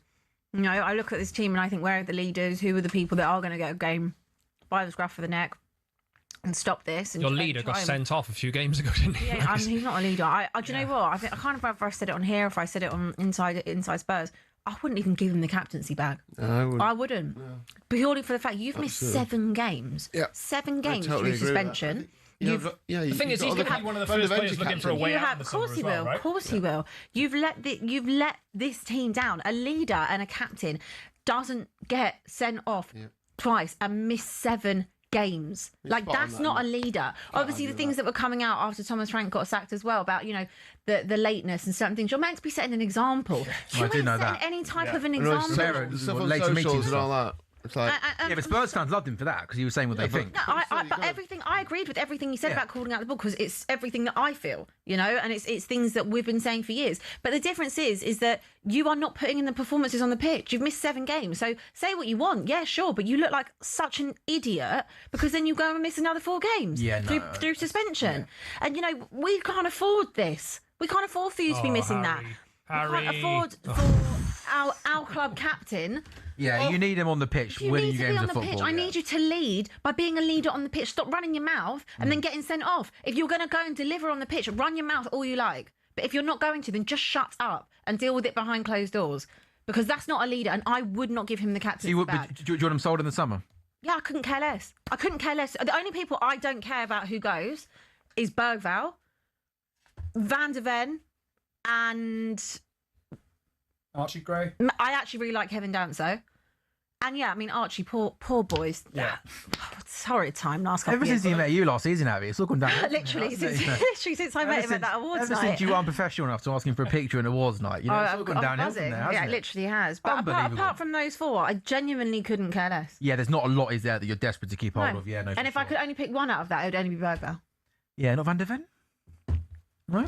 I'd like to keep him. Van de Ven then maybe? No, I mean... Take him. I'd have him alongside Big Verse next season. I think that Mickey Van de Ven's great. I would rather have him stay than Romero, personally. Yeah. But I can't imagine I can't imagine it. But what I would say is all these players that think that they're too good for Spurs, I mean, well, over the last 2 seasons, you will have finished 17th and potentially, if you're lucky, 17th again. So I think there needs to be a long, hard look if you get relegated, at least you could sell a lot of them, the players that you don't like, and then you could rebuild. To be fair, I've got to say that is the most glass half full way of looking at relegation. Yeah, but you could. Shut up, Scott. At least you'll feel like you're winning again. People often say that when the Championship's much better than no VAR, Abby.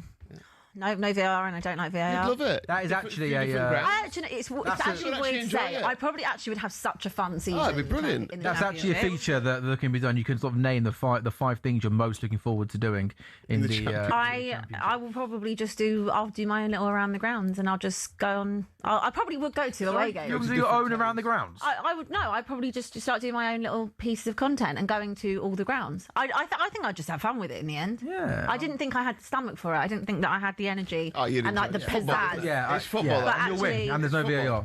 I actually think that I probably quite enjoy going watch to your team winning Wrexham. games, as long as you don't fall down. They won't be in the Premier League next season. Yeah, of course, As long as you don't tumble down the divisions. But there's every chance we'll end up in League One. If you're winning in the Championship. Oh my! By the way, guys, literally as we were talking there, Emil Smith-Rowe has been played through 1-on-1 with the goalkeeper, and to Vicario's credit, also how are Fulham just like getting so many? By the way, I can't believe I'm about to criticise him now after making a good save. But do you not think even the way he saved that was a unique? It was like dive forward. He hit him. I mean, hey, he saved it. So what a save from picture. Chance for Palace. Yeah, that was crazy. Oh, I'm going to bring you some team news in the Arsenal-Chelsea game. While it's Fulham 2, Spurs 0, Brighton 2, Forest 1, Man United 1, Palace 1. Your day, Abby's about to get even tougher because after Spurs lose, you'll then be hoping and praying for a Chelsea victory. Who would have thought that? Up the Chelsea. It's David Raya in goal for Bruno Fernandes cutting in there on his right foot from the left.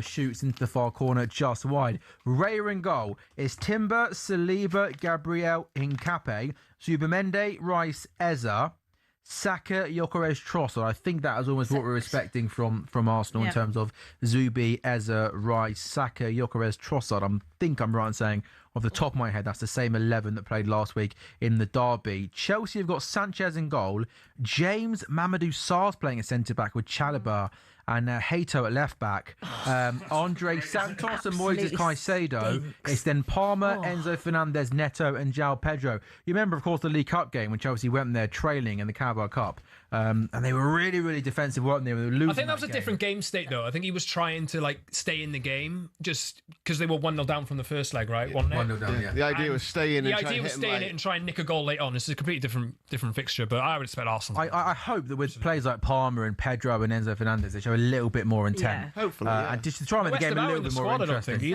No, he's injured. He missed last week as well. So Chalobah, James, Sarr, and Hato. Oh yeah! There we go. Sesko again.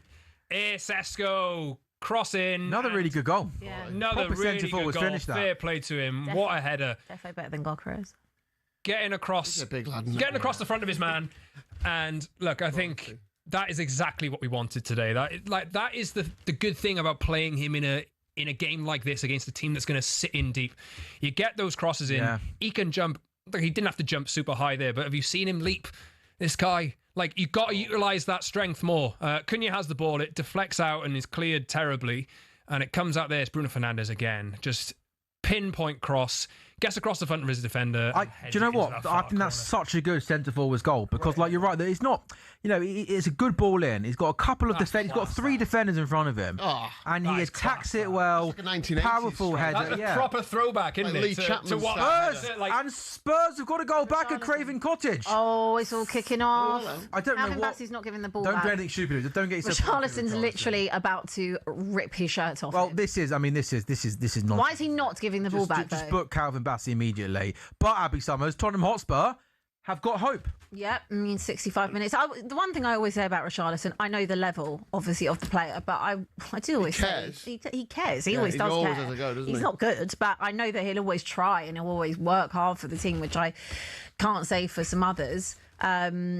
To be fair, I actually didn't see the goal. I was watching United. Yeah, comes down from the Spurs left-hand side. Is that Tell who's out there? Cuts in on his right foot. There's then an overlap from Archie Gray. Ball comes into the box. And Richarlison almost just peels away. from the back post, doesn't he? Yeah. No, Gray put the ball in. Tell does well to play in Archie Gray with a nice little pass. Archie Gray stands up at the back post. Ben Leonard gets himself in a weird position where he comes and has to go back. And Richarlison, like a good centre forward should do, peels away Abbey, and from close range he scores. And but that was a nice goal because Tell does well to keep the ball. He does. Good overlap from Archie Gray. Calvin Bassey's taken an absolute mick there, by the way. Yeah, he just absolute. I hope he got booked for that, by the way. He did get booked, he got booked. But then that, by the way, I have to say that is an absolute no. But what's he supposed to do there? He's trying to get the ball Calvin back. Bassey has hold of the ball, doesn't let go of it. Richarlison tries to get the ball back. He's booked Richarlison for just yapping on at him, I think. No, I think he tried to wrestle off him, didn't he? Yeah. But, Come on, Rishi. How can Richarlison get booked? He's booked him miles after the thing, though. Nice ball. They've got some life in them now. Go on. Tell left hand side.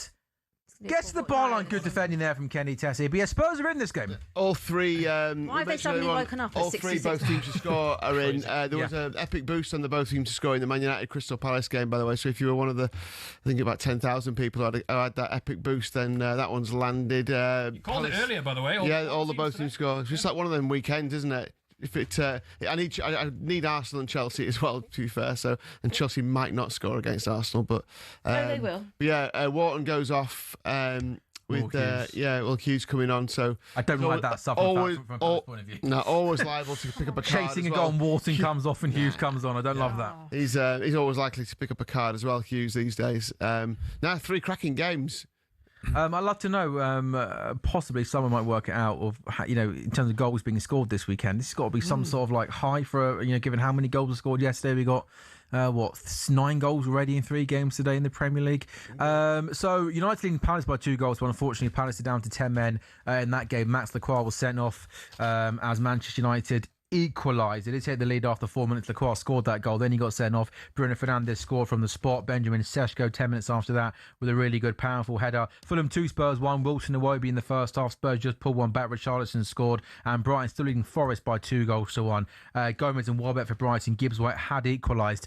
Scott, how pleased are you, how proud are you of Benjamin Sesko and the kind of good recent form that he's been showing? Like, he's actually transformed the team in a sense.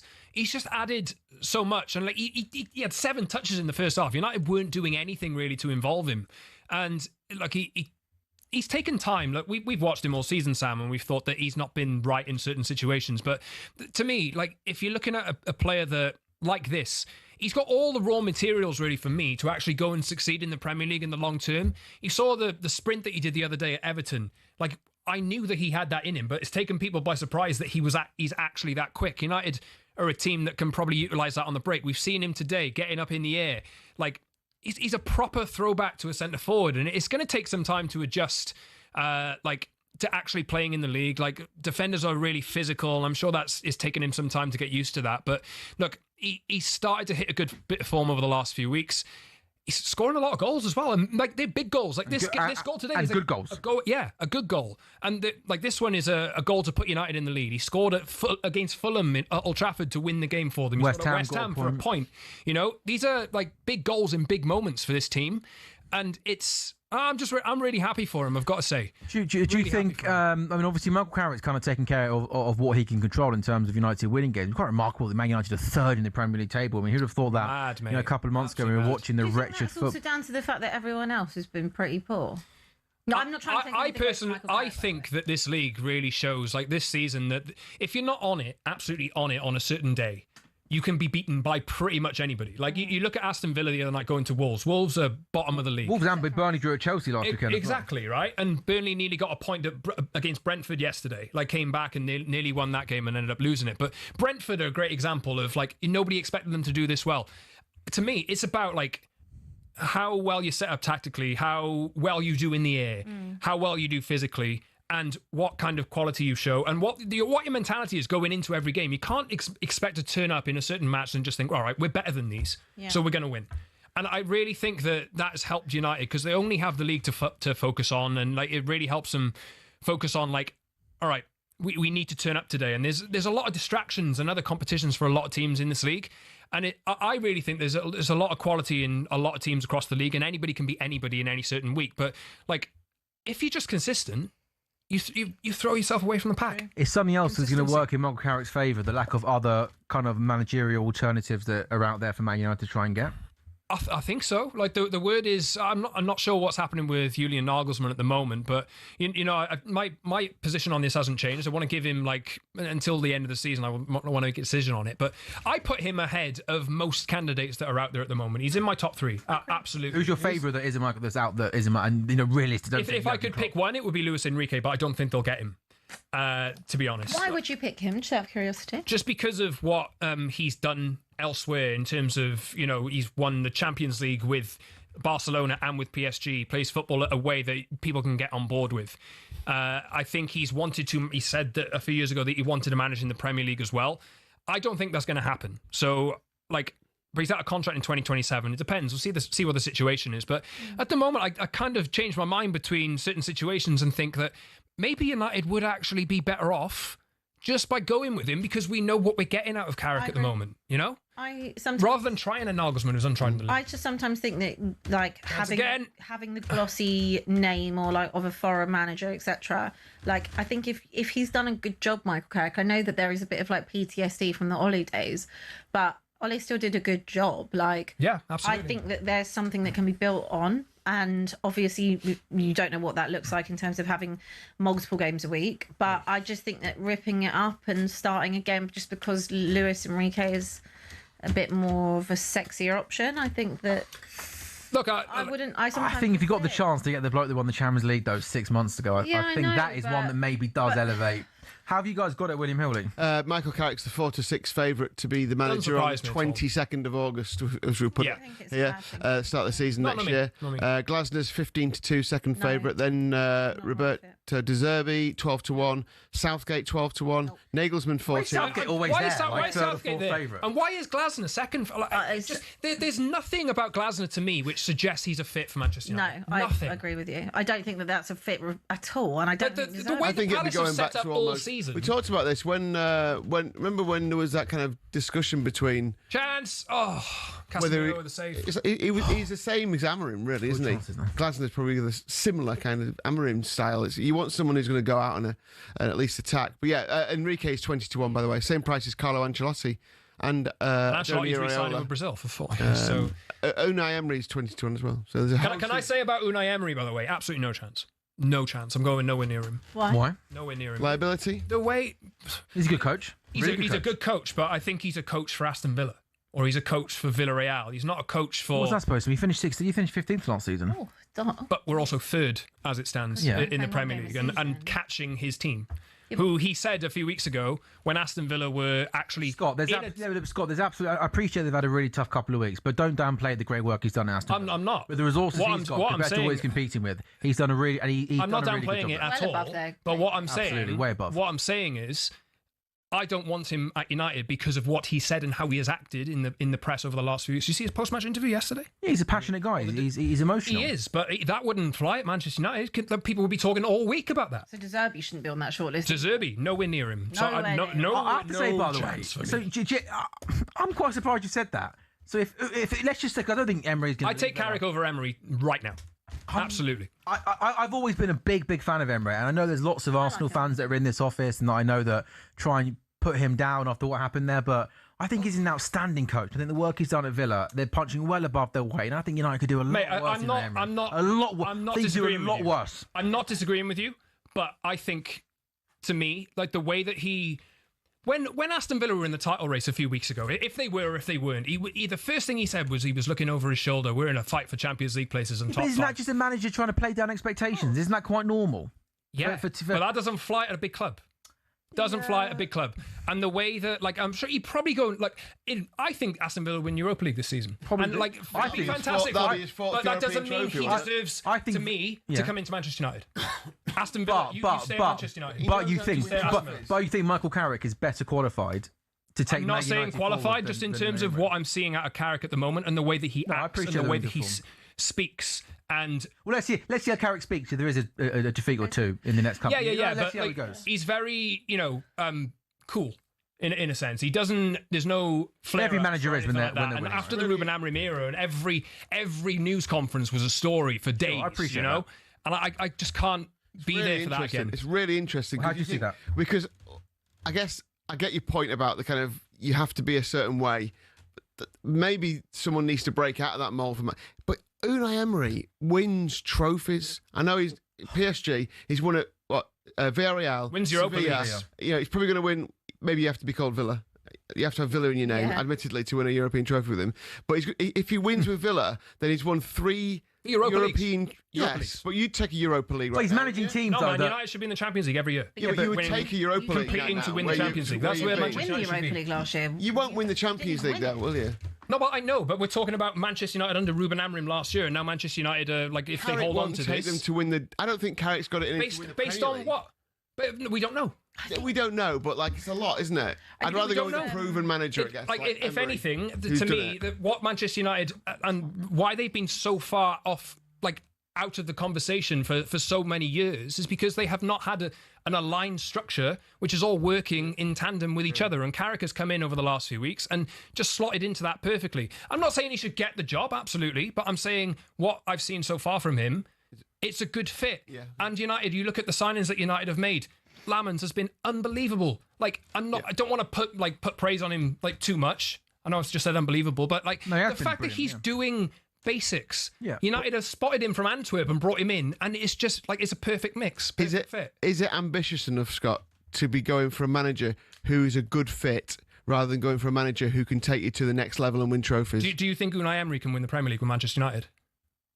That's my answer right there. You can't even say yes. I don't think anyone would come into Man United and win the Premier League. I don't think any manager would come in. I don't think, I think that you're too far away at the minute from Arsenal, maybe a Man City. Not really. But it depends how many signings you make. Obviously, signings in the summer makes a big difference. So I'll reserve judgment on that, to be fair. But no, I don't think Emery comes in necessarily and wins the Premier League. But that's the point I'm making. There is not a manager out there. Do you think Man United can win the league under Michael Carrick? Well, there you go. There's your answer as well. But I would prefer to stay with what I'm seeing, the evidence that's in front of me, rather than trying a manager who failed at Arsenal. Okay, but that was a really did. And every single week when he loses a match at Manchester United, it's going to be this guy failed at Arsenal. I just need to enter the chat. Every time Michael Carrick loses a game, it's going to repeat of Ole Gunnar Solskjaer. Right. Sorry.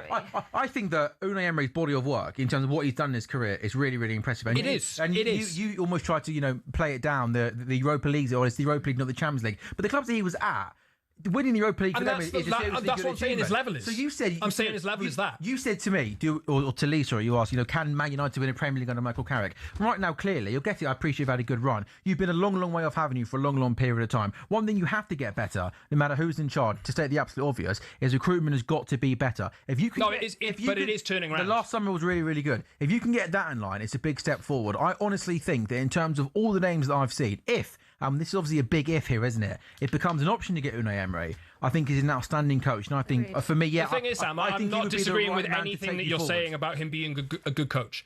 I'm just talking about him as a coach from Manchester United. Yeah, well, you know what I mean? Can I just interject? Because you said something that, again, I just thought was nonsensical. You said something that he couldn't do it with Arsenal. Now, just to go back to his time at Arsenal, because I think this is where he gets a lot of stick. He had come in after Arsene Wenger. It's very difficult when you come in, as you will know, for someone like a David Moyes when he came in after a manager's been there a very long time. At that point in time, Arsenal had such a terrible team, looked after by, I'm pretty sure it was Vinay, actually. They had an ownership in Usmanov and obviously the Kroenkes, but they didn't invest and they weren't bothered about giving the right investment at the right time. They made a lot of silly signings for a lot of money and put trust in the wrong players. Now, Unai Emery, I think it's always, like I said, a tough gig to come into a football club if you're following a manager that's been there 10, 15, 20 plus years. It's very difficult. You're going to, you expect things to come in because you're bored of the other manager, like Arsenal were with Wenger. They wanted Wenger out for years, and you expect it to be all amazing. But in all honesty, it takes time to get rid of the old guard and what the new guard is going to be. Effectively, the team that won the FA Cup was a Unai Emery team. Obviously, it was Mikel Arteta, but it was the foundations of a Unai Emery. I think he had a tough time when he was at Arsenal. I think what he's done since being there, the European pedigree, I think what he's done from Aston Villa has been insane. He took them over when they were in relegation. He's made them competitive. He's made them a big club again. He's made them be able to, let's be honest, compete in Europe and European competitions. Villa had absolutely no chance of any of that. I think with Villa, with the obviously they have been restricted, they have had injuries as well this season. PSR's been realistically for Villa to be third and us think that they're in a title race again, like that's a bit of a stretch. It's amazing that they're in that position, and I think Unai Emery would love to be in that position in real life, but I think sometimes it's unsustainable, especially when you've got Europe and you've got the injuries and you've got PSR restrictions as well. I think that Manchester United or people that look down on Unai Emery, I think that you're dreaming. I think that what the Carrick era has done so far, and I think you probably should stick with Carrick. I think he's a good manager. But what you're seeing is a team that is playing once a week. You're not seeing a team that is playing Champions League football or in the Cups, because, in all honesty, you would have had 40 games all season. No, I appreciate that, but it's about squad depth. Of course it's about squad depth. Villa don't have brilliant squad depth, but that's down to the owners and the investment. Manchester United is a bigger football club. Maybe he would be more successful in terms of the Premier League in that. But I think to say that, you know, you don't fancy him for that, I just think it's unfair. Let me just say this, right? Let me just say this. Unai Emery at Tottenham, great. Unai Emery at Manchester United, not but just I just want to understand why. I'm not saying he's a bad coach. I'm saying he's a very good coach. I think you could do worse. I agree with you. United could do worse than him, but I don't want to entertain that. I really don't, because and the point that I made earlier on, unbelievable. This is, by the way, the point that I made earlier on. I'm not even. I said that the criticism of him, if Manchester United lose a game and he's manager, is he managed Arsenal. Yeah, but every manager gets criticism as Man United. If Michael Carroll loses, it'll be the same thing with Solskjaer. Yeah, that's unwanted noise. He got sacked from Borough. Like that's what they'll say. Unwanted noise. Like I want as little fuss as possible. As little fuss as possible. But you're going to get the Manchester United. You're going to be support Grimsby then if you're left. You're going to be the front page and the biggest talking point always. Michael Carrick at the moment is doing a good job. And if the alternative is for somebody else, I'm looking at Nagelsmann only potentially, and Luis Enrique. There's nobody else really who's available that I would want to come into this. If the situation is that Emery comes in, I've got time for it, but I'm not picking it. I think it's really crazy how the expectation of United has risen so much. I mean, Manchester United are the biggest club in England. But of course, they're the biggest club in the world, Scott. Okay. Realistically, all right. So what I was going to say is the expectation of seeing where you were when you had Amorim to what you're having now. Now you're talking about having a manager that's going to come in and win the league and win the Champions League. I understand that's where Manchester United need to get to, but I'm not being funny. I haven't seen you play more than one game a week, or every 10 days sometimes. So in terms of getting a gauge as to where Manchester United actually are at in a competitive format, you won't know till next season, and you won't know until whoever that manager's in charge is, and how you deal with it. So at the moment, thinking we're going to finish third, amazing, because you've only had one game. You had one game a week, literally. But we won't know where Manchester United truly are and how much they have come on until next season, until you actually have a more competitive season. It is a false season. It's really. completely false. It is false. So get excited, absolutely. I don't blame you. At least the baseline level level of playing performance at the moment, I kind of know what I'm getting, and they're meeting expectations at the moment. The problem that United will have next season is there will be more fixtures, could be up to 15 or 20 more. They need 2 or 3 midfielders, probably. They need a left winger. Mm-hmm. They need a left back, probably. And they need more squad depth to be able at the level that is required, of the attitude that is required, and that will be dealt with in the transfer window, and they'll go and do it. So everything's going to get dealt with in the transfer window. Not everything in one summer, but I really look at the midfield, and I think there were times today where the physicality in midfield again has been. Big chance for Forest. Awoniyi's in off the bench, and he heads wide from a free kick. One more on this United. I say if you have another summer like this summer, like you did last summer, then you will be a seriously good team. If you can get another. Bear in mind, you got 4 big ticks last summer. If you get another 4 big ticks, I mean, goodness me, you will be strong. Yeah. You also need the manager in before that happens. Yeah. Totally. So I agree. His team. So you don't want Carrick signing players for someone else to come in at the start of August. But I don't know if Carrick is actually at the moment even involved in that decision-making process. Bad example, really. What touch for Xerxes. With the. Don't go and lose a goal now after all that conversation. I really want Palace to win more now. They have been trying. They've been pushing on a fair bit, Crystal Palace.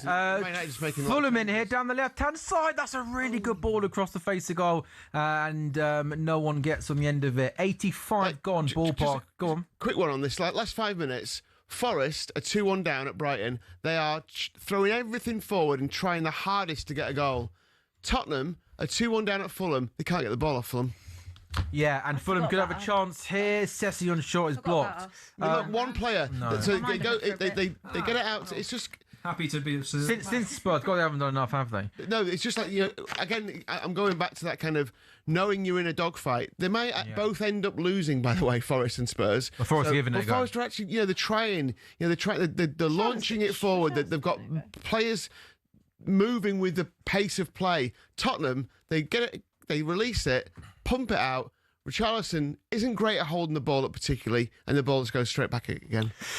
They need to get forward, Tottenham, quick. Harry Maguire's gone off, Scott, and went straight down the tunnel, by the way. I was just going to ask the question. The injury, was it? Well, I know. I just seen there. He's gone down the tunnel, so I'll have to wait and see if that's how serious. Harry Maguire and Luke Shaw in one day. Yeah. Right.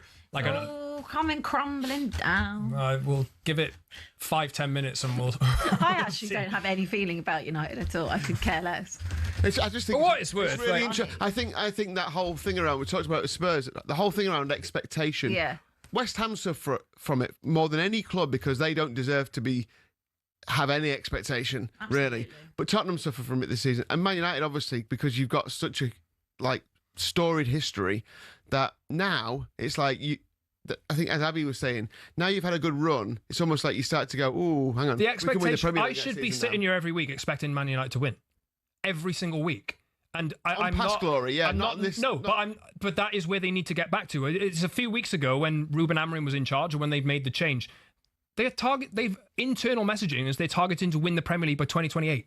That is the internal target. That's this time 2 years, pal.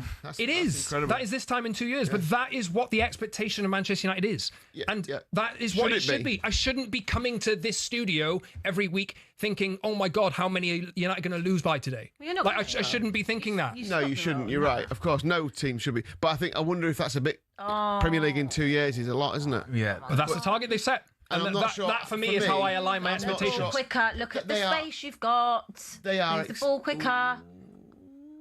Side netting. Good effort there from Saar. They are ambitious expectations. I'm not sure Michael Carrick matches the ambition of the expectation. That's all I'm saying. But Unai Emery probably does because he's pushing it. But Unai Emery cost 20-odd million to get out of his contract. Okay, that's a fair point. And then you'd have to pay him if it doesn't work. You'd have to pay. But having said that, Luis Enrique is more ambitious than Unai Emery. So I'm not criticising your choice. Is perfectly valid, by the way. I don't think we were actually criticising your choice. I think it was just. I'm not even criticising Emery. Really, disrespect. He's a very good manager. A very, very good manager. He's probably the second most trophy manager behind Pep in the Premier League. Yeah, he's a very, very, very good manager. Yeah, he is. It's just not for me. That's I think I just made the word up. Trophied. I've never used that word before. Well, let's get back to our 2 o'clock game, shall we then? We've got a couple minutes left of the 90. It's Fulham 2, Spurs 1. So it looks like all the teams then down at the bottom of the table are going to lose this weekend. Apart from Wolves, to be fair. Yay. Burnley lost. West Ham lost, Forest losing, Spurs losing, Leeds losing. So Brighton in 14th are winning today. Fulham 2, Spurs 1, Man United 2, Palace 1, Brighton 2, Forest 1. Palace launch a long ball into the box. That red card has completely killed the game. Palace did losing 2-1, but also down to 10 men. Spurs, Lee, I mean, Spurs they've just... You make a really good point about the fighting, knowing you're in a dogfight, but also as well with Spurs, there just hasn't been enough quality today, really, across the whole board, in terms of like anyone getting on the ball and trying to make something happen and break down this Fulham team. No, yeah, and everything. There's not much more you can add to what Abby says. I think the only thing I would say is that, and this has happened to a few teams this season, Forest included, they've had so many managers and so many different styles of play and different people coming in. We know players are quite fragile creatures, aren't they? They can be quite insecure. They want to know. All players ever say is, I just want to know what I've got to go and do. Give them a job, tell them where to play, and go and do it. Man United's a great example. What did you call them? Creatures have it. They're special. Fragile creatures. Well, footballers are quite insecure people. I think sometimes the talkSPORT goals panel is as well, by the way, fragile creatures. You can be fragile when Liverpool lose. You definitely can be. That feels a long time ago now. It was watching me. You can be very fragile, prickling. I'll never forget the PSV game where that was 9 defeats in 12. Sam's lost his head a couple of times. Yeah, when you get further and further, you get close to that wall. further away from the mic. The Van Dijk goal at City, which I was adamant. Oh yeah. Oh yeah. That was really good. I still maintain it. I think I know. There's a good video of us on Instagram. I think Quaku turned, didn't he? Yeah, a little Quaku bit turned. because Luke Henry. Oh no, I can't remember who turned first. I think I turned as well, but I can't remember. But Sam losing his head is always a funny one. Abby, talk to me about Spurs. 6 minutes time added on. How are you feeling? Talk us through the last 6 minutes, Abby. Right. Patel's been a little bit brighter. Richarlison, at least there's been a little bit of fight. Kevin Danso's come back into the side now. I really like. I like Kevin Danso. I think Sousa came on as well. By the way, ideally, it's good to have someone who's on. Who is a left back on the left. I mean, I think that Archie Gray, bless his soul, constantly playing out of position, but he does a good job every time. I never get on the backs of someone like an Archie Gray because I think he's had such a rough ride since being there, and it's not really the way you'd want to come into a team when you're so young, just being obviously in relegation battle after relegation battle, and then just being utilised and filling a plug hole everywhere. Second half, I'd say, has been better. But marginally, like I said, that is what you've got. So you're going to be seeing the same team every single week. So Igor Tudor has to find a way for this team to. Abby, I saw a tweet from Adam Nathan on social media. Do you know who he is? Adam Nathan? Adam, let me see. I think I know who that is. Okay, I'll show you in a second. He's from our neck of the woods. Yeah, there aren't a wealth of options, but he's picked a team with basically as many players out of position as possible. Fair. For a manager who has a job to fight for. That's fair. But he's an interim. He has nothing to lose. No left footers on the left. Number 9 at number 10. Oh, what a save, Henderson. It's mad. Oh, that is a good save. Did you agree with that, Abby? Yeah, I can understand where he's coming from with that. But I think that's the thing. You've got to try and find a formation that puts the players in the best positions. I said that before. Whoever was going to come in, what you need to do is put players in the right position. Michael Carrick hasn't done anything, of a massive brainwave. He's literally just understood the situation and the gravity of it, put players in the right position, put an arm around them, told them, go do this, go do that, let Bruno do this. We don't need the twin tens. Just go and play football. And that was the type of manager I wanted to come in, that would put an arm around them and do that. Go on. Corner?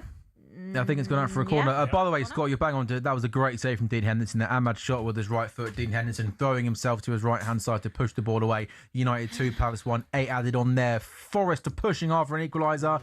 I'm sure some lots of West Ham fans will be watching the football today with, not a smile on their face, but a right smile on their face, because losing at Anfield yesterday was expected. Both Forest and Spurs, as things stand, losing 2-1. Away from home, that's a really good ball whipped into the box there by Elliot Anderson. Brighton managed to clear. It comes out to the left-hand side, gets to the byline. That's a really poor ball into the box, and Brighton managed to clear. Spurs' corner comes into the box. Bernd Leno does really, really well there. Lots of bodies in around him to push that ball away. It comes back to João Palhinha. Is he going to win himself a free kick? No, in fact, he's going to give away a free kick. Calvin Bassey. Ahmad now, chance for Joshua Zirkzee. He shoots straight at Tyrick Mitchell, and it remains United 2, Palace 1. Bassey's had just a fun afternoon. He has wound them up all afternoon. He's continuing to do it. Yeah, every twist and turn. He's always got a massive smile on his face as he's doing it. He's on a yellow though, no? Yeah, did he not get booked for the Richarlison? Yeah, he did. But that was a foul against him. He won that free kick. Forest are just trying to camp themselves. The best chance they've obviously got of this is a free kick, is a set piece, and they're trying to get the ball in the box. That's a good tackle. Definitely a foul. He won the ball. Surely. Ahmad, he's given offside, I think. That's what it is. Yeah. Ahmad come on for Sesko. How many losses is that? Ahmad come on for Sesko. Zirkzee came on for Sesko. Okay. Forest are really pushing hard, but there's not a lot of quality around. He hasn't got that ball. I'm sorry, he's onside. The offside flag went up. Oh, he's saying it's onside. I'm saying that's onside and a potential red card, and they've just ruled it offside when he was onside. So dramatic. Yeah, it must be tough, Scott. Must be real tough. Palace down to 10 men. We suffer as much as anybody does. Oh, come on. No, it's not the Ferguson days anymore. No, well, we're aware of that, Scott. We're aware of that. Could Crystal Palace create something here? As Melissa on the right-hand side. Ball into the box. That's Lenny Euro with a good header. Spurs are coming forward now down the left-hand side. This could be Spurs' last chance. Sousa's got the ball. He comes infield to Matisse, who plays it to Archie Gray. And Spurs are going to win a corner, Abby Summers. Look, Just a point. Anything. A point's an a point. unbelievable A result. point. Like, Just keep getting points. yeah, to stay up. a point. You should just stop the rot. A point. Oh, your limbs. I don't. Limbs in the Limbs studio. in the we get a studio. point. We get a point. Absolute limbs. 100% Abby Summers. I hate Go it. on, Zixi. Oh, Vicarious come up nice. cringe. I don't like that. You know how I feel about that. I don't like that. What do you mean you don't like that? I just have this. I know it's like a random thing, but I don't like it when keepers come up. Why Although I did enjoy it in the Benfica game. Yeah, apart from I that did enjoy amazing that. moment Yeah. in the Benfica. If they don't score from it, then I Spurs find it corner cringe. comes into the box. Right, now Bernardo does what? well, punches away. Pedro Porro goes back out to the left-hand side to Matisse. Whip it in with your right foot, mate. Don't overthink it. He's going to lose it. Just whip it in. He goes on the outside. Left foot. Headed away. It's still in the area. Another Fulham winner. Header. Get there. He's slow. Is that? Get there. Oh, he's bought that free kick. Yeah, smart. He's bought that free kick. Get the wrong Good side lad. and just go down. Good He's lad. really clever there. 96. We played 6 minutes time added on. Get the ball in the box now. Stand it up, and hopefully win the first flick on Abby. Where's Vicario? Vicario's decided to go back. Yeah, Go he's back where he tired. came from. I went to watch non-league yesterday. I really enjoyed it. Okay, maybe save that Save after that, this. save that. After this. That's great. After this. No, no, I'm not disputing that for a single second. You'll be there in 6 seasons. Yes, don't worry. That's why I should think I went. I went play. No, Paulinho! Oh, chance! Ball came in. Fulham win the header. Paulinho was That's on it. it. And the full-time whistle goes Abby Summers. Fulham 2, Tottenham 1. Look at the Arsenal fans, Abby, in there. There's You're so many pathetic. Arsenal fans. Look at Dante. Dante and Marco, you're actually pathetic. They're actually okay? breeding. You're pathetic, both of you. Why are they pathetic? 'Cause You they're want just Spurs to, pathetic. you want Arsenal to lose. They Yeah, want up Spurs the to lose. Chels, up the Chels, up the Chels. We're going to be on this for 2 hours, willing Chelsea on, right? Absolutely. It's amazing how many. Why do you two care? Why do you two care? What do you mean, why do they care? They're Arsenal fans. What do you mean, why do they But care? meanwhile, they You both. want They Arsenal both. relegated, right? Yeah, but I Well, mean, that's why they care. They support Arsenal. yeah, but they like. Would you know when Arsenal get relegated? Obviously, I'd love There it. we go. But they're There's your saying to me answer. you'd miss us if we went down. So make up your mind. Would you, Marco? He says go down for 1 year. That's what I'd say to you. When I first stepped foot in talkSPORT Towers, there was a few Arsenal fans. They have multiplied. Yeah, they know. Everyone's There's an always been a Arsenal lot. fan now, isn't it? But you know, like cockroaches. Like they No, I'm not multiply saying if they're you like- step on them. I'm not saying that. I I'm just am. saying there's more of them now. Go on, Palace. No, One Palace. chance for Palace fouling, put the ball in the box. Good work, Maz. So lucky you had that red card, honestly. Hey, well, don't get sent off in the circumstances. You know? Don't Fulham make the 2, foul. Spurs 1. Oh, that's awful from Palace. Lack of quality. Brighton 2, Nottingham Forest 1. And there goes the full-time whistle Big at one. Old Trafford. So all 3 games at 2 o'clock in the Premier League have finished. And they all finished, by the way, 2-1 to the home team.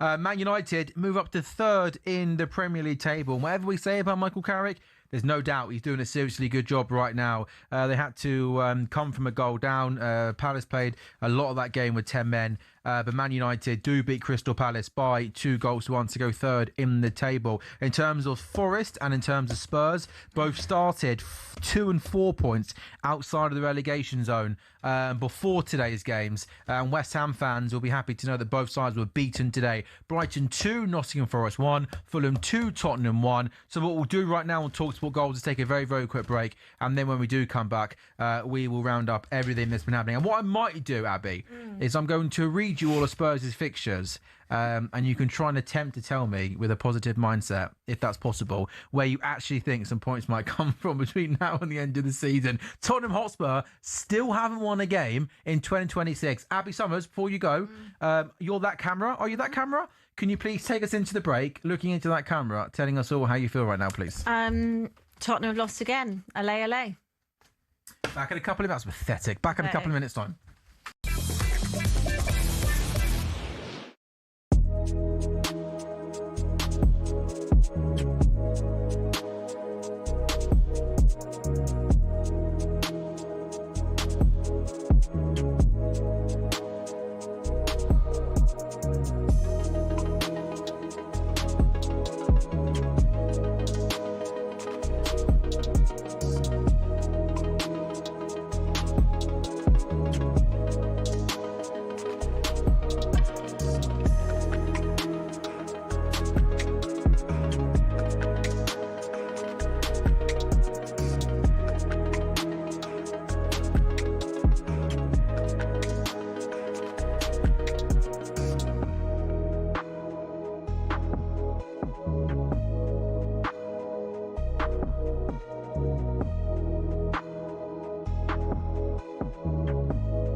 Betty just bought in a packet of disco salt vinegar, which I smashed down in that break. We've talked about Chris before. We won't go there necessarily. Unbelievable packet of Chris. I think they could be their top 3 for definite. They could be Mount Rushmore, them. Oh yeah, 100% Mount Rushmore. Yeah. The problem with that, and like all things now, I was going to say crisp, but all like Twix, Snickers, crisps, everything's smaller now. No, but usually there's I grab these but usually there's a bigger bag than this. Oh, is there? Yeah. What does it say? What's that? It's 55. Oh, 55p for that. Yeah. That's disgusting. I don't think that was that bad. But it says underneath RRP. Yeah. What's that? Retail price. Okay, 55p. Yeah. What do you think it was like? They're going to die. Rest in peace. Nah. There's a couple of items in the shop I bought it from. Yeah. Well, I'm obviously not going to name where the shop is. Yeah. It says like, it says on the can, not for single sale. Yeah. Oh, why are you sending single cokes in? Were they doing that? Yeah, I never tell you it is. You can't do that. I'd never ever say where it's from, but that I don't mind an that. actual shop? Yes. Around here? Not for. Oh, I'm telling you, not for individuals. So you can tell me where is it? Is it downstairs or across the road? No, it's not around here. So it is. It's the shop I go to. How can you sell them? Oh. Not for individual sale. You know what that means, right? What? You know why it says it on that? Yeah, because it's in a pack. Yeah. And he's opened a pack. Cool, I knew that. I ain't got a problem with that. No, I ain't got a problem with that at all. Yeah. We all got a living, right? We've all got.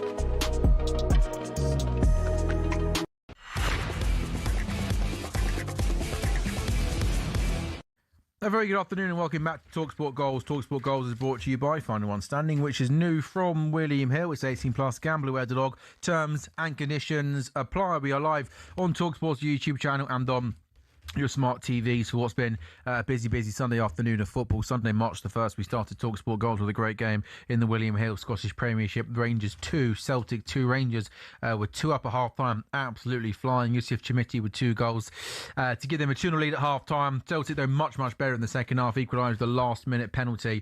So in terms then of the table, Hearts 63, Rangers 57, Celtic 55. They have got a game in hand, Celtic.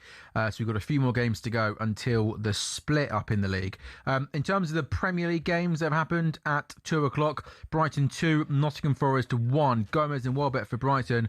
Forest equalised through Morgan Gibbs-White. Elsewhere, Spurs lose once again today. Fulham 2, Tottenham 1 at Craven Cottage. Fulham were 2 up at half-time. Wilson Nwobi scoring. Charlton did put a goal back for Spurs, but they couldn't get back into the games. In terms of the bottom of the table then, we'll say Burnley because they've still got maybe a 10% of a chance, but Burnley 19, West Ham 25 points in 18th.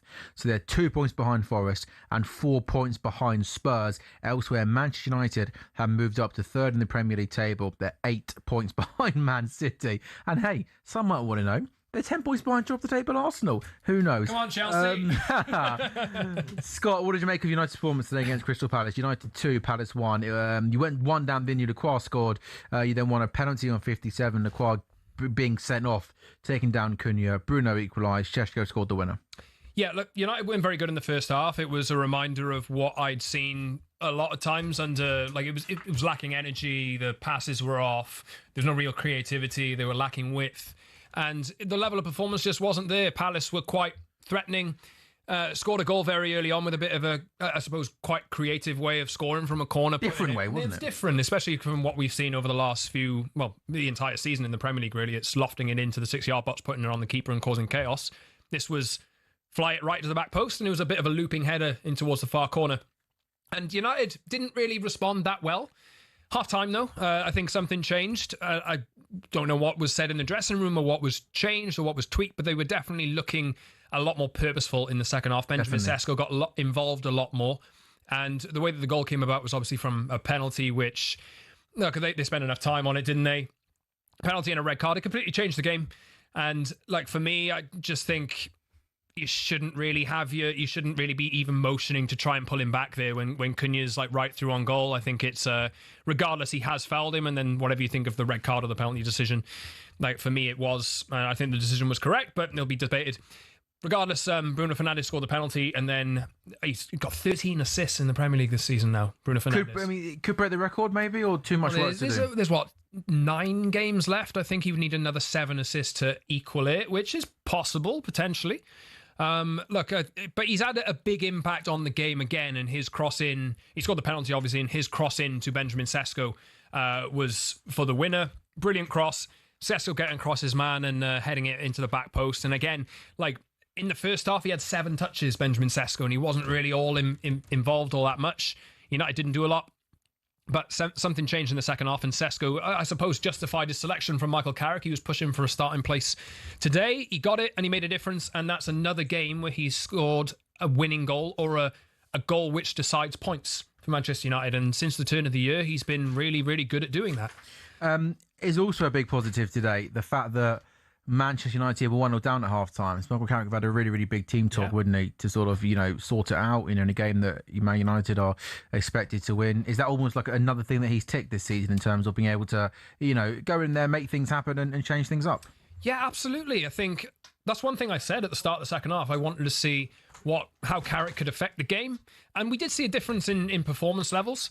And I think really we're talking and trying to look for who the next Man United manager should be. I think that's a box ticked for him, another box tick for him again today with the difference in performance. Because there's a lot of times where I've watched United over the past year, 2 years or whatever, and they've been in that position where they've been losing at home or losing to a team where you'd expect them to win the game, and then they have not managed to get back into it.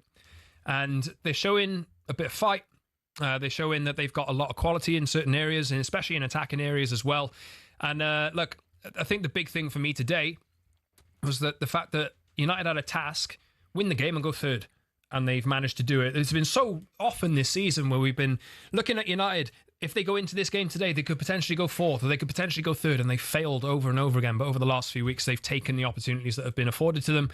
And I've got to be honest now, like, it's about time I started expecting Manchester United to do good things, and they must qualify for the Champions League. They must. There's no excuses. From this position now, absolutely no It excuses. feels difficult to see United not finishing top 5 if he goes to yeah, absolutely. There's no excuses really with all the fixtures that the other teams have got to play. United have, there's a couple of injuries today to Luke Shaw and Harry Maguire, but they're not really in a position to be able to complain about that or bemoan it or whatever. You've got a big enough squad to be able to deal with the injuries that you've got, and you've got to turn up and you've got to keep delivering. And for me, even, I want United to finish third and start looking if they can close the gap to the 2 teams above them to try and get close. This isn't anything new, but like Bruno Fernandes once again I thought was excellent, and like puts in such a good ball, doesn't he, for Benjamin Sesko. Like he's always been a player that everyone's obviously clearly thought was really, really good. Do you think in the last maybe like 6 months in particular, has maybe in your mind or in other people's minds, kind of where he's at in terms of his ability? Do you think it's even gone up in the last kind of 6 months? Is he entering sort of, a different kind of category, if you like? I think he is for people who aren't United fans. Sure. I think United fans have... Look, a lot of us have been... I don't put me in this. I've always thought Bruno Fernandes has been a fantastic footballer and the biggest and best signing that United have made since Sir Alex Ferguson, without a question. No debate about that at all. I think the fact that even in the team he was playing in under Ruben Amorim, out of position, deep in midfield, the fact that he was still United's best player at that point in time, even though he was playing in a position which he was not used to at all, just goes to show how good and committed he is as a guy. The fact he's had opportunities to leave in the past and he's not taken them. United have let him down in a sense by promising certain things, and then they haven't delivered on the pitch or whatever. But like, I think for me, the numbers that Bruno Fernandes puts up, he's always been putting those numbers up, and he makes the team tick. You get into most teams in the world, I think. Yeah, it's Man United now extended their unbeaten run to 7 matches under Michael Carrick, 6 wins in that period. United have earned 19 points since Carrick took charge. It's 3 more than any other Premier League side, which kind of almost shows where they're at. There would have been a lot of people that would have gone early with Benjamin Sesko and said, yeah, not good enough, too clumsy, too awkward, blah, blah, blah. Those people will be looking very silly right now. Those people are wrong. I think those people are wrong. It is really nice to see that United, we were talking about their transfer business earlier, all of the signings that they've made, best summer you've had post Alex summer. Ferguson. Is that fair? Yeah, absolutely. I think they've had big summers in terms of signing players in the past, but in terms of the fits to the team, Lamans, Cunha, and Mbumo and Sesko have now all showed that they've been. Like, I think the jury's out on whether Sesko's worth the money or whatever. That's just the going rate for a striker at the moment. And he has all of the raw materials to go and be a big success in the Premier League. He's quick, he's tall, he's physical. He needs to understand how to be more physical against defenders as well. And that will be something that comes with it in time. He's good in the air. The mentality, everybody is talking up how hard he works and how fixated he is on actually being a success at United. And he's been on the bench over and over again for weeks, and he's not made a peep about it. He's been happy to wait for his chance and wait for his time, and when he's got his chance, he's delivered. Even starting today, he's delivered again. And not off a lot of actual service. He's had 16 touches all day.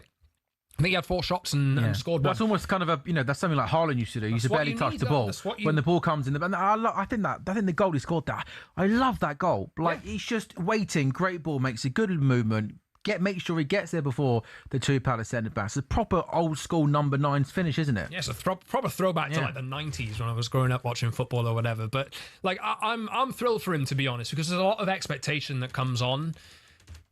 Being a striker that moves to the Premier League for 70-odd million quid or whatever it was to the cost to bring him in. And players fail under that weight and under that pressure. And Manchester United know that all too well with the players that they've signed in the past. They haven't been able to deal with it.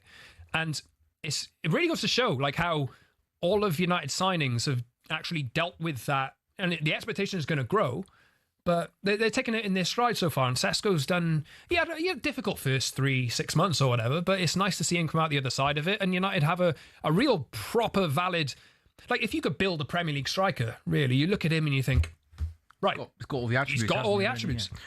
Lee, in terms of top 4 Champions League or whatever kind of how the mark is and how you word it, I'm guessing United now got to be, pretty short, right? Yeah, they've shortened in the price, is still being refreshed, but yeah, it's kind of like everything else in this division this year. It flip flops a little bit, but they'll be right in there to be like the favourites behind Arsenal and Manchester City.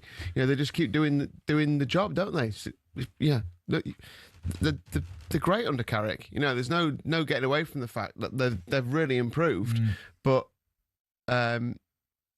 I think Villa are probably going to just fall away a little bit by the end of the season. Villa, Chelsea, and midweek's going to be might be a shootout. I think that top four is going to be, and you can put in whatever order you want: Arsenal, Man City, Liverpool, and Manchester United. Yeah, I think that's fair. I think so. I like that. Scott, thank you. Wouldn't say goodbye to you. Thanks for coming. Another talkSPORT.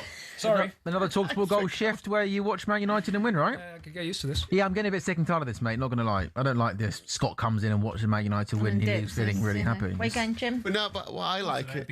I know an Arsenal joke starts off. He used to be quite sad and a bit morose at the end. Now he's getting a bit chipper and saying, Man United are bigger than Villa and we're a big club. Not like we don't want Unai Emery. We don't need Unai Emery. Much better than the arrogance is coming back. What are you doing? Yeah, what are you doing tonight, mate? I'll go back and watch really? the second half of this game, and I'll probably do a podcast talking about Man United being Do you want to give the podcast a plug? Yeah, you can check out the Promised Land podcast if you would like to. Available on Apple, Spotify, and all audio. All right, don't say the mic, maybe get it. Scott, thank you so much. Well done. We'll see you in a couple of weeks' time.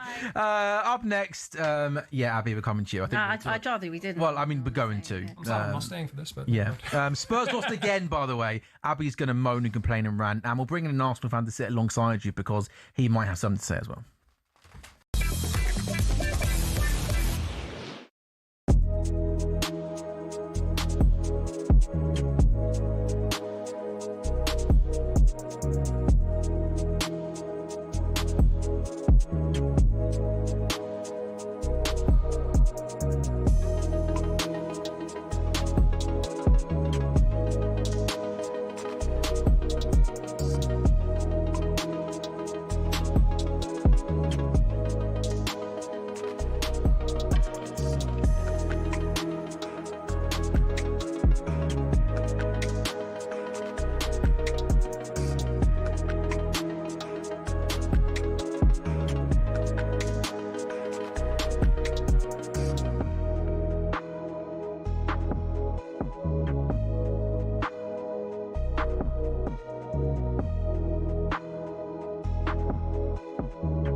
I really don't understand why a manager has to have previous experience in the environment that he's going into. You all appeal for the best in class. How did that work at Manchester United with Van Gaal, Mourinho and Rangnick, says Paul.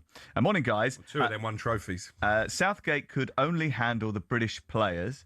Foreign players wouldn't have the same respect for him. They wouldn't be enticed to play for Manchester United. He wouldn't have the pulling power. He'll be a failure to be at Manchester United. Abby is a Manchester United fan in Glasgow. Matthew says, a great show again. For me, Southgate is the next Crystal Palace manager, potentially European football again next year, has potential to do similar to what Emery has done at Villa and take them into top 4 contention. Supportive chairman and his former club, says Matt in Glasgow. That's the level. That is the level. And that's not disrespectful. I think it'd be a good fit. He's had a good old freak out. Count to 10 addicts. Yeah.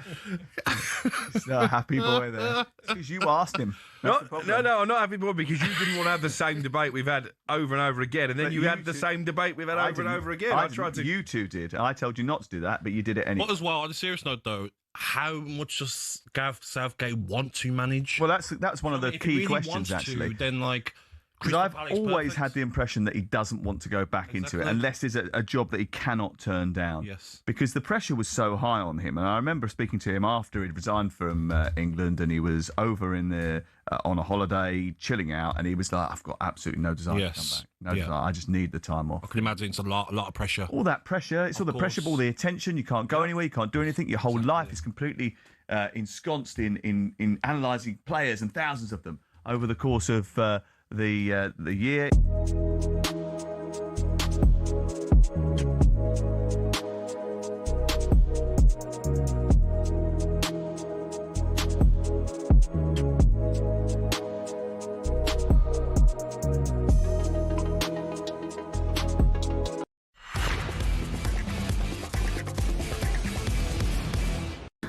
Good afternoon, welcome back. That was a sigh and a half, wasn't it? Sorry. I guess you know what's coming, don't you, over the next 5 or so minutes. By the way, Thierry Henry, is he a Spurs fan or is he an Arsenal fan? Like how grumpy he looks at the Emirates Stadium.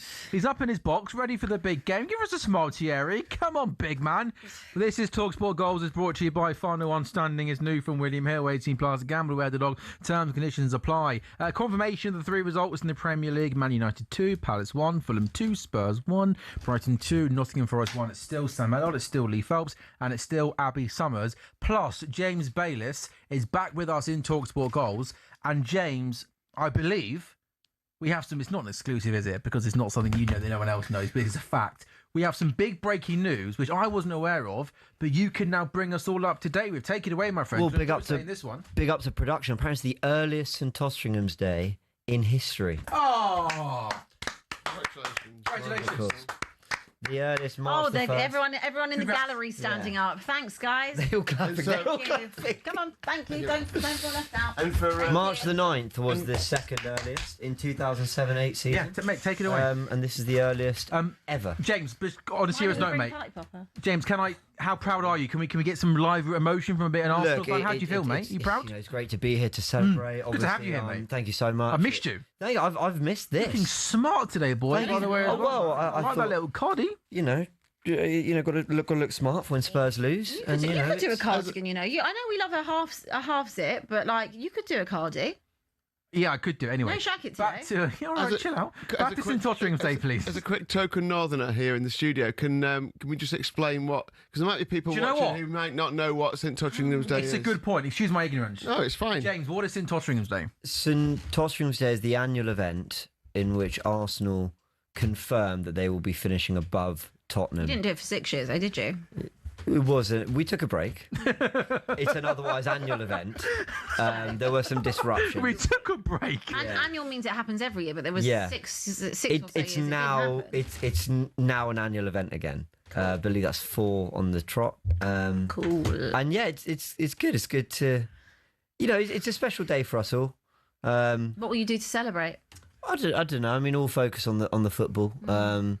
Because we don't worry about our rivals too much. You seem to look over your shoulder at City an awful lot. To be fair, apart from the fact that you came in and said I've got something to say about Tottenham, that would be. That was your entry into the studio today. So Look, Abby, I've missed you, and I just thought I'd. You're lucky. I really like you. Thank you.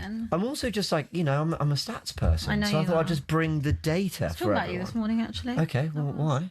I was talking about you over breakfast and just saying who I was working with today. That's very sweet. And they knew who you were, and I was like, he's great. Are And they you were not like, yeah, he's quite very happy good at because his you know I'm not going to stick the knife in. That's the one thing You're know. mature- you're- right? Like yeah. I'm not going to like. You have a mutual respect for It's a bit boring that, mate, for us, though, isn't it? Yeah, no, that's true. Well, like we can to a degree. Yeah. You have a little bit of fun, I think, over the next 6 minutes with St Tottenham's Day. Shall we have a bit? Yeah. Fun if you want to go. Have you done the big Tottenham dissect? Nope. What's wrong? Well, Abby doesn't like to dissect anymore. She just sits there and says, I've got nothing else to say, which I Okay. kind of, to be fair, kind of understand. I've said everything I've got to say, but I can continue to repeat myself. What do you mean? Okay, did you see any small signs of improvement today from a Tottenham point of view? When you were 2-0 down after half an hour, did you see any signs of life improvement? I guess the improvement I saw is that we scored. Yep. We created a moment. So that's a positive. Yeah. Positive that it was finished. Yeah, not really. I mean, Tell was bright-ish. Richarlison, bright-ish.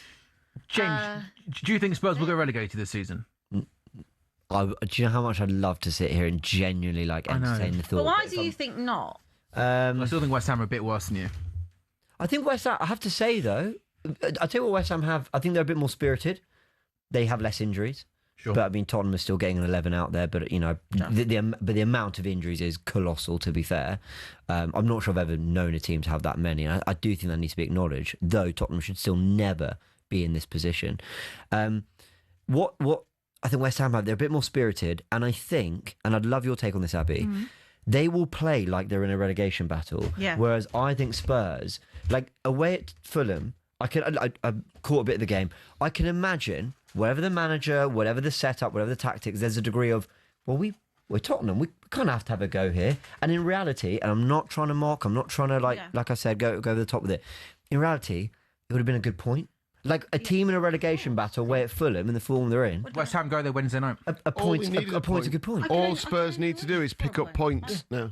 But do you think Spurs would ever approach it that way? Like, just sort of go, look, let's just keep it sensible, nothing silly, and let's see if we can nick a goal, but otherwise a point's fine. I don't necessarily think that they set up in a silly way. I don't think that Igor Tudor set us up in a silly way today. It wasn't all guns blazing, was it? No, it wasn't. I don't, because I don't think we've really got the capacity and the players to even do that. I think Agreed. it is quite a lot of counter as and when you can. Would you not say?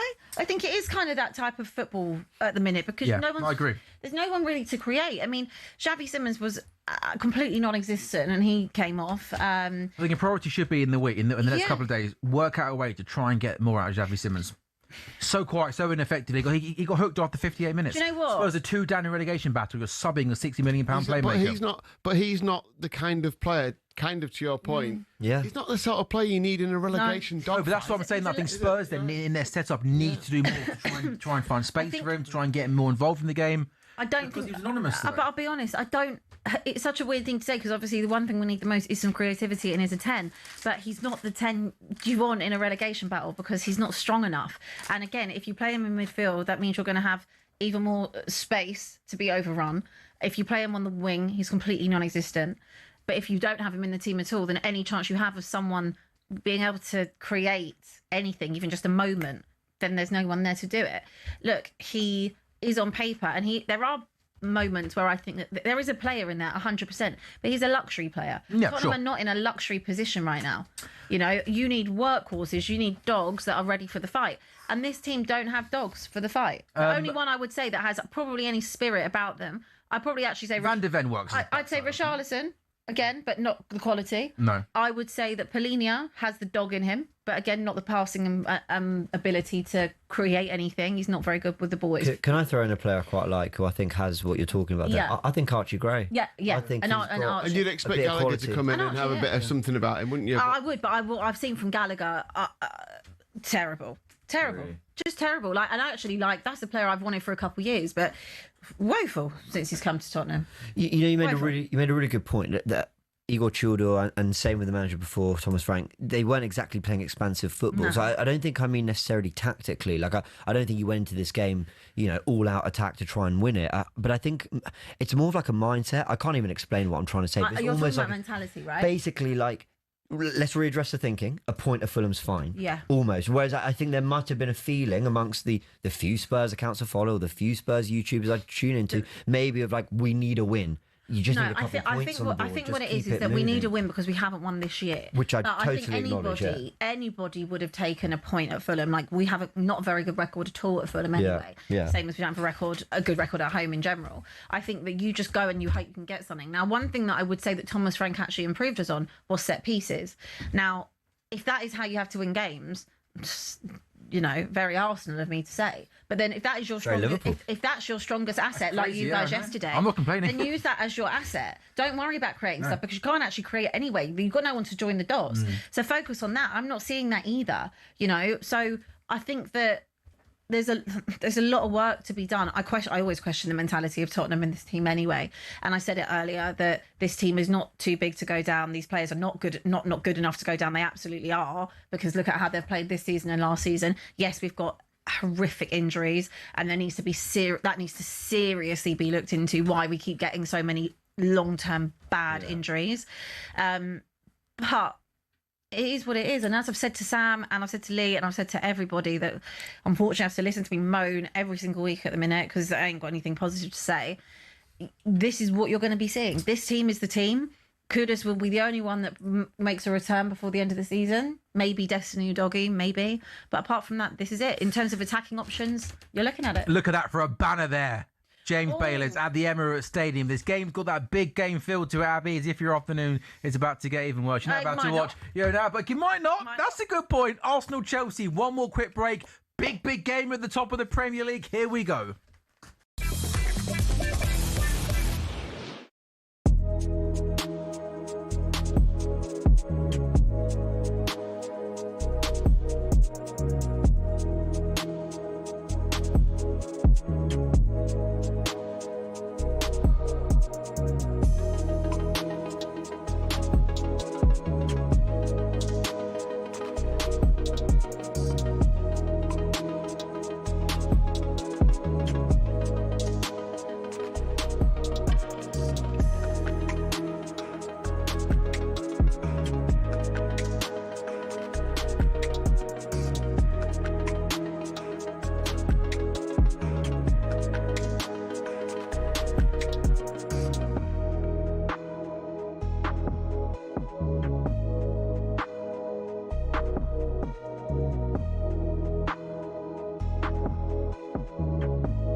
England striker Ivan Toney joined Drive Today's show and was asked whether he wants to see Arsenal win the title. Arsenal fans hate me as it is, so I can't say too much. But now, I do want them to win. I think it's boring City winning all the time. It would be nice for us, another team to win.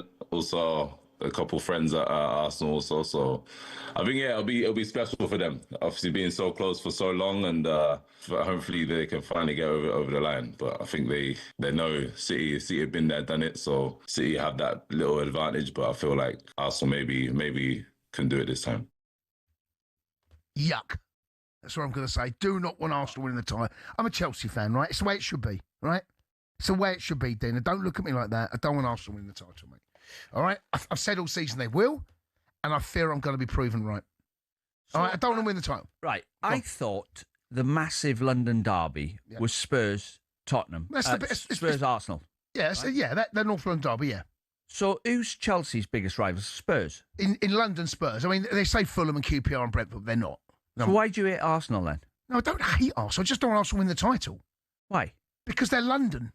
I don't want anyone in London doing well. In fact, someone's got to win the Premier League title. Give it to Man City. That's all I've got to say. Give it to City. Well, I'm not giving it to City. What's your reasons for that? Just because they're not from Arsenal London? fans are unbearable. They're unbearable. They haven't won the title in 22 years. They're still unbearable, all of them. Honestly, the entitlement from them. Their Premier League record for the last 22 years, they've not been involved in it, right? Okay, they've had a couple of skirmishes with City. Their European status is absolutely disgustingly bad.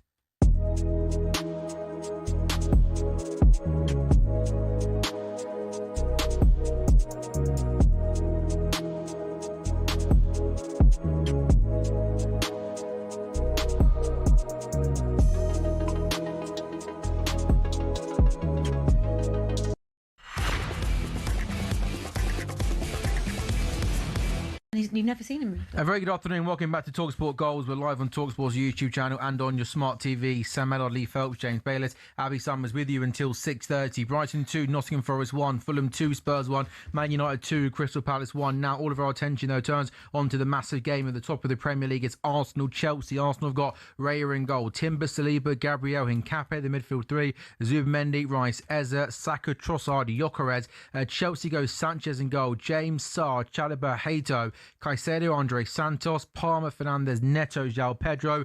Lee, should you put together with the team a little bet builder for this game? Why not? Why not? Yeah, the hope for a few of you on the Epic Boost. It's Arsenal to score in the first half. Scored 9 first half goals in the last 5 home games, and Chelsea have conceded 10 goals in the last 4 at the Emirates as well. So we'll see what happens. But I'm going to go. Shall I start off? Kick us off, mate. I'm going to go for João Hato to have at least 1 foul. I think he's going to have his hands full up against Saka. Obviously, we love the Cucurella-Saka battle usually, and he's stepping in to take over that mantle. One or more? Has to be more than one, sorry. At least one. I'm going to keep it steady. You're going for?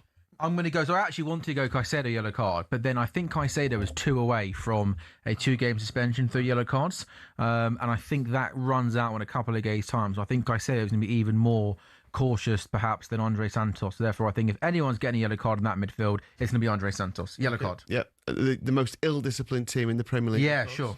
Yeah. Abby? I will go for Trossard to have a shot on target. Oh, interesting. I like it. James? I was going to go down the shots route. I'll do corners. I'll do Arsenal to have 5 corners in the first half. 54 corners in the first 20 minutes. I'll go Arsenal to have. How should I do it? It's up to you, mate. Well, no, 4 corners in the first half. Is that a lot? I don't know. 4 in the first half. Do you know what? I'm not being funny. João Pedro had the ball. That is outrageous. João Pedro had the ball at feet. Neto makes it run off him. Gabriel is absolutely all over him. And he somehow doesn't get a free kick. Absolutely mind-boggling. Mind-boggling, isn't it? Especially after the push last week, Abby. Don't even get Did you think that should have been a goal last week? I was watching all the reaction. It was. I thought it was very soft. But so you should have been a goal, yeah? Genuinely being consistent. I remember the Cedric one a couple of years ago. For me, if you give the referee a decision to make, don't be surprised when he makes it. Okay, so but my question... That's very political. Should have been... my question is that, what happened? Okay, he gave the referee a question to ask, but do you think the referee answered it correctly? Yeah. Seriously? Yeah. No, don't get me wrong. You know what, Bayliss? I've got a lot of respect for you. I'm disappointed with that answer. It's extremely soft. If he hadn't given it, I'd be looking at... I wouldn't be saying ref, it's a foul. I'd be saying, Gabriel, what are you doing? Today? What about today, then? The push on... I only caught the screenshot of it. Fair enough. But that's given. Just like Ekatike was given on Romero, just like Gabriel was given last season on Romero, just like Nick Fultamado was given earlier in the season. Do you not think if there's 2 hands on the back, the referee... Yeah, over 3.5. Yeah, there we go. Is that fair? 3.5. Yeah. Yeah, we'll go with you happy with that? We'll go. Yeah, I'm happy with that. In the whole game, that is, yeah. First half. First half, sorry. Yeah, I don't know what kind of a flurry of. It's a lot corners. That is what you do best, though. Yeah, I feel like we might. So we've got Santos card. I've changed mine to Declan Rice, at least 1 shot on target. Nice. Really? Trossard, at least 1 shot on target. Yeah, Declan Rice has had 12 shots on target this season. It's right up there I mean, obviously not as many as Gyökeres, but he's about 3rd or 4th in the list. And he's always odds against for a shot on target. So funny, we wouldn't pick Eze today because it's not Spurs, and we wouldn't pick Gyökeres because it's not relegation fodder. Cheeky. I like that one, Abby. She's not happy today. I'm not happy. James, I'm not happy any day lately, babe. I hear it. What price can we get for that, Lee? I'm going to put it back together again because now we're doing it in play. It sorry. No, just give me a second. It's fine. I'll do it. All right. While I do that, I'll ask James a question. All jokes aside, with Gyökeres, are we starting to see the best of him? I think you saw Arsenal last week try play more to his strengths. However, Tottenham made that so easy for him. Like I have to be honest, they did, didn't they? Like I saw him running at centre backs. He never gets time and space to run at centre backs. He's normally feeding off scraps like this. But what he did do was when he had the time, he just head down and would just open his body up and get a shot at goal. He had one early in the first half that went wide, and then he scored 2 goals because he was just attacking goal. It was good to see. Oh my goodness me! What are you doing, goalkeeper? Oh, he gets away with it. Sanchez has the ball at his feet. And he just dallies on it for too long. Gyökeres gets there, but then Sanchez is fortunate that he manages to sort himself out and clear, but that's bonkers. I'm not even sure how that happened. I think... Well done. That's good pressing. I don't know if he almost just tried to stand on it and by mistake ended up almost rolling it in front of him. Mate, yeah. And Gyökeres was nearly on the end of that. I mean, he's a hard worker and he's a real presser, Gyökeres, in all seriousness. I mean, Arsenal and Arteta would never have sanctioned a signing for a player who just kind of waits for the ball up front. So he does other things that I don't think he's been given as much credit for as he deserves. But what you saw against Tottenham was what he can do in front of goal when he does. Two great finishes, weren't they? Yeah, really, really good finishes. I know Archie Gray's is a young kid playing out of position, but Gyökeres is bigger and taller and seems stronger than most Premier League players. I'd like to see him show a bit more of that in games. Bulldoze your way through. Hit it.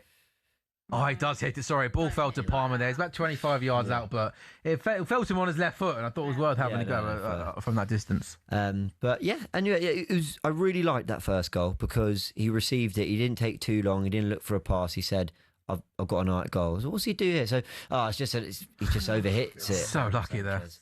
He actually ends up doing okay to recover from it. Yeah, he does. By taking it off the feet of Eze. But I mean, imagine being a manager and you spend a week working with your team on shape, on discipline for 4 minutes into the league leaders. Here's how we're going to stop then Arsenal. Just gives away a goal like that. Yeah. It's ridiculous, isn't it? Yeah, I mean, I know that's not ill-discipline as in the same as a yellow card or red card, but it's so Chelsea, isn't it? To do that sort of thing. It's 25-1, that bet builder, by the way. Santos yellow card, Lee over 3.5 first half corners. Rice shot on target, Trossard shot on target. 25-1. That was good. Ideally, I think we need a corner though in the next couple of minutes. We need a corner, then we need another one straight from the corner. And then Declan Rice has a shot, which is the goalkeeper pushes away. He's made a really bright start, Gyökeres. Some good hold-up play there, and even though we drew to Brentford, so effort from Zubimendi high and wide. I really like. I still, even though I didn't put it in there, I do like that. I think Hato's going to have his day. Yeah. He's going to have it all on. I mean, look. Hopefully, he has a great afternoon, but. Yeah, it's some point. I think if you're looking at fouls or cards in play, then he's one to look at as well. James, happy with the makeup of that midfield? I guess was it almost impossible not to play Eze today after last week? Yeah, I think you've got to stick with it. But it's not. The thing is, with Eze, a lot of people talking about the derbies and sort of hoping that he can bring those two derby performances into some sort of regular form. But we went through our best run of games, not conceding goals back in October, November, with Eze playing in the 10. I remember, I always refer to this game when we drew at Sunderland 2-2. A lot of people look at it as, you can see in the 94th minute you drop points. I thought we were great that second half, and he was getting in the game and making things happen. So that's the best patch of form Arsenal have had all season. It's been with Eze and Gyökeres together, at times Marina, but mainly those two. So what's the Odegaard injury? I'm not sure, but he was on the bench, I think, for Spurs last week. He's not on the bench. Came today. on. And no, he's not in the squad, but Havertz has returned. So it does feel like it's one in, one out with Arsenal, basically. But I'm not going to complain about injuries to you, Happy. Thank you. Absolutely not. Thank you, darling. Have you been surprised almost Hincapié feels sort of kind of, he's almost nailed down that spot at left back now? Is that fair? I think that is fair. I'm not surprised that left back's where he's ended up. He played a lot of the season at centre back with Gabriel injured and knee injury. Sorry to interrupt you. It's Odegaard. Yeah, I think it's a result of a knee injury. I wonder if it's a flare-up of what he had. Yeah, I think he's not. Yeah, still not totally comfortable with the knee injury. We decided not to risk him today. Okay, fine. Yeah. So on Hincapié, Calafiori was. It's so funny. We're talking about like a centre back converted to left back, but he was such a cheat code for us against low blocks and breaking teams down. He had good movement. He had a good thing with Trossard on that side. But he keeps getting injured. I rate the player so much, but he keeps getting injured. So Hincapié's had to play himself into some form. But I have to say, I think he's been great. He did well at Brentford, got the goal at Wolves, really good at Tottenham, I thought. And now he's got the start today. Or his Palmer. Palmer. Do you know what? There's been a couple of moments, James, in the first half where Palmer and Enzo Fernandez have almost just been, there's one ball into midfield. And we saw that Enzo Fernandez got the ball into feet, was able to turn. He had so much space to run into. There's a couple of times now they've been able to do that. He then played it to Palmer, who carried the ball inside the box, but his shot was well blocked there by, he came out, to Hato. But Arsenal started with possession, but it feels as if when Chelsea are on the ball, they're only kind of one pass, and they seem to be getting through that Arsenal midfield relatively easy in the opening 8 minutes. It's quite an open game. Arsenal much more aggressive in the press in this game than they were I think at Stamford Bridge, to be fair, in the league, they stopped us. This reminds me more of the Stamford Bridge game in the Carabao Cup when we were really aggressive onto them, but it led to a slightly more open game. I mean, do you remember the Carabao Cup second leg? I mean, I wouldn't blame you. Yeah, no, I remember that game because it was so bad, right? Right. That was more of a Chelsea thing, though, wasn't it, than Arsenal criticism? I could see why Arsenal criticised. Ultimately, it was kind of. Chance for Chelsea! Oh, that Mamadou Sarr should do better. Free kick comes in. Deflected. Arsenal are deflected, and then it falls to Mamadou Sarr. He's literally only a couple of yards out from goal. He can't sort his feet out, and he just has to score there. He makes an absolute meal of it. How does he not score there? Sorry, am I seeing it? Was that deflected as it came into the box? Yeah, I think it took a flick off one of the Arsenal players' head. Yeah, it does take a deflection. But I say that's a guilt. I mean, that's one of the more. He's literally a couple of yards out. Is it guilt? I mean, ideally, you don't want it to fall to him. Really. No, yeah, not your young centre back who barely plays. But that's a big opportunity. That is big opportunity. We've got to make them count, boys. Got to make them count. Up the Chelsea. Up the Chelsea. But yeah, much more open game this one than the one in the Carabao Cup at the Emirates. So if someone hadn't watched Arsenal play football this season and they said Arsenal are top of the table, how have they been successful this season? You have to almost in layman's terms assess Arsenal's style of play this season. How would you say that? Very sensible is the word I'd use. Sure. Pragmatic. Yeah. Pragmatic, sensible, efficient, I'd say. I think in a Premier League... Boring, some people would say? I have no problem with people calling us. Does that bother you? No, because we are. I have an issue with it when we're not. I have an issue when people kind of force it. So I think earlier this season in October, November, I think people were forcing the boring thing. But I think in 2026 it's been completely fair. You know, in the Liverpool game, I thought you guys passed us off the park the second half. Away at Forest. That was a weird game where literally you dominated the first half. The second half, you almost put 11 men on the edge of your box. It was really weird. Then the Forest game, I don't really think we looked much of a threat, though we did have a couple good chances in that. Man United barely laid a glove on them despite scoring 2 goals. I think boring is fair, but where I've been somewhat defensive of Arsenal in that is they are competing on all 4 fronts. The players, I think, have already played more games this season than Man United will play all season. Sure. So it just gives you some context, and we've still got 3 months to go. Gives you some context as to how often they're going out there having to do it again and again and again. So I can forgive it if we're efficient and, you know, we're sensible. It's when you start conceding goals and games get messy and you start overhitting passes and I go, well, hold on, there's being sensible. Then there's just being nervous in February, which I don't understand. So, yeah, I think we've been very pragmatic, which I can kind of get. I want a little bit more enthusiasm in our football, but fine. If that's how you win the league, then... If that's how we win the league, that's how... It does feel, while no one wants this, including me, it's the direction the league has gone and Arsenal have made themselves the most prepared for it. With the squad size they've got, and with the particular strengths we have as well. Ooh. Nice idea. I obviously get that, but do you not think that football is just so much worse than it used to be now? Do you enjoy football? You're talking 80s? Are you talking like 80s football or 90s? I just mean like even mid 2000s. Like I don't. Every generation always says that. I think that about football. It's just obviously. I mean, I'm not even talking about. You know, it's interesting that point you make about how football's gone. The more clubs that we have in European competitions, the more inconsistent the league is going to be because you can't cope with the. And if I saw a report that we could potentially get 7 Champions League teams this season, that's crazy. Only half the league, though. That's half the league in Europe. Yeah. So it's gonna have an impact. It'll only be Tottenham, not in Europe. How was it 7 though? Well, I think we would have to have someone won it. England. Yeah, you'd have to win all the individual. I mean, top 5. Then let's say Villa miss out, win the Europa League, and Spurs miss out, win the Champions League. Let's say. Oh my word, you're right. Yeah, that could be. That would be insane. Or Liverpool miss out on top 5 win the Champions League. Let's say more realistic. Yeah. It obviously takes a lot to happen. But just the point being that more or less half the divisions in Europe anyway. So there's only a certain amount of teams who can cope with that week in, week out, and that's Arsenal. Yeah, it's Liverpool, and it's Manchester City. Basically, really, the biggest fair, squads. Isn't it? The rest can't cope, can they? No. Yeah, the biggest squads, and also we've been there before. In terms know of how to manage it. Yeah, at least Arsenal, while they haven't got over the line, I appreciate. You did. This is not the first time we've had to compete with the Champions League going quite deep and then having, the league to keep an eye on and all that. I know this has been discussed a lot over the last 48 hours, but your run is you're on the right half and right quarter of the run, aren't you? The footballing gods really look down on us for that. I just still can't go with the fact that we topped the league phase last year and ended up drawing PSG in the last 16, which just feels brutally unfair. And they should have done the draw again, I think. Oh yeah, I mean, I have to say, not right, is it? I'm surprised there's not more of like a seeded system. Yeah. But I mean, okay, well, it is what it is. I mean, I actually quite like the new format. This is good. Go on. Ezra? Oh, hello. Eze? Oh, that's naughty. Cheeky. That's a corner kick as well, by the way. Yeah, that was. I don't know if that was a Gyökeres flick to Eze or whether it bounced off a Chelsea player, but that was a Gyökeres flick to Eze. That's a couple of really nice kind of bits of link. His hold up, so much honestly, space. his hold up at Brentford was great. Eze. Yeah. And then Eze, I think, by the way, I think players should do that more often. Because goalkeepers now are so high up, aren't they? Trying to, Chip him. Give it a go. You think these players technically are so good? They could probably. Vile ball. You chip it in, and someone in rugby league or rugby union, someone actually sprints towards it, so you try and it'd be harder to catch up, though, wouldn't it? Right? Absolutely. You know what I mean? It'd be almost flying towards it. You need the quickest player in the world to get near there. That's going to be a Chelsea free kick. It's also nil Chelsea, 15 gone. Fair to say, James, you just haven't settled that well yet, Arsenal. Just a bit of a scrappy game. Yeah, decent from Gyökeres that.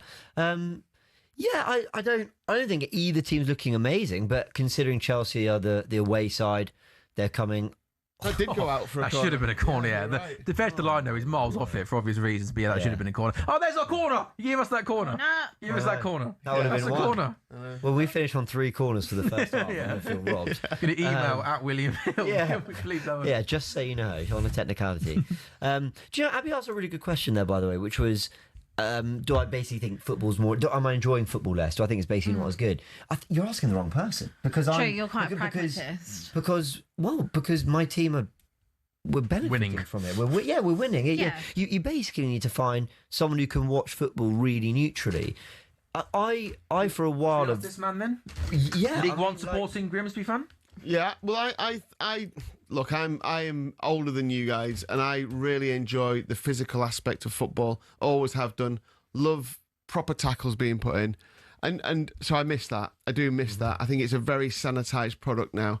Yeah. But also, and maybe this is just because like you only get shown the best bits, but the goal of the month competitions in the mid-90s seem to have absolute belters every single week. And now you don't. I mean, we've seen some brilliant goals today, by the way. So maybe that, today's and this weekend's a bit different, but you don't seem to see as many absolute, people lashing them in from outside the area all the time. Because they're pass percentage goes down. Yeah. And that was something mad I saw the other day. That was something mental I saw the other day, that like if you went back 10 years, then I think you've probably seen this video Cam's did. Watch it. If you go back 10 years, the top, I think it was either top 10 or top 5 passers in the league were all obviously midfielders, compared to now they're all defenders. Centre-backs, They're all centre-backs. Yeah. So that also tells you why the product is also not good. That's not to say that, Defenders Union don't come for me, but like I think that what we love about football as the beautiful game, ball at feet, passing ability. I just think generally quality has changed. I think the quality 10 years ago, when you think, or even like going back proper Barclays era, like us growing up, and I think about watching even Thierry Henry, or you had Lundberg and Pires, and you had the Ginolas, and then you had the Bales, the Rooneys, the Van Nistelrooys. Like I just think that there was better quality than what we have now, and I think now we're very quick to we label people, I think, as world class, but actually world class, there's a bracket in between where a player is above very good, but they're not world class. And I think a lot of players today fit in that, but we say they're world class. I think a lot of the England players maybe that we have are in that kind of in between category. Is Declan Rice world class? Yeah, I think probably not yet. Probably not yet. If you're comparing, it is for me, but I get what you guys are saying. Comparing to like those players that we grew up watching, whether it was in the 90s, early 2000s, etc. Like, I don't think that most players today can lace the boots of a lot of those players. I don't. Yeah, so it's an interesting point, because I agree. Like, there's basically less flair on show. There's less personality and expression. But I also think that's actually less on the current players and more on the sport and the tactics and the coaching and the way it's gone and the physical demands. That's good from Hayton. Yeah, well, I thought he knew a penalty there. He did okay there. Saka up against Hayton. And I think that's interesting and he's taken it off him again. Chelsea have had just 60%, just short of 60% possession this first 20 minutes. Yeah, they started better than us. I definitely think that. But it's the managers, I think, because the other side of the argument is when I looked at my phone today and I saw Palace were 1-0 up at United, I wasn't surprised. So the game's also gone in a direction where it does feel like anyone can beat anyone. There is no doubt that the floor has completely risen in the Premier League over 10, think of the league titles that Alex Ferguson was winning. I bet if you looked at the teams who had around 10, 12, 13, 14th, they would be nowhere near as good as teams like your Brightons, your Fulhams, your Evertons, your Newcastles now. There's a much bigger gap. Vincent Kompany was at Burnley and got relegated, and look what he's doing now at Bayern. You've got to get this right, Timber. Okay. There's your corner. Go on. Yeah, and the other thing is that there's those players that you mentioned. I mean, I'm not saying some of the names I'm about to mention are in that bracket, but when you look at, if you watch the likes of Brentford and Bournemouth and Brighton and any other teams beginning with B, there's loads of great players. Like look at Semenyo, for instance, and loads of others. Krupi, fantastic player. There's loads of players in those teams who are really good, and they do get stuck in. I think Brighton, maybe second behind Chelsea in discipline, and Tottenham obviously, and so they do get stuck in. It's just that we don't really see those games that often on the TV. We don't see those teams, but you look at what Semenyo's done in one season. I think brilliant, and then moves to Man City. It's like, wow. I think he's brilliant as a I know what you mean. There's less individuals. I think there's just less individual brilliance, and I don't know. I just think when I think about growing up, and I think I enjoyed the product of football a lot more than what I enjoy it now, and that's nothing to do with where my own team are. Because if I went back, we were still terrible in the 90s and whatever. Guarantee in 15 years' time there'll be people sat in here going, "Do you remember, it was better in the 2020s." Wasn't it? I also can't. Ooh, well done, Gabriel. Oh, yes, 1-0. And guess what? It comes from a corner, James Bayliss. Arsenal 1, Chelsea 0. It's another unbelievable Saka corner. And I think, does the last touch come off a Chelsea player? Saliba's really celebrated this. There's Gabriel at the back post. We do mix up the routines. I think this is why teams struggle so much with it, because Gabriel sometimes attacks the near post for a flick on, or actually quite rarely does that, the middle, but sometimes he just peels off to the back post, and you can't do anything about it. I'd look at the Chelsea players here and say, there's probably nothing they can really do because the quality of the ball from Saka. I think the only way is like we saw Sonny Lamans do it so well for United. You got goalkeepers got come punch everything. But how does a keeper claim this? Bukayo Saka with an in swinger, and it was Gabriel. It did come off Salah. So it was one at the back post by Gabriel, who flicked it on to Saliba, who then went towards goal, and it came off the young kid Mamadou Sarr. But I get what you mean, James. The ball in. With the whip, the pace, the trajectory, it's hard to come and claim. Yeah, and by the way, that's Reece James marking Gabriel. They basically said, let's get our most experienced, athletic, strongest, reliable defender. Well, they think there's a pull on the shirt. You tell me. After last week. I was chatting to you. No. But that just shows you how difficult it is to deal with, and it's a cheat code. Chelsea have been probably the better team. Side, yeah. Arsenal 1-0 up. I keep liking them to, when you're scoring at this rate, I keep liking it. I said it last time I was on the show. It's like an ace in tennis. It's just, I know it's a very different point system, but when a very good player, Federer back in the day, a little bit different, isn't it? I guess. No, so different.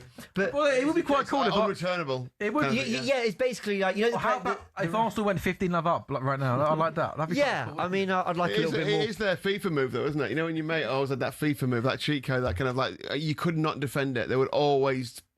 You can't just keep doing that all the time. It's boring. But it's like, I mean more in the sense that Arsenal haven't been great today. It's not like we've been heaping on the pressure, winning loads of corners, and it felt inevitable. Arsenal was struggling today. And sorry for the old tennis analogies. I remember we went off about sport, I think, last time. But, Roger Federer, we love 30 down. And what was his, I need some points. I'll just hit a bunch of aces. It's basically that's the way it is for Arsenal. It's another corner. We've got two. Should have gone for more, mate. Should have been a little bit more. I know my team. Also, how about this? All three. Sorry, I didn't know you're an Arsenal fan, Fergus.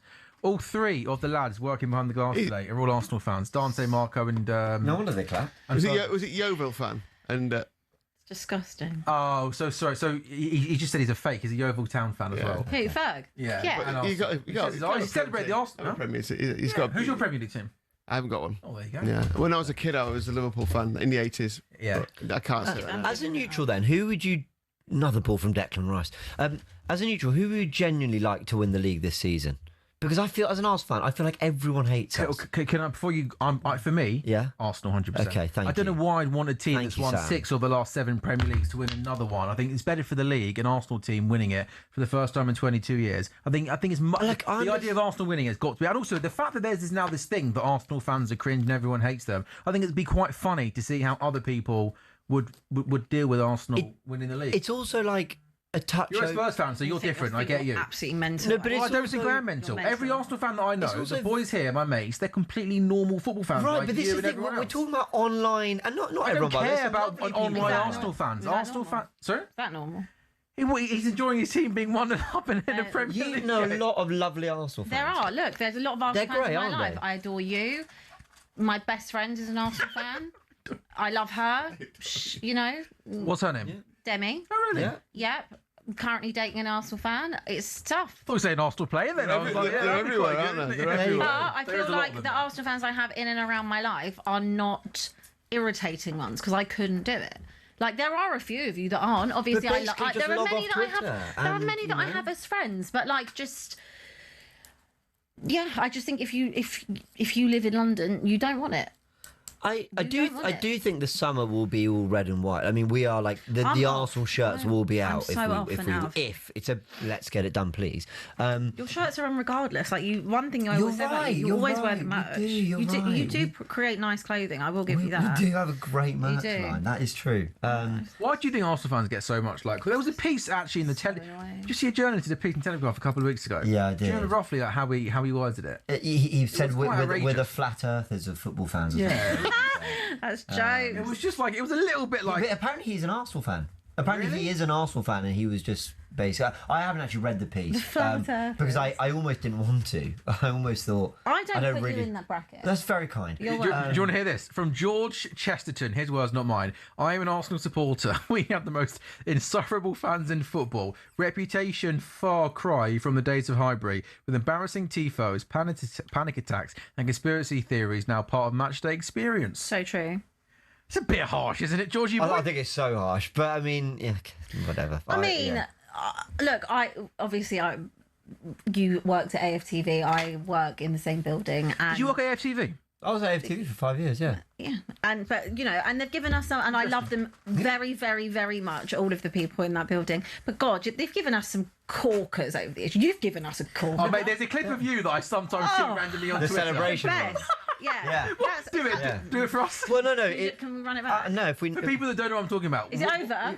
Basically, can we have some context, please? Because explain it to us. It is one of my greatest hits, and It put you on the map, I think, James. thank you. So I'm glad not all the hours of analysis and research and Mate, and they just thought you were boring. It's number 2026. crunching. No, you know, you just need one LOL moment and you're sorted for life. No, basically that. It was a great point. I'm going to stand on this, okay? It was a great What point. did you it do? did. Do it for us. So what happened was I was on a watch on AFTV. The game ended 0-0 at the Etihad. Go on, Timber. I'll do the celebration again if we score. Ezra? Oh, bad touch. And the final whistle blew, and what people don't know is we didn't have the commentary. We didn't know what was going on, so we had someone else. So I shouted, "Has he blown the whistle?" And 0-0 this is, yeah. Yes. And then the guy said yes, or maybe whatever. I think he waved yes in the distance. So I just said, yes, go on. No, it had a lot more to it than that. There was a bit more to it. It had a lot more to it than that. Lovely ball. Look at that. Cape's in. Oh, goes across goal. It clears.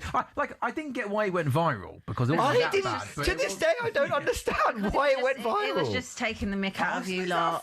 No, it was just taking the mick out of you lot. But like, it was a great moment. But like, like moments where like you lost the league because the Queen died, or like you lost the league because it was raining, and there was swirling winds, and like just look, there's been some iconic moments. No, iconic. Football fan content has delivered some unbelievable moments for sure. Saka, this is good from Saka. hit it, Declan Rice. Oh, that would have been perfect. Saka, yeah, I know. Saka coming in from the right hand side does so well, and he just tees it off for Rice, and it looked like he was going to run onto it perfectly. He connected with it well, but it went high and over. Arsenal 1, Chelsea 0. Arsenal having a good sort of 10 minutes here. These are some fun. We are. Good little battle between Declan Rice and Cole Palmer a few minutes ago, where they were. It was like you could tell that's England training pitch. Cole Palmer came out on top in that one, but he's getting himself around the pitch. Palmer, at least, it'd be great to see him get a bit more influence. I mean, it looks a forlorn task already for Chelsea to get back in this. Well, Arsenal suddenly have got. It's almost like they've got the game in the grip now, isn't it? Yeah. There was a little combo between Saka, Timber, and Gyökeres on the right hand side. When I think we won, I think it might have been to win the corner we scored from. But from that moment, Arsenal started to tick a little bit. And since we've scored, Chelsea haven't really been in the game, although they did start the better team. Also, by the way, no, it's not. This is a big task, a tough task, a hard task. Lee Phelps goes with it's a full-on task. Yeah, and it looks like it already. Who are you trying to impress this afternoon? No, it was the first a full-on task, Lee Phelps said. So as in like, you know, full on, as in like full it's on. Yeah, as in full no, full on. Full on. As in like full on. It's beyond them already. Full on. No, it's like it's like beyond them already. Yeah, you just keep it simple. Isn't right? it? Sorry, yeah. I'll dumb it down a bit. For me, anyway, please. I reckon James knows all that meant. No, I didn't have a clue. I just pretended. Yeah, good point, mate. Yeah. Good point. I'm now starting to doubt it's even a thing. Yeah, it's a something task, sure. Bear in mind, I used the word and made up word trophied earlier on. It's not all eloquent. I like that. And what was the context in which you used it? How did you? Unai Emery is the most trophied manager. No, it worked. Do you know what? I'm accepting that. I think that works. In the footballing conversation, that's fine. I think actually trophied. Yeah. Yeah. It's like when people say medal. That's never been a word until medal. 5 years. Medal. When you medal, when you medal at the Olympics, that's not. Oh no, I heard that. A thing. Would you like to hear? Sorry, I was just reading something from Football London. Like, I was waiting for the press conference. I'm glad you're enjoying the game. Would you like to? Reading articles about Spurs. I'm doing both. I can multitask. I'm a woman. I wanted to give you the player ratings of what Football London gave. I'll tell you. So Vicario got a 5. He got a 5. Pedro Porro got a 5. Dragerson got a 4. Mickey Van Den got a 5. Archie Gray got a 6. Conor Gallagher got a 3. Basuma got a 5. Polina got a 6. Xavi Simons got a 3, and it said made no attempt to come inside to stop Iwobi, offered very little in the hour. 3. Kodamani 4. Solanke 4, who I also thought was very, very quiet today. And then Richarlison got a 7, that's fair. which I think is fair. Pat Matasar 6. Tell got a 7 as well. I can't really argue that, Abby. No. They still seem pretty low, but pretty fair, right? Yeah. I think they could have been lower, but fair enough. think they could have been maybe. as well. A nervy moment there, James, because Raya went to Zubimendi. Zubimendi went back to Raya, and he very, very nearly gave the ball away, didn't he? I don't know why we do this. I don't know why we do. Do you see how calm I am talking about celebrations gone wrong and viral clips or whatever, and Arsenal just won it up?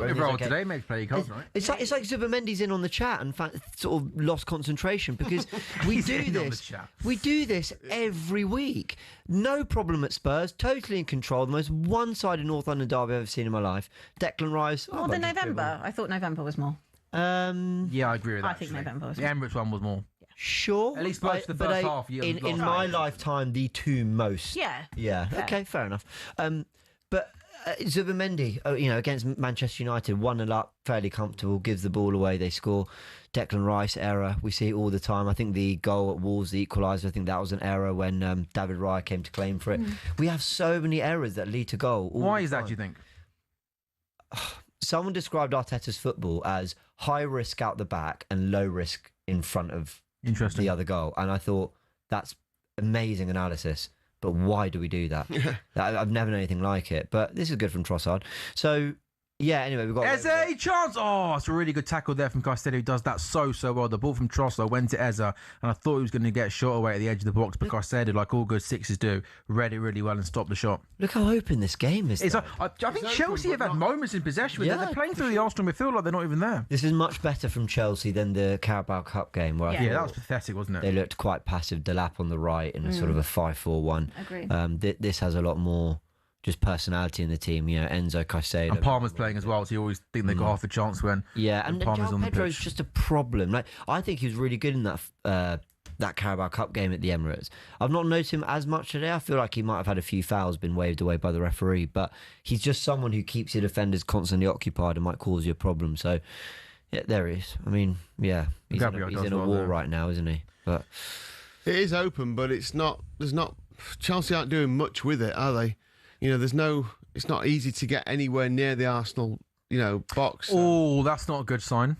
Yeah, Palmer down injured. Not a good sign for them. He's had recurring problems, hasn't he? That is not a good look because Cole Palmer is on his backside and has got his head almost looking down at the turf, and he doesn't look particularly comfortable, does he?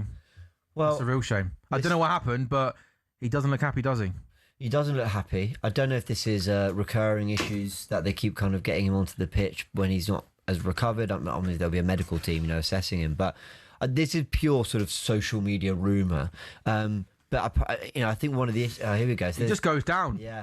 No one's around him, and he just goes down. Which is they're almost kind of the worst ones, aren't they? The more scary You're ones. more worried about those. I'm no body language expert, Lee, but the way he's gone. What was that social media rumor you were talking about? Well, no, he was like, I don't want to spread something that's not true, but I think the working theory was basically he might need a surgery for something more long term. But there is a World Cup coming. Yeah, sure. So basically, can you keep strapping it up and going again?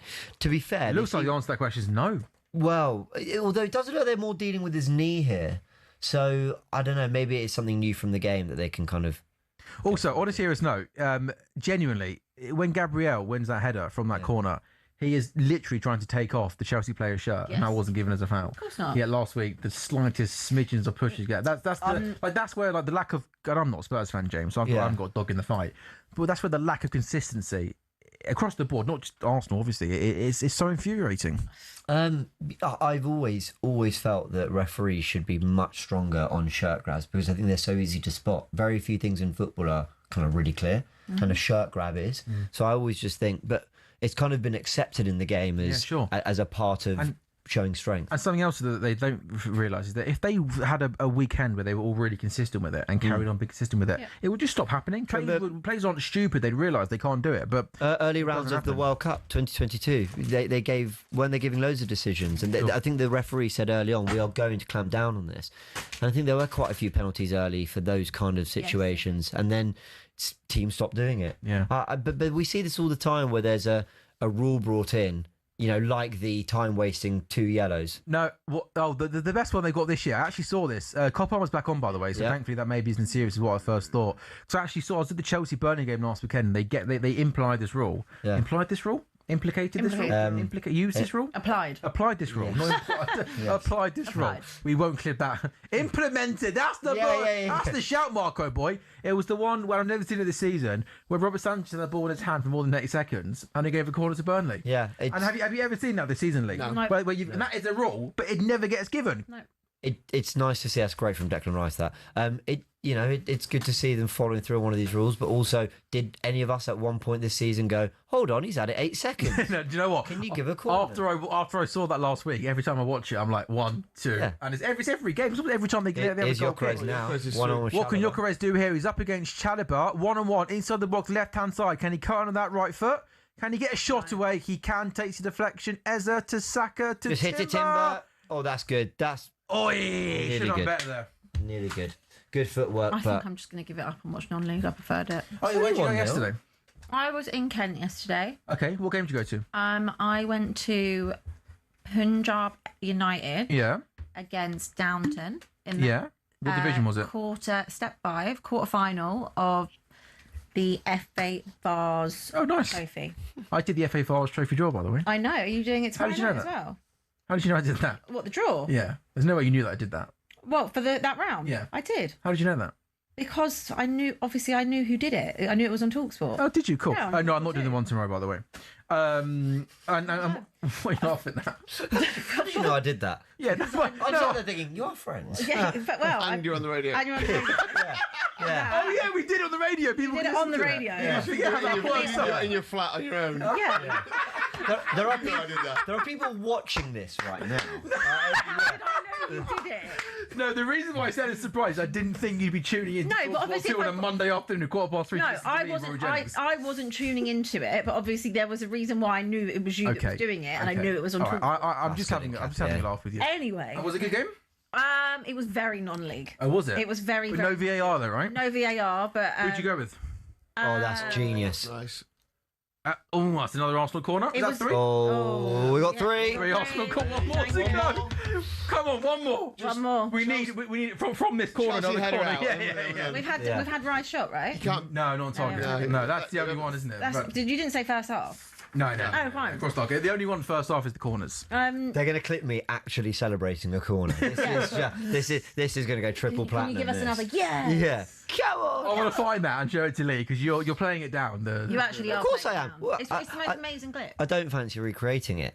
To this day, it was a great point at the Etihad. I don't care when it was said. It was a great point. If you get a point in this.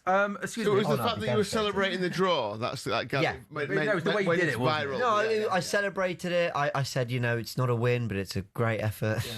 Yeah. Declan Rice corner, 39 gone. That is one for the history books. That's better. He doesn't beat the More first man like there, does he? No. That wasn't his best. What I like to we like to do fashion on the show, don't we? The new Declan Rice long hair. Not having it. No, I think he needs a haircut as well. Definitely needs a haircut. A bit fluffy. Yeah, I think James is going for himself, isn't he, up top there? I wish. Do you know what? It's all right. As long as he's playing well. I mean, didn't Anthony Gordon have a haircut recently? Yeah, he needed one, didn't he? His hair got really long. Maybe it's just like a trend. I'll attempt. Don't fancy growing it out long? Sure, absolutely. You got the capacity? I don't think I do. Okay. I don't. You two have the capacity? Mine gets a bit like fluffy and not. I don't. Yeah, I don't yours think goes that's quite too curly long. at the front, doesn't it? He's got it right up top. What's it? What we? I told you two got matching hair. What we got now? What are we talking about? If you put my glasses on, it's like literally the pair of you. Are we twins? Someone did. I think when I was last here, they called you father and son. Oh, really? Yeah. I take that. Sorry. The age is about right, I think. My dad's much older than you. It's like looking in. Yeah. Let me just take. I think the glasses. Look at me, suit please. me, don't they? Wow. Look at you both. Oh, goodness me, Abby, how did you put those on? I'm bland. Right, should we go back to football then, shall we? Arsenal 1, Chelsea. Things have just settled down, James, a little bit over the last 10 or so minutes, really. Yeah, not really a lot happening for either team. Boring game, isn't it? Yeah, but I literally sat here and I said, I think we're going to make this quite boring. Shock. I think we might nick it 2-0. I don't think there's going to be anything that special.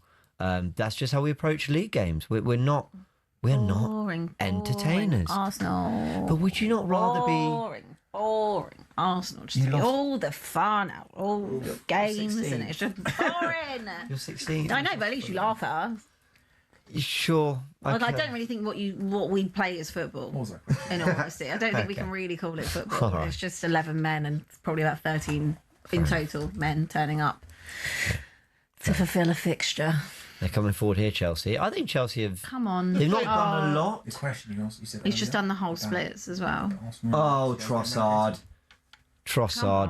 That was such a. I just, like Chelsea Arsenal, it's always a good game. It's like passionate, heated. I'm not sure it's been that for a little while though. I know, true, because you like. Abby, what's more embarrassing, Spurs getting relegated? Or I'm not doing this Sunny Selling question again. It's just been ridiculous. Oh, have you done that already? It's who just suggested that, Ferg? Yeah, Sorry. it's ridiculous. Sunny said. Who's Sonny? Sonny Snelling. Oh, he's a good lad, isn't he? Sonny said, who does Inside Spurs with us, and I think he thought he really ate with this question because he asked it in the office first. He did it in the office first, and he was like, "Right, guys, I've got a question for you tomorrow. It's going to be on Inside Spurs." Me and Madge were like, "Cool." So he said, "What's more embarrassing, Spurs getting relegated or Arsenal finishing the season winning nothing?" Good question. I mean, he said Arsenal, and even like me, the biggest Arsenal hater. Yeah, you are the biggest. The Arsenal biggest. hater. I said, no, of course not. Like, Spurs getting relegated is far more embarrassing. Arsenal would be the biggest bottlers, but it wouldn't be as embarrassing as Tottenham getting relegated. And this just kept coming up all week, this question. I think he was buzzing because there'd been loads of clips of it. There'd been other debates people were taking on other channels. I mean, it's just a crazy question because, I mean, Spurs are embarrassing generally, right? We just have to turn telly on and we're embarrassing. But really, how can you even say that? It's not even a conversation. It's not even a conversation. Spurs would be so much more embarrassing getting relegated than anything I think anyone's ever done. Okay, sorry, Arston answered, Abby. Answered. Cole Palmer's got the ball for Chelsea now, just outside the box down the left-hand side. He hasn't got many options here, has he? He's now got Andre Santos. It's such a bad touch from Santos. It's a bad ball, though.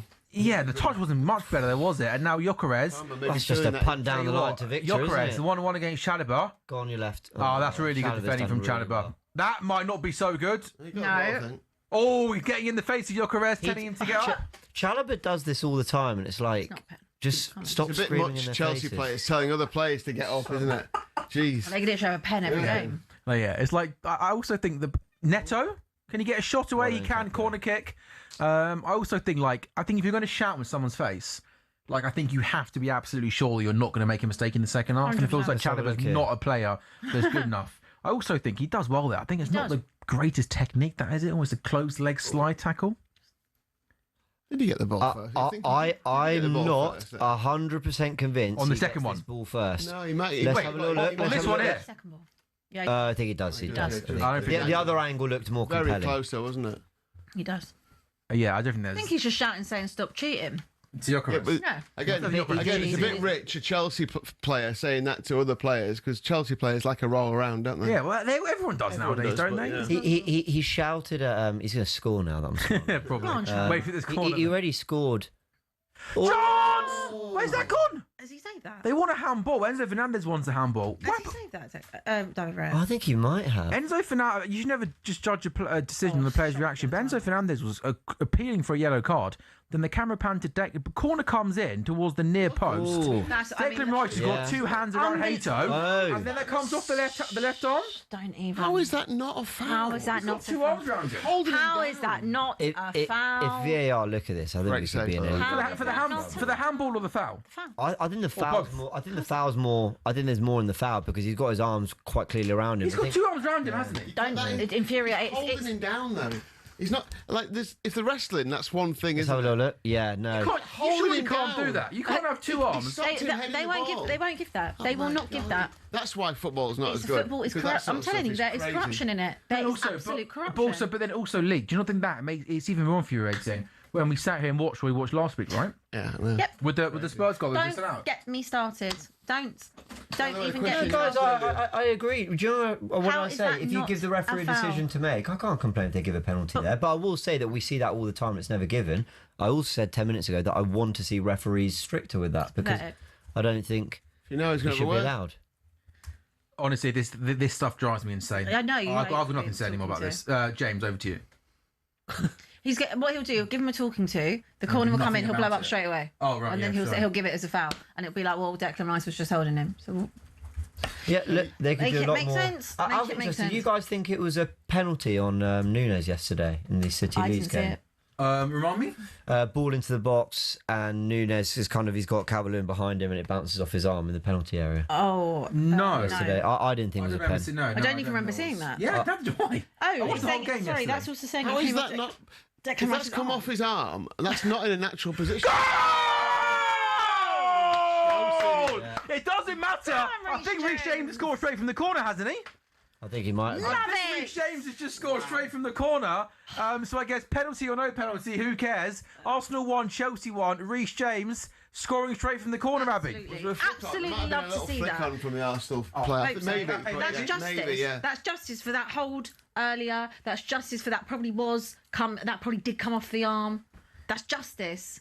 Justice for the cheats of you. You've got your justice. Thank you. Let's have another look. Reece James whips it, and again, it goes towards the near post. Yeah, it comes off in Capie. It's a good spot. Yeah, it does come off in Capie. Like the slightest or flicks off in Capie almost sort of helps it on his way. Gorgeous. But the way the corner angles it might have been going in anyway. But yeah, he almost just... Did you see the holding again? Right, it's like mad. He's like literally pushing him away from. But how is that not? Sorry, have I missed something with football? Like, I swear we're not allowed to do any contact. Is it only if it's Arsenal you're allowed to have contact? Is that how it works? No, but Abby, for years, what did everyone say about Arsenal? For years and years and years, you got to be stronger. You got to be men. I'm just asking about the consistency, though, James. That is so fun, but don't take that with us.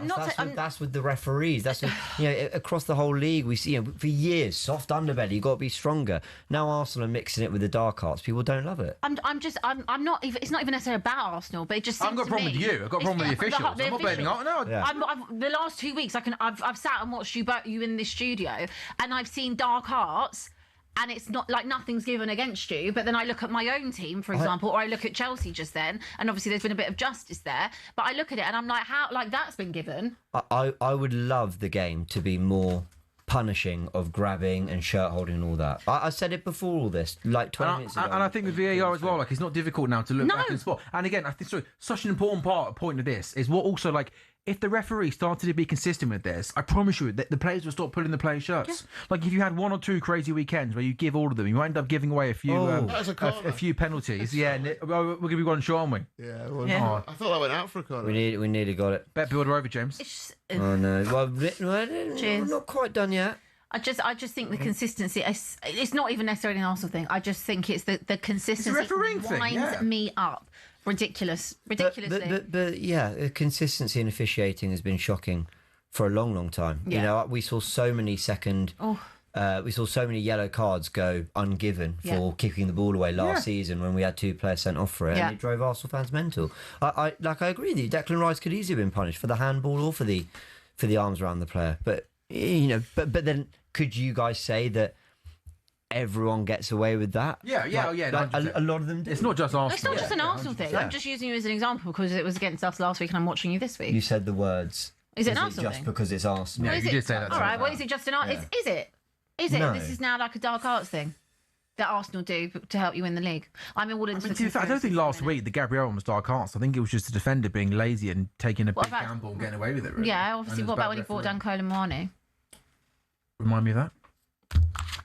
Leave it with me. Okay. Half time. Arsenal 1, Chelsea 1. James, what did you make of that first half performance from Arsenal? Yeah, not great. I think we had a good period when we went 1-0 up, and then for 10 minutes kind of looked sort of in control. I think the only way we were getting goals in this game was basically from some decent set pieces and a bit of moment of quality with the delivery, because neither team have looked particularly expansive or particularly creative. But I think Chelsea are value for the equaliser, to be honest. I think that's definitely fair, they've been. It's not that they've been good, but they've been as good as Arsenal, if not a bit better, to be honest. So, yeah.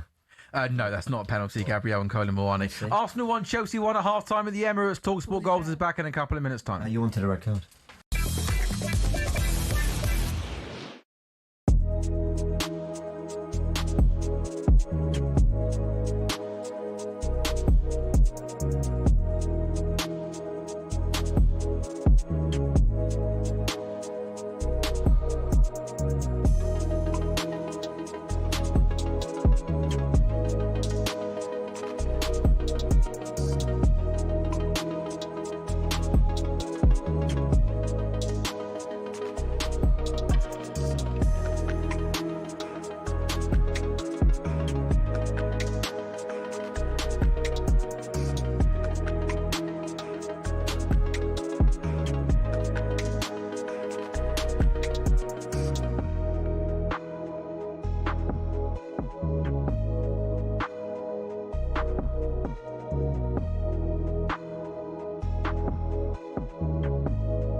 Declan Rice made a mistake, but Declan shows you how good he is. He didn't let it bother him. He was brilliant the rest of the game, and everybody makes mistakes. He put his hand up straight away. No, he's made a mistake, but after that, he was superb, absolutely superb, like he's been all season, by the way. And then the big plus point for the game was Gyökeres. It's got to be, because I thought without his goals, he played quite well because he was always involved. He was making better runs. He was getting to more dangerous areas, but he took his goals very well. His first goal, if you look at his first goal, Al, it's a great first touch. It's all about first touch in football. He gets out of his feet, and it's like it's the same motion as he touched. He's run onto it and he pinged it, and the keeper's had no chance. And the last goal was very, very similar. I'm not going to compare him with Thierry Henry, but the way he played on the right back shoulder, and it was a really good pass through to him. He was strong, but then he cut inside and he just found that he passed it into the net, which he's got to do more often. But he was getting so much better areas. But as I said before, you can't just have one game like that, Al. You've got to do it week in, week out. Well, and that's where Declan is so good. It's every game. Oh, absolutely. Do you know he's very elegant, is he? He's an elegant player, right? Yes, you've got to get him on the ball as much as you can. He's very, very, he knows exactly who's around him. Look, Odegaard's a great player as well, and it'd be interesting to see what he does. Odegaard was on the bench against Spurs. He come on, but I think Eze probably will keep his position because he scored 2 goals.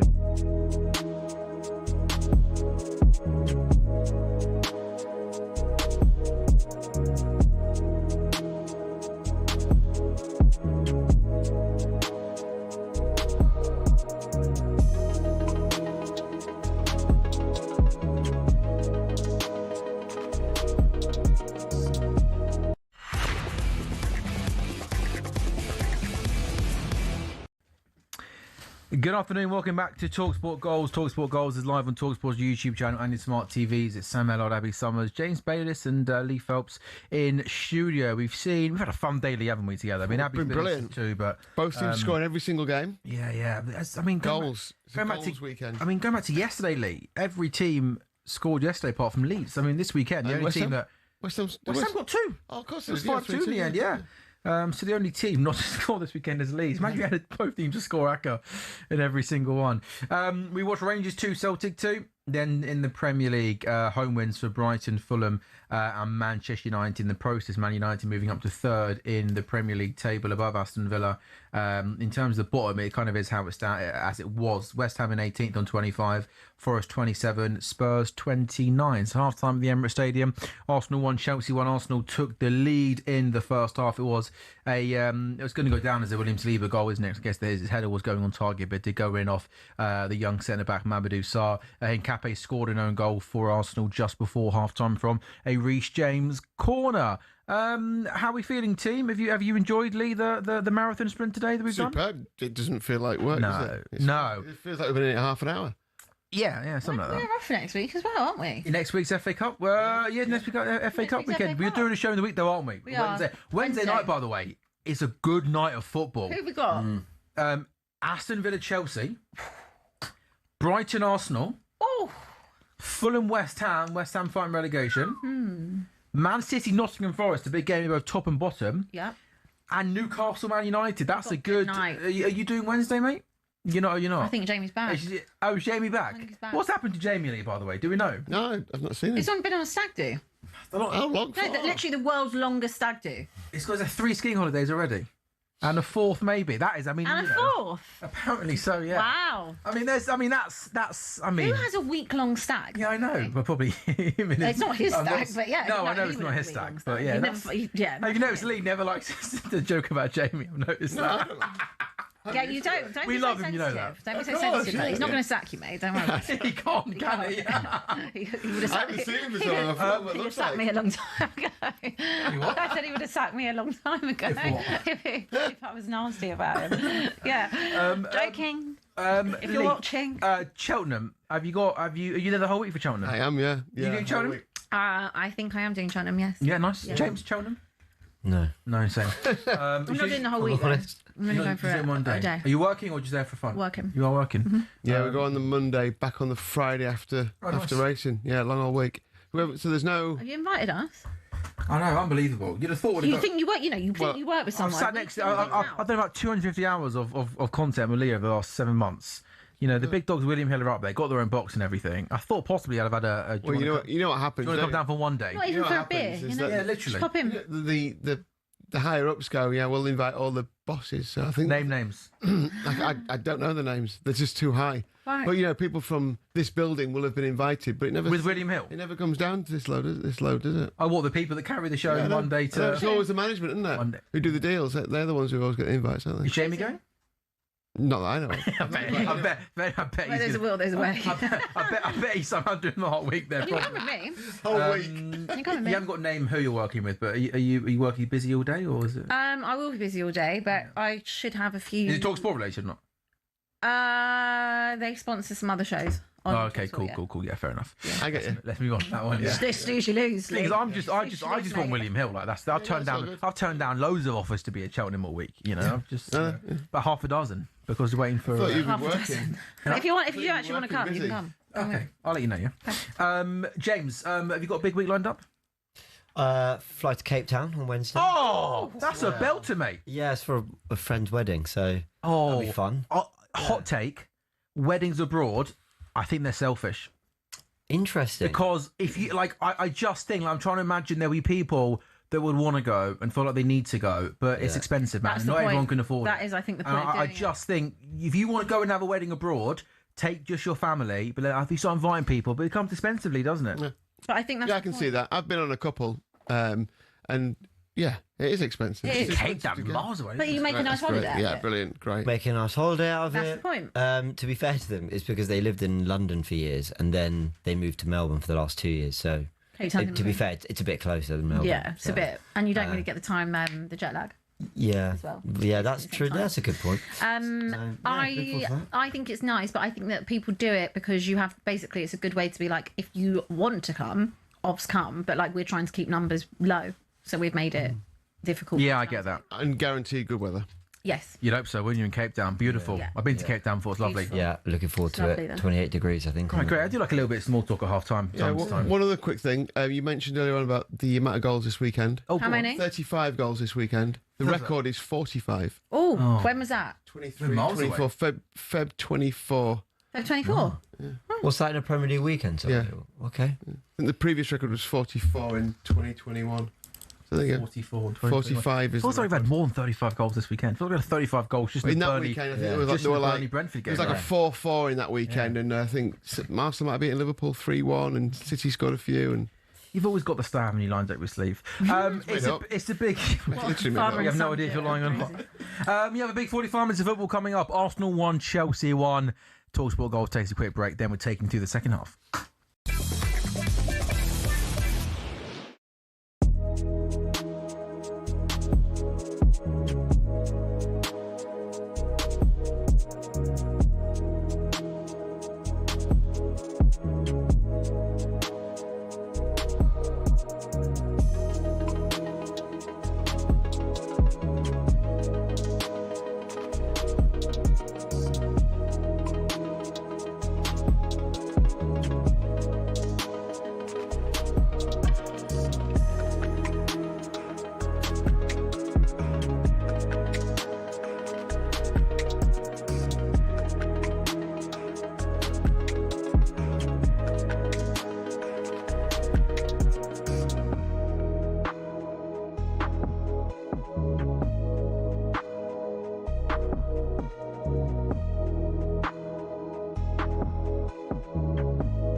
Let's talk about Tottenham Hotspur. Has Igor Tudor already bitten off more than he can chew? Is it strange to hear a Tottenham manager speaking about a small club mentality? This is him talking about the scale of the task ahead. Very tough, but this is what I said before. I don't change my opinion. It is how is it. So daily work, focus, raise in all things we need to do. Physical condition, mental confidence, performance, and waiting the players to come back. Is this the biggest job in terms of, we will call it firefighting, you've had? Probably if I recognize the difficulties they are, probably yes. Probably yes. You're still confident? It's even bigger challenge, even a bigger motivation to do this, and we do it. We do it, but I agree with you. Even not looking to the style now in this moment. So style need to be in a second moment, this because now it's a question of life and death. It's really the question that every game need to be prepared in that way.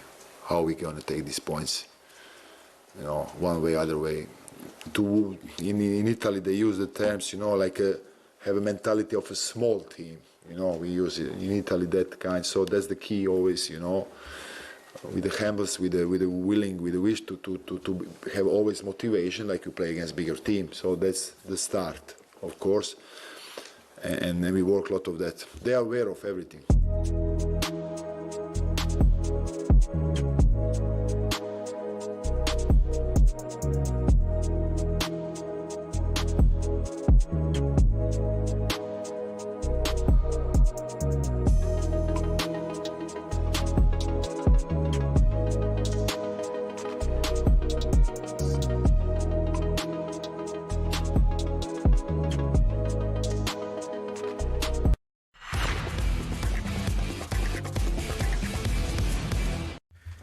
Good afternoon, welcome back to talkSPORT Goals. We are live on talkSPORT's YouTube channel and on your smart TVs. It's Sam Ellard, Lee Phelps, Abby Summers and James Bayliss taking you through until the conclusion of the 4:30 game. Just to dot the I's and cross the T's and what's happened today on a busy day of football. We started at 12 o'clock with the William Hill Scottish Premiership. Big game at the top of the table. Rangers Celtic. Rangers 2 up at half-time, ended up drawing 2-2. In the Premier League at 2 o'clock, Brighton beat Forest by 2-1. Fulham beat Spurs 2-1. So both those sides save 2 and 4 points respectively off West Ham in 18th place. Man United and Palace, that finished 2-1 to Manchester United. Second half though is about to go underway at the Emirates Stadium. Arsenal 1, Chelsea 1.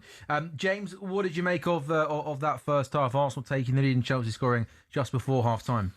Yeah, quite uninspiring and quite typical of what we've seen outside of that Tottenham game, to be fair, where we kind of felt quite on the front foot and quite creative throughout. But I did warn after that when I was sort of doing my reactions to it. I said, look, how much of it was us being great and how much was it Spurs allowing us to be, to look quite good on the day? Chelsea have come with a little bit more invention. They're a little bit more, I don't know, they've got something a bit about them, through the middle of the pitch. They found some spaces and got in behind Zubimendi and Rice a few times. Look, I don't think they've been scintillating or brilliant, but the onus is on Arsenal to be the aggressors in this game and create chances at home, top of the league, go and chase the win. And I think Chelsea have looked a bit more comfortable. We've given the ball away a bit cheaply when we've had openings. There's been like a 2-3-3 or a 4v3 and you're thinking, Arsenal, go and kill them, get that second goal in transition, put them to the sword, punish them for having come out a little bit more. But when we don't do that, I think we are...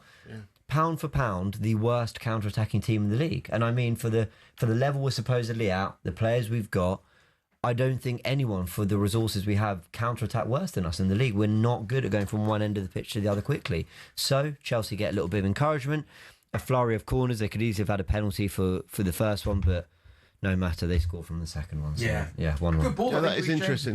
That's interesting you say that, because when you speak like that, it kind of gives validity to the argument that you should have sealed this division up by now already. Yeah. You should have won the title by now. Yeah. I mean, people can talk about, for example, the 0-0 with Liverpool, the 0-0 with Forest. I think there's no great shame in struggling to break down a side, albeit you lost a lot of players. But, the champions or a Sean Dyche side away from home on a Saturday night or whatever.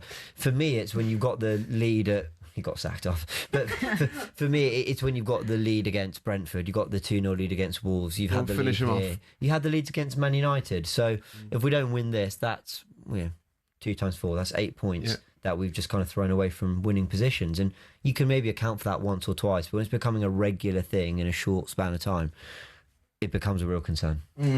We are back underway then in the second half.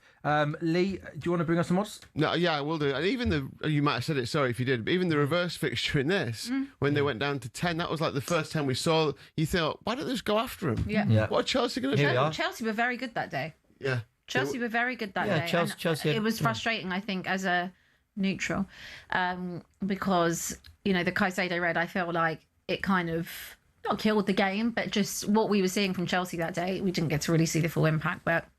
I agree. Their discipline issues are massive. Chelsea shot himself in the foot that who day. knows what they'd have done if they kept Caicedo on the pitch? Although I do think it's easy to say that because we tend to feel out the game and find a way back into it. It's about building. We get a good platform, and then it's right. Can you take it? Can you show them that you're the side top of the league? You're the aggressors, and I think we do struggle with that. But to be fair, Tottenham last week we did do that really well. So I'm hoping they're in the change room saying, remember last week? Yeah, we wandered up. I do get that, but I must say I don't think that you should compare with Tottenham as the benchmark. Like, trust me, that's not to say that you weren't great in both derbies, but I mean, literally, I don't think that's something you should. I don't think that should be the mark, Abby. And the honestly, stick that you measure to, because, like I said, everyone beats us, home and away. It will be the easiest game you have all season for every team, because it has been. And it's great, emphatic wins, and obviously amazing for bragging rights. But in terms of performance, like you would have had harder games against Burnley or West Ham. Yeah, 100%. And Wolves. With all the respect in the world, this is game 29. So out of 29 games of football, the 2 easiest were the 2 derbies 100%. This season. But the thing I'll say is that, I've got my YouTube channel. I will happily shamelessly plug it. Thank you, the Gooniverse. I will shamelessly make the a breakdown on how Arsenal tactically demolished Spurs, but I didn't, because I just thought you were terrible. We were very good on the day, but I didn't watch that and go, oh, something's clicked. Yeah. Now I was hoping today would show me, no, it has, and you just need to see it over a couple games, and you need to see those tweaks and how it's made a difference. I felt that just Spurs were really there for the taking. So what we need now is a second half. I don't think we played badly today, by the way. Brentford first half, I thought we were terrible. Wolves second half, I thought we were absolutely awful. Home and away. Yeah, I agree. Oh, the whole 90 minutes, Wolves at home, we were terrible. So I don't think we've been terrible. Chelsea are a good side, but I wish we just looked a bit more convincing. Dominant. I think dominant might be the word. even then, just like maybe it is more convincing. If you are going to try see it out, look like there's no way they can break you down. And if you are going to be on the front foot and you're going to be the side that has the ball high press, well then create turnovers, get shots, work not Alexis Sanchez, Robert Sanchez. You know, make things happen. You know, and I feel like we're stuck in between both. Yeah, I think and this isn't again me being nasty about you lot. It's just saying that. And you might win this game like 3-1, and we might. It might end up that way. But I just think that like you don't necessarily like take teams really to the sword. It's quite rare. Like I can only really think of like Leeds maybe off the top of my head. Do you know what's so funny? That in scoreline we did. Yeah. But not in performance. Yeah, I mean, it was two set pieces, and then we kind of nicked a couple goals. Obviously, you don't care as long as you get the goals. But I can't think of, you know how like you used to play, and obviously I appreciate you've adopted and changed the way you have so you can go and win the league. But like the way Arsenal played, like this free-flowing, lovely football, like in those first couple of years with Arteta, and like the first year you finished second, like that's Arsenal. Like that's the Arsenal I would think is definitely. Like I think of, and I think is like the best way to watch Arsenal. If I didn't hate you so much, but if I'm not being biased, like that's the football that I enjoy watching. And I think that again, like it kind of ties into what we were saying before about the league. The league has gone so far away from seeing lovely football like that it's now become very pragmatic. It's all about set pieces, and obviously you have been a big catalyst for changing that. Well, did you hear Roberto Martinez talking? Timbers! Oh my God! Saka took a shot, took a deflection. And I thought for a second it was going to just run for Timber to get there, but the goalkeeper Sanchez came out and punched it away. Yeah, Saka does really well driving on the inside here. He's got great strength. It's just shot. Sanchez gives me like no strength whatsoever. Like apparently he's been quite good this season. No, he has been alright, but I just he has. But I do always think that there is like a mistake in him. Yeah, he's a bit clumsy.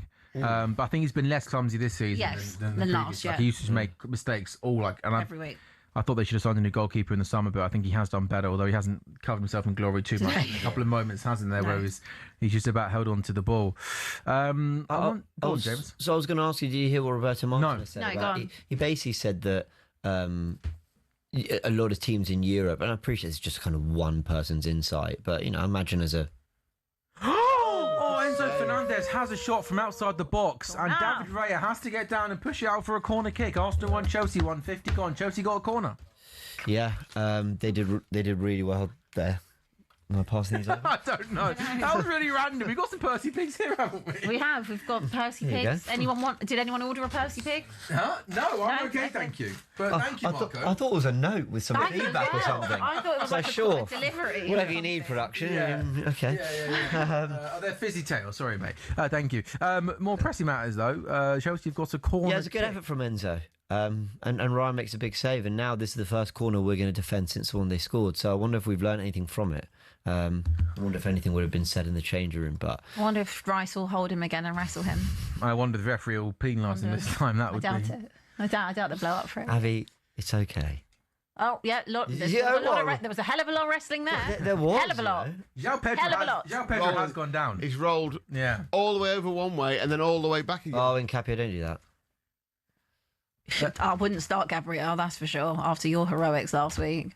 What's going on here? Look at Gabriel! Saliba's got two arms around him! Sorry? Saliba's got two arms round João Pedro and he wrestles him to the floor. What on earth is going on? And he gets punched in. I bet nothing.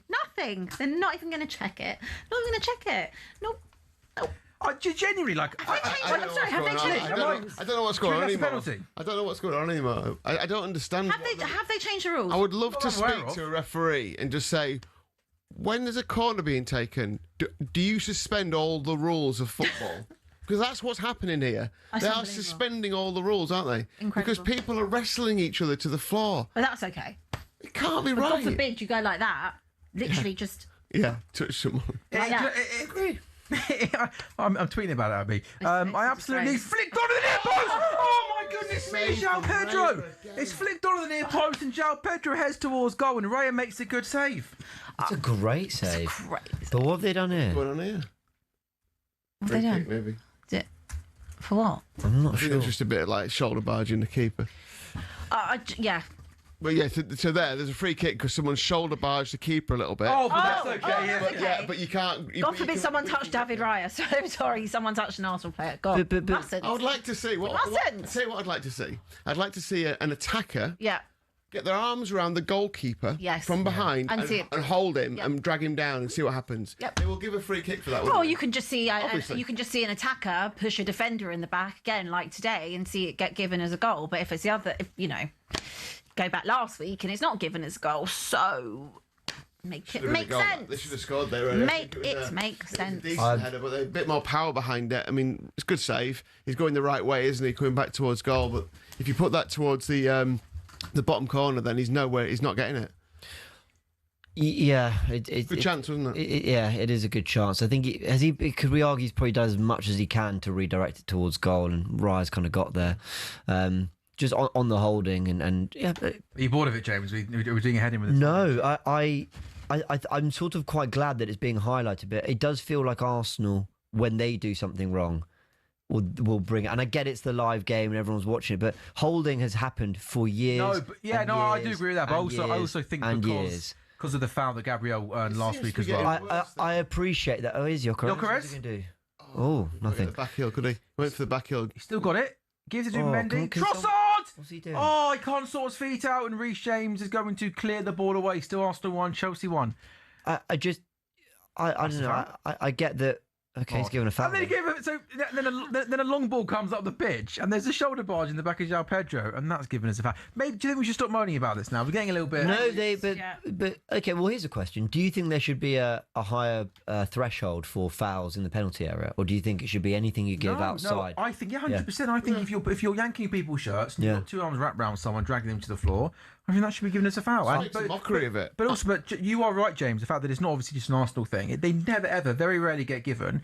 So therefore, defenders and defending from set pieces, people just do it all the time because they think they're 99.9% likely to get away with it. It's wound me up for years. I'm not particularly wound up here because it's the Arsenal players doing it. Obviously, I'm a biased Arsenal fan, but 100%, it's something we've seen in the game for so long. There's lots of things that I think. That's a simple one. We were saying this earlier. This is such a simple one. You can see it. You've got VAR. It doesn't take long. Yeah, he's grabbing him. Sometimes you need to spot whether the other player's grabbing him too, and if he is, then it's kind of null and void. They're both doing it to each other. But if someone is just plainly grabbing, it's when they're also not looking at the ball, right? And they're literally you think they've got no interest in playing the ball. It's come on, what are we doing here? So, yeah, I agree. I have no problem with the Premier League clamping down on it. But just to say, this game will be highlighted for it a lot because it does feel like if it's Arsenal who do it, it's highlighted more than anything. Like when Martinelli and the whole Bradley thing, it was a bad look, and I totally understand it was poor from Martinelli, but you don't really hear much about the Dan Burn incident yesterday. So I just think. Oh, it's a big chance for Chelsea again. A huge chance. So Enzo Fernandez, he whips in a really good ball again. Chelsea win the initial flick at the near post, and then Cole Palmer arrives at the back post and just misses terribly. Reece James whips it in, sorry. Boys, we must capitalise on this. We must. We absolutely must, boys. Is this really Chelsea? We've got my Chelsea boys today. It's disgusting. That's disgusting. That just came out of my mouth. We must. Abby, we must capitalise. I don't care, James. Can't you just sort of sit there and just sort of raise a small smile? No. And go. Yes. Yeah, tell you exactly. What, if this, I mean, I'll obviously take a draw.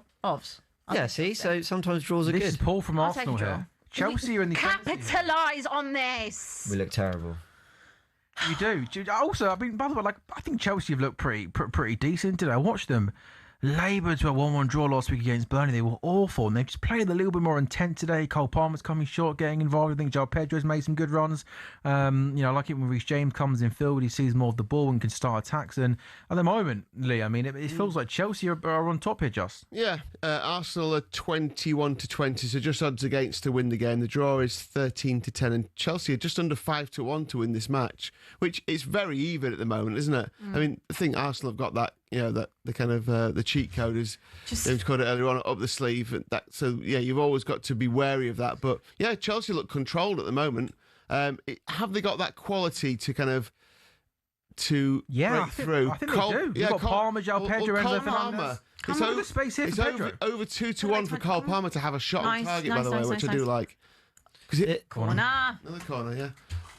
Look, you just got to capitalise on these moments, not you. They 100% have the quality. Come And you know, they're not just sort of, I don't know how to explain it. It's not just a flurry of set pieces, some counter attacks here. They look better on the ball. They look much more cohesive. Yeah, and what they're trying to do, they've grabbed control of this game. I mean, I always worry when, you know, I look up and suddenly 15 minutes have gone, and I'm thinking, we haven't done anything. You know, it's kind of easy to get into a bit of a lull, but that, you know, we're at the hour mark. I can't think of one Sanchez save. You know, have we even asked a question of him?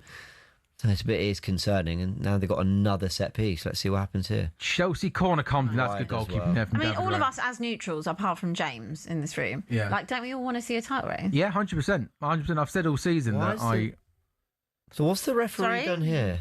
So the referee has gone and booked a Chelsea player, I think, but he's denied the counter-attack. I mean... Surely just let it play on then. Yeah. Yeah, So that's really bizarre. So Palmer pulls down Saka and he's given the foul, but in the meantime, David Raya. Look, we're running at them. Yeah, he's got that wrong. Timber's in as well. Surely you give the advantage and then go back and go. No, but the ref blows the whistle so early, and then as he blows it, the ball goes into Martinelli, and he's got Arsenal. They were on the counter attack. The referee just made a mistake there and got that wrong, hasn't he? Imagine my shock. And Mikel Arteta, he needs to calm down. That's twice there. He's saying, Mikel Arteta is letting the fourth official knows what he feels, Abby. Oh well, I would say, did you see Declan Rice in the box 20 minutes ago? Sit down. Well done, Jokeris. Gives us That's what I would say. At least. Arsenal need to. Good from Chelsea. Good defending. Come on. We look so average, don't we? Really you just haven't really been able to control the game like you kind of hope. It feels like it's Chelsea who've had. Still did well. Into João Pedro.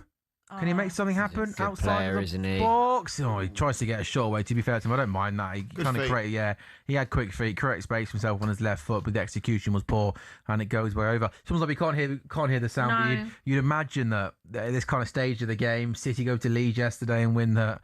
You know, it'd be nervy in there, James. Yeah, it will definitely. There'll be a few, you know, groans. You reckon? Which I can. Are you a groaner? Oh yeah. Steady. Oh yeah. I'll be sat there. Yeah. You do no, but you got back the team, haven't you? You can't. You don't want to get the players back too much, do you? I always find this such an interesting discourse because, of course, the fans need to support, and you know, you shouldn't rock up and sort of boo, especially when you're top of the table. Yeah, but at the same time, you have to, as a fan, you have to be lifted by the football you're seeing. Can you blame the? I feel like. You know, I'm sure we're putting on a great show. I feel like even we're a touch flat, aren't we? You know, the football doesn't bring out this. I'm trying to bring the energy up. You think I'm flat, mate? No. I mean, this is midday, mate. Do you think I'm flat? We're not sat here going, "Oh, great effort! Oh, like, it's over, it's hectic, it's crazy." It's not. A lot of Sam's oohs and ahs went at 2 o'clock. No, but I can only you and I on what? That's another Chelsea corner, by the way. Ooh, that's what I mean. That was a rare mistake from Saliba there. Cole Palmer just nicked it off his toes, and he couldn't get away from him. But Cole Palmer created that. It's a rare Saliba error. It's a common Arsenal error. We are. Yeah, sorry, we do this. I don't mean to bore you, mate. In the last half. You're not at all. But you when you think of games, the game isn't up, is it? We're not jumping up and down. We're not debating. Oh, this thing, or should he have scored, or you know, could he have done better there? Are Arsenal going to nick this goal? It feels like it's coming. Or even really. Now I've said it. I know Chelsea can have scored now. You deserve this, by the way. You do deserve it. You know, we kill games, and sometimes that's a real positive. Oh. Sometimes it's a real strength of ours. We call it control. We call it managing the occasion. We call it pragmatic. All of that. But sometimes, it's just quite boring. We're not that entertaining right now. No, well, it hasn't been the most. I mean, I think it's been intriguing. That's what it is. I think it's been a boring game of football, like the game in the cup. That's exactly what it is. It's a tactical battle, isn't it? I also think when you think of like derbies, like obviously our derby is usually incredibly chaotic, even when we are awful. Yeah. It was a chaotic game. And a lot of the time, I think it's also sometimes more about the occasion, like sometimes than actually the football. Especially from my side, anyway. But I think with Arsenal-Chelsea, I just think maybe over the years it's just not what it used to be. Maybe. Yeah. I mean, it's definitely not. There's not that much hate. I don't think there's that much hatred between you both. That's so interesting. But don't you think that's been lost in the game generally? No, I still Spurs still very much hate Arsenal and still very much hate Chelsea. So do you think though any of the derbies recently between Arsenal and Tottenham have reflected like a hatred between the teams? I'm not sure. Sorry, are you talking about the players? Yeah. I think. Oh no, I think that's totally gone in the game. I think that's totally gone. Everyone's friends. Yeah, basically. Everyone's friends. And I think it's hard for the fans to embody that when you're right. Basically, we kind of know they're all friends. Yeah, the reason. Gone. Well, and that's really good. That's such good defending there. The reason there'd be a hatred is because Arsenal fans would hate Chelsea because they'd have their reasons, and then there'd be Mourinho said this about Wenger, or we don't have that anymore. Or Drogba scored loads of times against us, Fergie, Wenger, Keown, Van Nistelrooy. There's narratives, there's stories. Going into this game, what's the narrative? Basically, Arsenal need to win to go top again. And Chelsea can help dent that. Yeah, Chelsea going for Champions League. It's purely results based. There's no, João Pedro and Gabriel have this kind of great classic battle, which we're kind of excited to see again. Yeah, that's just lost in the game. It's interesting because the Old Firm derby earlier on, there was a bit of little bit of fighting at the end, and then there was that before the managers had a bit of a thing in the press. So maybe that is probably the archetypal derby, isn't it? Where the players do go onto the pitch, even if they are relatively friendly off the pitch, they go in, and for that 90 minutes, it is full on. Yeah. But you don't seem that. That's very rare. Quite rare now, isn't it? I guess. I always think, however, from when we play Chelsea, even though obviously I think fan base wise that Arsenal, Spurs are the ones that hate each other the most, but I think that when you see it on the pitch, I do think there's more hatred between Spurs players and Chelsea players than there is between Spurs and Arsenal. I would agree with that. There's a lot more lot more like of a little melee in that type of I'd agree with that. game. There's not. We don't really have a kick off or anything. Yeah, no, remember the Chelsea Spurs one to Conte Tuchel, the handshake. Oh, iconic. That was a proper melee, wasn't it? Or Battle of the Bridge. Yeah, that was probably the most fingers melee and eyes game of all time, wasn't it? It was unbelievable. They got a card for that, hey Tony. Didn't even touch him, did they? No. Well, you didn't touch him. By the way, sorry. I bet it was over, isn't it? Yeah. We had over 3.5. Sorry, don't apologise, mate. Right. Marwin hasn't come in yet either. Okay, fine. Yellow card, so Trossard's gone off, so Martinelli would have carried that on. Sean none of them are in. Okay, 65 gone, then Arsenal 1, Chelsea 1. They all feel like big moments in the title race now, but in particular, this 25 minutes feels pretty big. Declan Rice whips in a really good free kick, and the goalkeeper, he's absolutely all over the place. He comes to punch, he gets nowhere near it. It's lethal, isn't he? And Chalobah, I think, does enough to... I saw a tweet from Football Cliches on Twitter saying, is Robert Sanchez the calmest error-prone player ever? And I think he might be right. Even when he looks like he's about to give the ball away, he always still looks pretty calm, doesn't he? Very blasé in everything that he does, but he makes an absolute meal out of that. And Arsenal have got a corner kick, Abby. Shock. Are you fearing the worst? I always fear when Arsenal got corner kick. Yeah. It's a great thing to be good at. Oh, yeah, 100%. I mean, as a Liverpool fan recently, have you not been enjoying that? What was that stat yesterday? We've now scored more goals from corners in 2026. 2026, sorry. 9. Yeah, of course not, yeah. Yeah. Come on. Declan Rice! And they do score from the corner kick. There we go. Jurrien Timber scores for Arsenal. The delivery from Declan Rice is absolutely ridiculous. The pace, the precision, the accuracy. And Jurrien Timber heads home. Robert Sanchez wants something. James Bayliss, they do it again. I have no words. We've looked so average, but my word, we are the greatest corner team of all time. Of all time. Of all time. Hard to argue with that, isn't it? I don't. Please send me names. Are there teams in the? 2026 Liverpool. Yeah. Very, very true. There will be, if we win this title, there will be people debating Stoke. Where do Arsenal stack up against? And I won't care because I'd just be enjoying the parade and my summer if we win it. But the one thing I won't have is slander for our set pieces. We're unbelievable at them. They're asking for him to check it because look, two players are being stopped. Yeah. I guess these two players have been stopped. There's not enough in there. They're just both being stopped from getting anywhere near the ball by the Arsenal players. That's what I think. That's what they're asking for. That is what they're asking. Yeah, I'm not sure. I don't see who's being stopped. Well, Enzo's being pushed towards the goal, so he can't get ahead. Look at Arteta. He literally sits there, sort of grinning, like, "Is this going to happen again?" Because it's just what we're hilarious. Yeah, that's what they're looking at. I've just seen a tweet saying, "Imagine spending £2 billion between you on players, and the only way you can score is WWE at corners." But they know it's going to be given. You don't really care, do you? Right? You're top of the league, right? But everyone else do it then. Like this would be my thing. Is Because what's difficult about football, I agree. Are they checking that or not? No, they would look at it. I didn't think there was a foul there, to be fair. There wasn't a foul in that one. I hear all the others. Because obviously they were fuming. I mean, you don't. I'll be honest with you. Like, Chelsea deserve something out of this game, but it's stupid as usual from them. So there's really two ways to look at this here. Everyone here who said the grabbing from set pieces, it's a problem. They need to do more. I'm with you. I'm totally with you. I'd love to see that change coming. I'd love them to be stronger on it.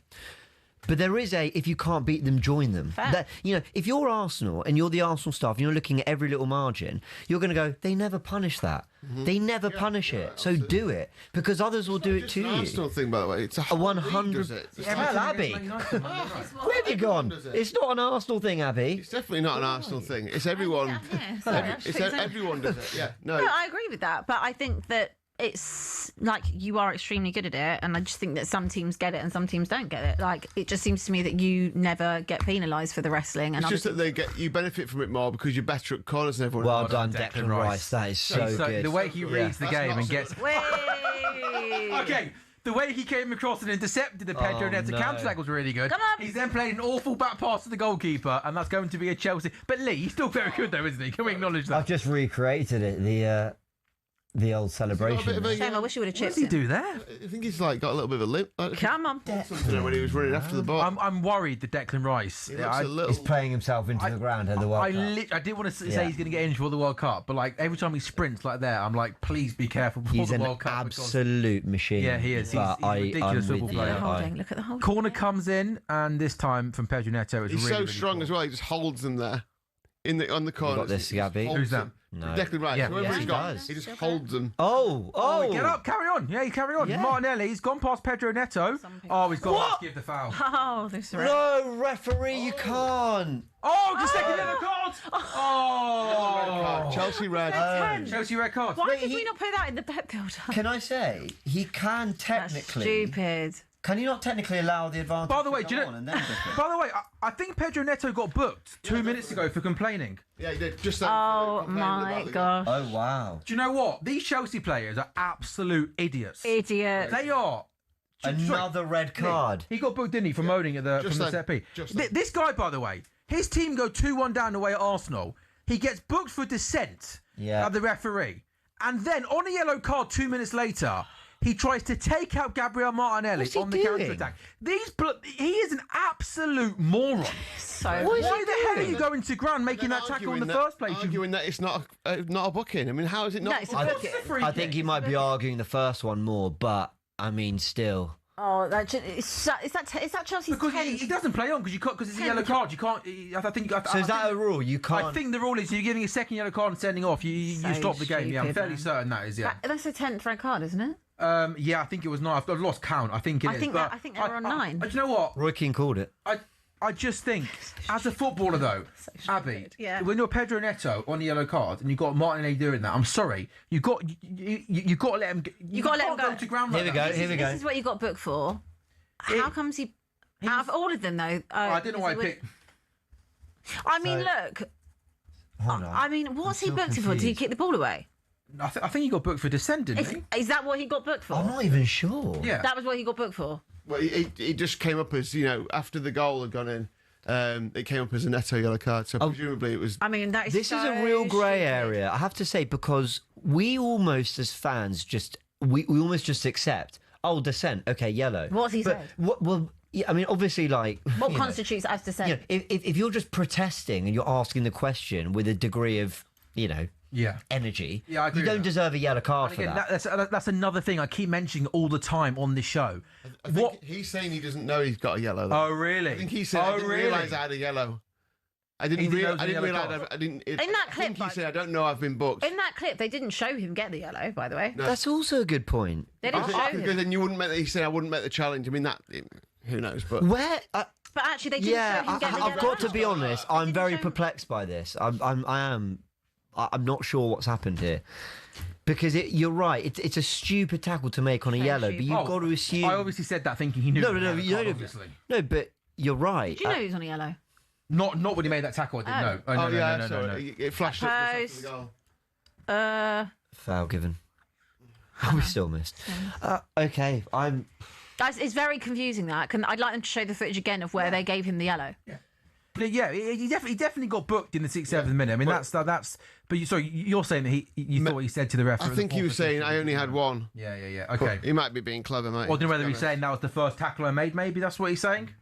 I don't know. All I know is it's definitely a yellow card, that tackle, though, isn't it? Oh, there's no doubt about that. It's one of the more cynical. It's definitely that's definitely. Yeah, I mean that's one of the more cynical kind of fouls. Do you think there should be a ref report? And I know there are kind of internally, but something of a basically post game. There's clarity. This was. Well, they've got this new Premier League match centre, haven't they? Which is good. They kind of update. They tweet up updates on that. You're right. You know so he probably would have said in his earpiece to someone, I've booked him for this. And... So the referee's call of no penalty was checked and confirmed by VAR, with it deemed there was no punishable handball offence for Rice challenging an opponent as the ball. Yoko's offside. What are you doing? Maybe well not. done. Well done.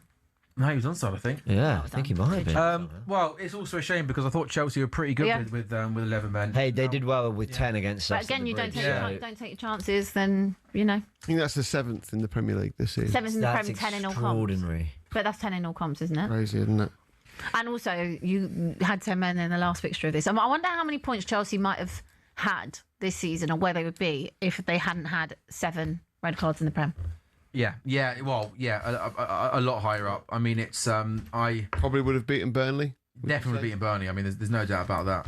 It's just kind of mental. Yeah, it's a shame. It's a shame for the neutrals. A great game of football, but more again, absolute stupidity. Like if you know you've been booked for dissent, you just if you're on a yellow card, you cannot go to ground like that. It's like an unwritten rule. You can't even make a challenge, and it's crazy because how can a player not know if he's on a yellow? Here, Gabriel's getting one now. Oh my god. Oh, I thought I saw a red card. Don't get me excited like that, please. You know when they showed the replay of the referee after the Arsenal goal, they didn't show us. They didn't show us him getting the card out. He just popped up on the screen. Oh, finally, a booking for grabbing. It's quite a common. I think when we did the preview show, we said that was between given the first offence. Between 6 and 8 cards has landed in probably 5 of the last 6 games between these two. So it's quite a common thing, and Arsenal often get a few themselves. So red card. Sorry. That's a red card number 10, by the way, including Enzo Maresca in all competitions. So it's 7 in the league. They've still got a few more elsewhere. 10. Which is. Wow. Oh, I forgot about Lavia.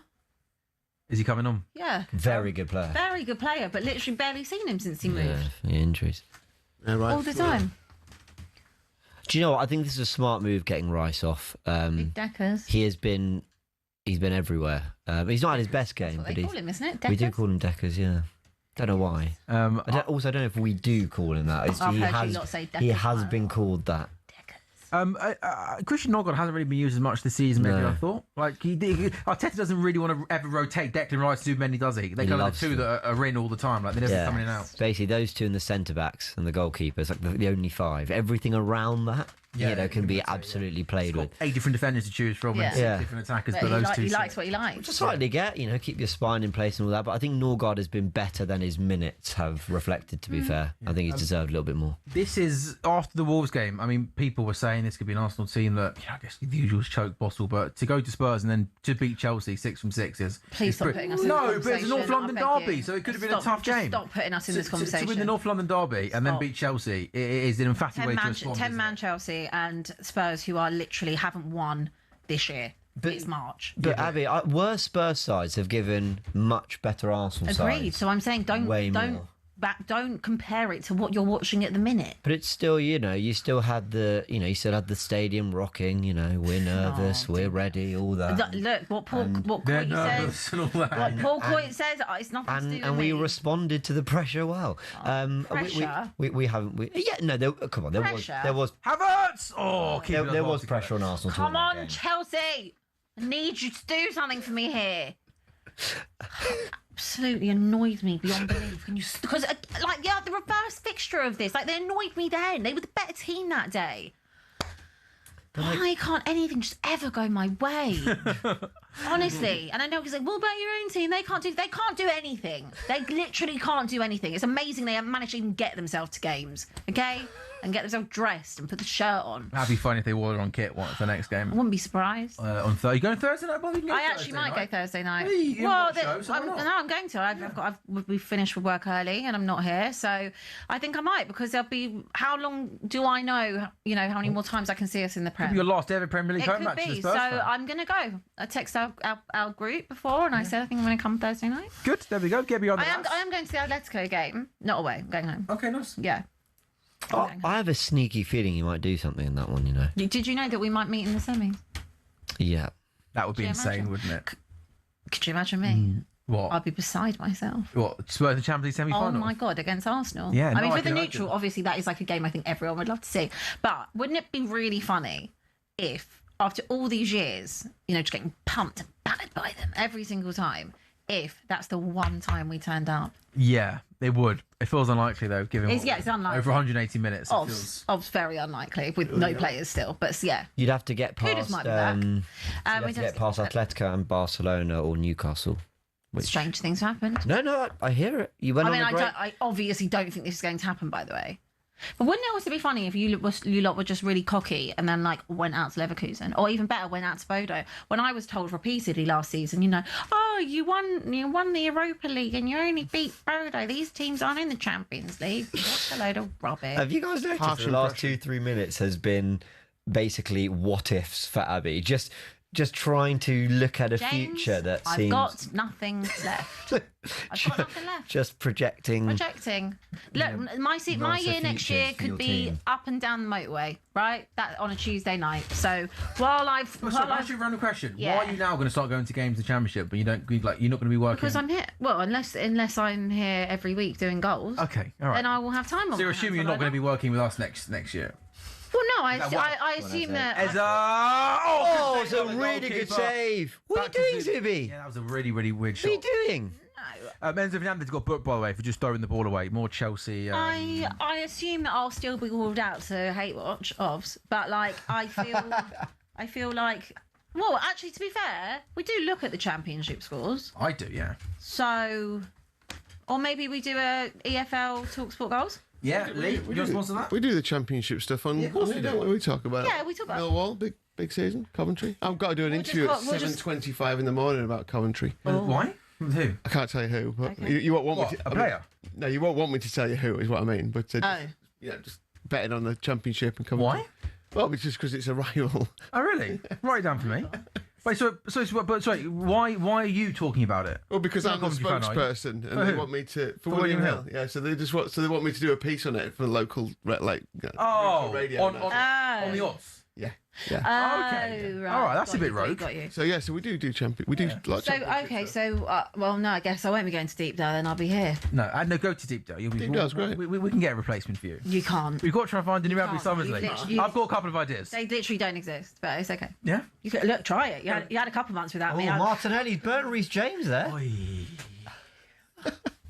Yeah. Without fighting. Huh? Yeah. I love it. Well, she's the one saying she wants to go to these games, so fair enough. Look, I have like come to terms with the fact over the last few weeks that there is a very strong possibility of us ending up in the Championship. Yeah. And like, would I enjoy doing random grounds that I haven't been to? Would I like to do Bristol City on a you'd enjoy Tuesday night? I bet you would. Sure. Yeah. Yeah. The TalkSport goals derby, right? Yeah, she would be, wouldn't it? Can I ask a genuine question? Yes, we what are. happens if Spurs get relegated? I mean, Are we talking about work-wise, me mentally? what? No. Like, you know, you probably sell all your players. It's basically gonna be one of those where you sell 20 players. You're gonna have to buy a bunch of players that are like happy to be in the Championship, right? The stadium. Would you ever fill that next season? No. Barely filling that. You know, I don't know. The answer is I don't know. What? Thing is, you can't say it's like, oh, it's the end of Tottenham. I know it's incredibly embarrassing. I would but actually like it to be the end of Newcastle, West Ham, Leicester, they all went down, came up, and you know competed for Europe. So it's not like you look at Sunderland this year. It's not like you can't. But it's just it would be a total dismantling of the club, wouldn't it? Yeah, but and rebuilding. In some weird ways, obviously, just as a disclaimer, I obviously don't want to go and get relegated. But when I look and dissect what would happen to us, I assume that Tottenham would maybe sell. You think But then they'd be making such a loss. Right, okay, so you think there'd be an ownership change? Please God. Okay. I manifest that. This is why I asked the question. I mean, what would Well, what's the ripple effect? I don't know if they would, because it would be a big loss in their pocket. So I don't know.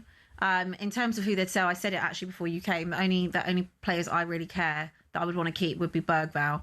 Ideally, you'd keep Van der Ven.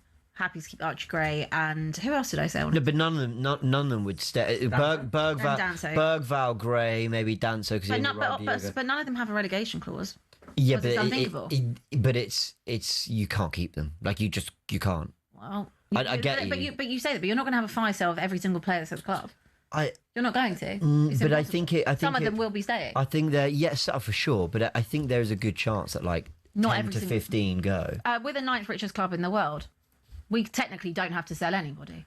When you're not, none of them have a contract, a clause in their contracts with relegation. Firstly, if I was in charge, I'd be saying none of you are going anywhere until you get us back up. I'd be saying that, even though I can't bear most of them. But Tottenham wouldn't have to sell. As far as I can see, in theory, they don't have to sell. In theory, they don't have to sell. The reality the 9th is richest they club would in the world. have to sell. Some of them they would. Obviously, Romero would go. A lot of them. Yeah. But I'm sure they'd sell Van der Ven, whatever. But not all of them are going to go, because that's unrealistic. You're not going to sell a whole squad of players. I wish they would have at times. Yeah, I mean, maybe I have to look at the name. Okay, but yeah. Anyway, but it's just interesting. What would the actual fallout? I think a lot of clubs go down, they keep a core, and they kind of try go again. Well, that's why with Spurs, I don't know if that's feasible. I don't. Well, to be honest with you, I look at the core. What's the core now? No, I get. Yeah, I think I'm talking basically Solanke, Maddison, Kudus, Kulusevski. Kulusevski hasn't played for nearly a whole year. Maddison hasn't played, basically. He's played. I'd like to actually know how many games Maddison's played in the 3 seasons he's been at Tottenham. Romero, Van der Ven, Romero can go. Doggy, they would all go. The Doggy's been injured so much as well. But that's kind of almost another reason. Most of my players are long-term injured players. I'm not sure that went fully out. Just out? I think that's not all of the we were watching. Yeah. What game was that we were watching? No, it was the same one when we thought it bounced out and the keeper, Sanchez. Oh, yeah, Sanchez in the first half. They'll give it though, because it's for us. Yeah. I don't think the whole ball went out. Just on the, we've got a corner here for Arsenal, but just on the discipline, 4 of Chelsea's red cards have come while Liam Rosenior's been in charge. Which is really interesting. In the Prem? The first one was 7th of January. That was his first game against Fulham. The 4 red cards. So 6 were before. You've been... I just overhit it, I think. Well, that's over half of the Premier League ones have been under his, and this is something like I was thinking in my mind. Oh, I wonder what he's going to do to resolve that. Well, actually, it's his problem, isn't it? Yeah, but and also the two that went off as well. Neto today and Fun last week. They're 2 quite experienced players. They're not like they're kids. Chelsea making a couple of. That's actually a very good point about that. It's actually the more senior ones that tend to be making these. Same today. Neto has been around for years, hasn't he, in the Premier League? Fernandes and Palmer are coming off. Don't like taking Palmer off when you need to chase a goal with 10 minutes to go. Maybe injuries and all that. Yellow cards. There's only you want to keep on though, isn't it? 5 minutes. I mean, I don't. No, you're right. Absolutely. Alejandro Garnacho. I mean, is there a more bang average, overrated footballer than him? I mean, well, you've just secured his equaliser. Well, maybe I have done. He still will be bang average though. He did get 2 against you in the cup, didn't he? Look at this. What we're doing. Yeah, he did. Good finishes. Oh yeah, the home in Stamford Bridge. Yeah, he did. No, look, I'm not. I've never understood the Garnacho. How much did you pay for him then? Sorry, not about 30. Was it 30? I think they paid 45. Yeah, something like that. He's not worth 45 quid, let alone 45. Would you rather have Garnacho or Brennan Johnson? Brennan Johnson. Wow. Thinking about Garnacho, I'm not sure. That is a hard question. Calling it now because obviously we won't be here on Thursday for the game. Yeah. Brennan. Oh yeah, that'll be fun. Absolutely. Yeah, back praise Brennan. Good content. Who could barely hit a barn door. I like that. Yeah. I would put that in any ACCA you're doing, one and all, whoever's listening. I've been so relaxed most of this game. How are you feeling, James? 86 gone. So nervous. Nah. Caicedo! Oh, it's a chance! It opens up for him, 25 yards out, shot with his left foot, just goes over. Again, this is where, James, you almost just want your team, giving Chelsea down to 10 men, go and grab the game by the scruff of the neck, and get the 3rd goal, kill the game off, right? Yeah. But we don't do that. No. We do this Tottenham. We don't do it otherwise. We don't do it. We're not. We're just not that way inclined. Well, it's us. We'd help you. Abby, trust me. I said all that. When everyone was getting giddy about Arsenal being back, not everyone was, but those who were, I was the cold water. We were very good. The Spurs were really, really, really bad. I just want to be realistic. And look, Chelsea, to be fair to them, they are a good team. And they have been most of this season with obviously quite a few hiccups and red cards and all that. But if we can get out of here, I'll just take it and run. But for sure, there's got to be bigger questions around our ability to put teams to the sword a bit more. Who have you got next? Brighton on Wednesday night. Away. Yeah, Brighton away. Won't be an easy game. And then Everton at home the game after that. They got really good away. You know, since David Moyes has been in the Premier League since last January, it's over a year now, Everton have picked up the second most points on the road. Really? That's a ridiculous. Thank you. I thought that stat was mad when I heard it. When I saw it on Thursday. That's a great stat. Like you wouldn't have thought Everton, would you? In second, 41 points, I think it is now. Yeah. I'll never forget. Liverpool, maybe Tottenham have a good away record. Arsenal, I don't think it's good anymore. Tottenham were. They started the season off well away, didn't they? Yeah, you're right. tailed off. Yeah, that was. I'll very never much forget when he got reappointed, listening to talkSPORT and hearing a woman call up and say it was a disgrace that they reappointed him because he went to Manchester United. And I remember listening to the call being like, "You all right, hun?" Yeah. It's a bad rap. You were literally going down. But you know what he did at West Ham. I couldn't believe it at the time. I just thought, you know, Keith, he gave you like the best years of your life. And you know, Keith Andrews obviously rightly so gets praise. Yeah. Everton are 3 points behind Brentford this season. It's like Everton having a seriously good season in 8th, which is they haven't had such a good season in years. Yeah. They're fighting relegation. Weirdly, it's the home form at the new stadium that's keeping them. Yeah, from being even further up in the division. Lee, is there one moment here for Chelsea? Do you think one chance? Maybe now. They're playing well again. I mean, you wouldn't believe they've got 10 men to be honest. Corner kick. Yeah, you wouldn't believe they've got 10 men. I mean, the draw is 14-1 at this stage. Chelsea 125-1. That's not going to happen. Arsenal 1-33. We put up the 2-2 draw in the Old Firm derby at about this stage at 5-1. The 2-2 draw here is 12-1. Could be from this corner, Lee. Chelsea have got a corner kick. 88 gone. Arsenal 2, Chelsea 1. Again, remind the Chelsea are playing this game with 10 men after Pedro Neto. I'm not going to do this again. There's handbags in the box once again. Reece James, but Christian Norgard does really well to win the header. Caicedo wins it back and does really well. But he just overhits the pass and it's going to go out for an Arsenal throw. Annoying. This is a bizarre change to make in the 90th minute. Tosin Adarabioyo is coming on. Is it for set piece? He's going up to play the number 9, launch the team. Well, maybe if they just get one, they think he's more of a threat. But I've no idea. I'm no expert on SARS aerial prowess. Why not? Well, haven't covered it. No, just very rarely you see a defender for a defender in the 90th minute when a team's losing by 2 goals. I don't know if he's going to play as a number 9. Spurs today, wasn't it? Danzo Camp coming on just for the long throws. Yeah. I mean, I get it, your squad's depleted, but that was literally the play. I thought, given that Spurs were unlikely to score. Right, James, just while we got out of time, I was going to get your thoughts on the on the game. Again, is their headline not pretty, but who cares? But I do care. I can't pretend I don't. Yes. Yeah, if it finishes that way, of course. I'll spend my Sunday just enjoying that we beat Chelsea. But firstly, I imagine there's going to be 6 more minutes to play. I think it's going to be a nervy 6. But I'll add to that I do fear how sustainable it is, because this reminds me a lot of the Brentford game, of the Wolves game. And if Chelsea keep 11 men on the pitch, are they asking us more questions in a way that, in a way that Brentford and Wolves hurt us in those games too? There has to be a level up in performance if we're to have success this season. The gap we had to City. Well, you don't think you can win the league playing like this? We can. But I can't sit here and look you all in the eyes and go, yeah, no, 100%, it's done. No problem. Because we don't look particularly convincing. Do we look quite sensible? Do we look committed? I mean, the one thing I'll say, the players, they run so much. I mean, the work ethic off the ball, the discipline, I'll give them that. Liam Delap played now down the right-hand side. The flag stays down for the time being. He's got Garnacho in the box. Why didn't he play it earlier to Garnacho? Why have you done that? And that is awful centre-forward play. He makes and he gives away a free kick. Oh, wow. So bad. He makes a decent run, actually, down the right-hand side. I thought he was offside. I know. Maybe Timber. Timber. No, Timber's playing him over the far side. On. And look at Garnacho. That's not it's a simple ball across. What is wrong with you? He had his head down, didn't look up. It's actually a disgrace for centre forwards that have been at Chelsea over the years. I mean, I feel sorry for any bad slander we all said about Nicholas Jackson. Honestly. For me, I think as a centre forward playing at Chelsea like in this level, terrible. That ball to look up and play a pretty simple ball across the face of goal, and he would have had a 1-on-1. My God. So what's Tim back? And Tim be so deep in a situation like that? All over the place. Yeah. I totally agree. Come on, Kai, we're going to need a bit of hold up. We've got 6 minutes, Andrew. We're into the 92nd minute. Nearly played the second minute of time added on. I mean, even Chelsea with 10 men. Like, even here, as Lavia comes out with the ball, he's got so much space to run into. Give it to Garnacho. See, the big man Liam Delap needs to make a run into the box here. Oh my God. Oh, a save by the keeper! Oh, that's where Liam Delap needed to be. Garnacho plays the ball into the box. It goes over the two players in the box. And David Raya has just pulled off another outstanding save. João Pedro makes the run. And this time, this ball's overhead. That is another ridiculous save. It was last weekend he made a save against Spurs, was it? Amazing yeah, he save. did. He clawed it off the line. And now another big one here.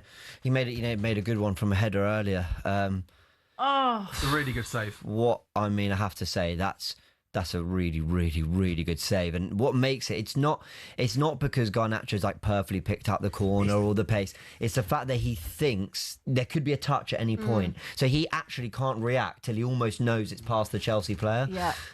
It's really, really, really top draw from David Raya. Come on. And now he's got a goal kick, so he's going to take his time, isn't he, here from this, rightly so. You can't blame him for that. That's another top save. Big moment in title race, Lee. Yeah, massive. I was just pulling a face because it's been a bad day at William Hill Town. Really? I know you won't be getting the violins both teams to score. Yeah, both teams scored. 2-1's the most popular scoreline. One of the traders just messaged me saying he's just seen someone's had £3 return just shy of £17,000. Wow. Someone else had a tenner return 20 grand. Really? So yeah, there's some the winning both teams to score with favourites is such a good way in. I know we talk about it a lot, don't we? But you can go from a team being odds on to a decent price by putting in both teams to score. And obviously, it was only been, like you said earlier, one game. I mean, if Man City had won with both teams scoring, it would have been pull down the shutters. I mean, Brentford, Liverpool.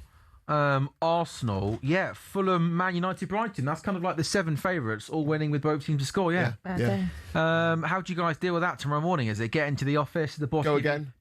We go again, lads. We don't let this slip. Does the boss give you the hairdryer treatment on a Monday morning? Go again. Not me. The traders maybe. I just get to talk about it, don't I? But, so have you got the easy job or the hard job? Yeah. The easy job. You got the easy job. Good. Yeah, look, it's it is what it is, isn't it? That's the game, isn't it? Win some, you lose some, right? Yeah. 90 seconds to go of added time. Long ball forward. There is Tosin Alibaba actually playing almost as a number 9 for those long balls. Reece James has got space down the right hand side. He's got bodies in the box in Delap. Gabriel with a really good tackle. Not Delap. Again, Delap. This time, I think Delap makes the right run across to face the goal. I can't believe how all over the place Arsenal have been with 10 men. How they just have. The inability to almost just control the game, manage the game. Second of quality, that's all we need. I don't know what, just get the ball out to Reece James and let him whip it in here. Stop playing around with it. You've got a minute to go. With it. Also, look at the congestion. Why, like in the middle there. Caicedo, Tosin, João Pedro! Oh, what a save! Please don't be offside. Oh my god. Oh my gosh. I thought João Pedro was miles off. Hence, absolutely remarkable drama, and that goal's not going to count. I think João Pedro knows. Let's see it again. I thought it was long way. Is there an argument about? We need to watch this back. Is there an argument who it came on? Caicedo puts the ball in the box. And oh my goodness me, Tosin flicks it on. João Pedro's miles offside. David Raya ends up making one good save, and the second one he parries back into the danger area. He knew he was on. And he was. That wasn't even close. So that's what Tosin's been brought on for. Yeah. Well, no. Yeah. Literally. Right. One more. Come on. Let's try and have one more. That's brutal. It's actually the height. Great saves. Yeah. Well, the second one I'm not sure was as good when he kind of parried it back into Liam Delap. Maybe all he could do. He's made a few saves in this. We have been. You've been so bad. Why does no one capitalise? You win the title by winning games when you're not playing well. Literally, there. That was a foul. We have played 6 minutes of our time. Abby, it's another Arsenal win. We're not playing well, isn't it? We're not there yet.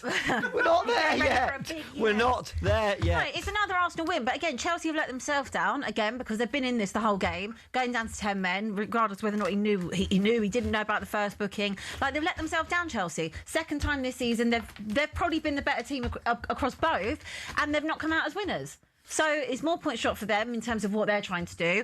Arsenal, there are lots of questions over you. Lots and lots of questions. Keep getting points. And there goes the full-time whistle at the Emirates. What a win for Arsenal. They do it again. Arsenal 2, Chelsea 1. Arsenal not at their best. They won't care one bit. And Mikel Arteta looks a relieved man. James, we've got 1 minute until we're handing over to the final word. Take it away. What are your thoughts? Listen, they're a good side, Chelsea. You take the win, you keep it moving. There's nothing convincing about that. Set pieces, again, they're a cheat code. It's a good thing. It's not a bad thing. But you look at how we couldn't even get control when we were up against 10 men. It's disappointing. However, we are competing on all 4 fronts. We're playing every possible game of football we can this season. It's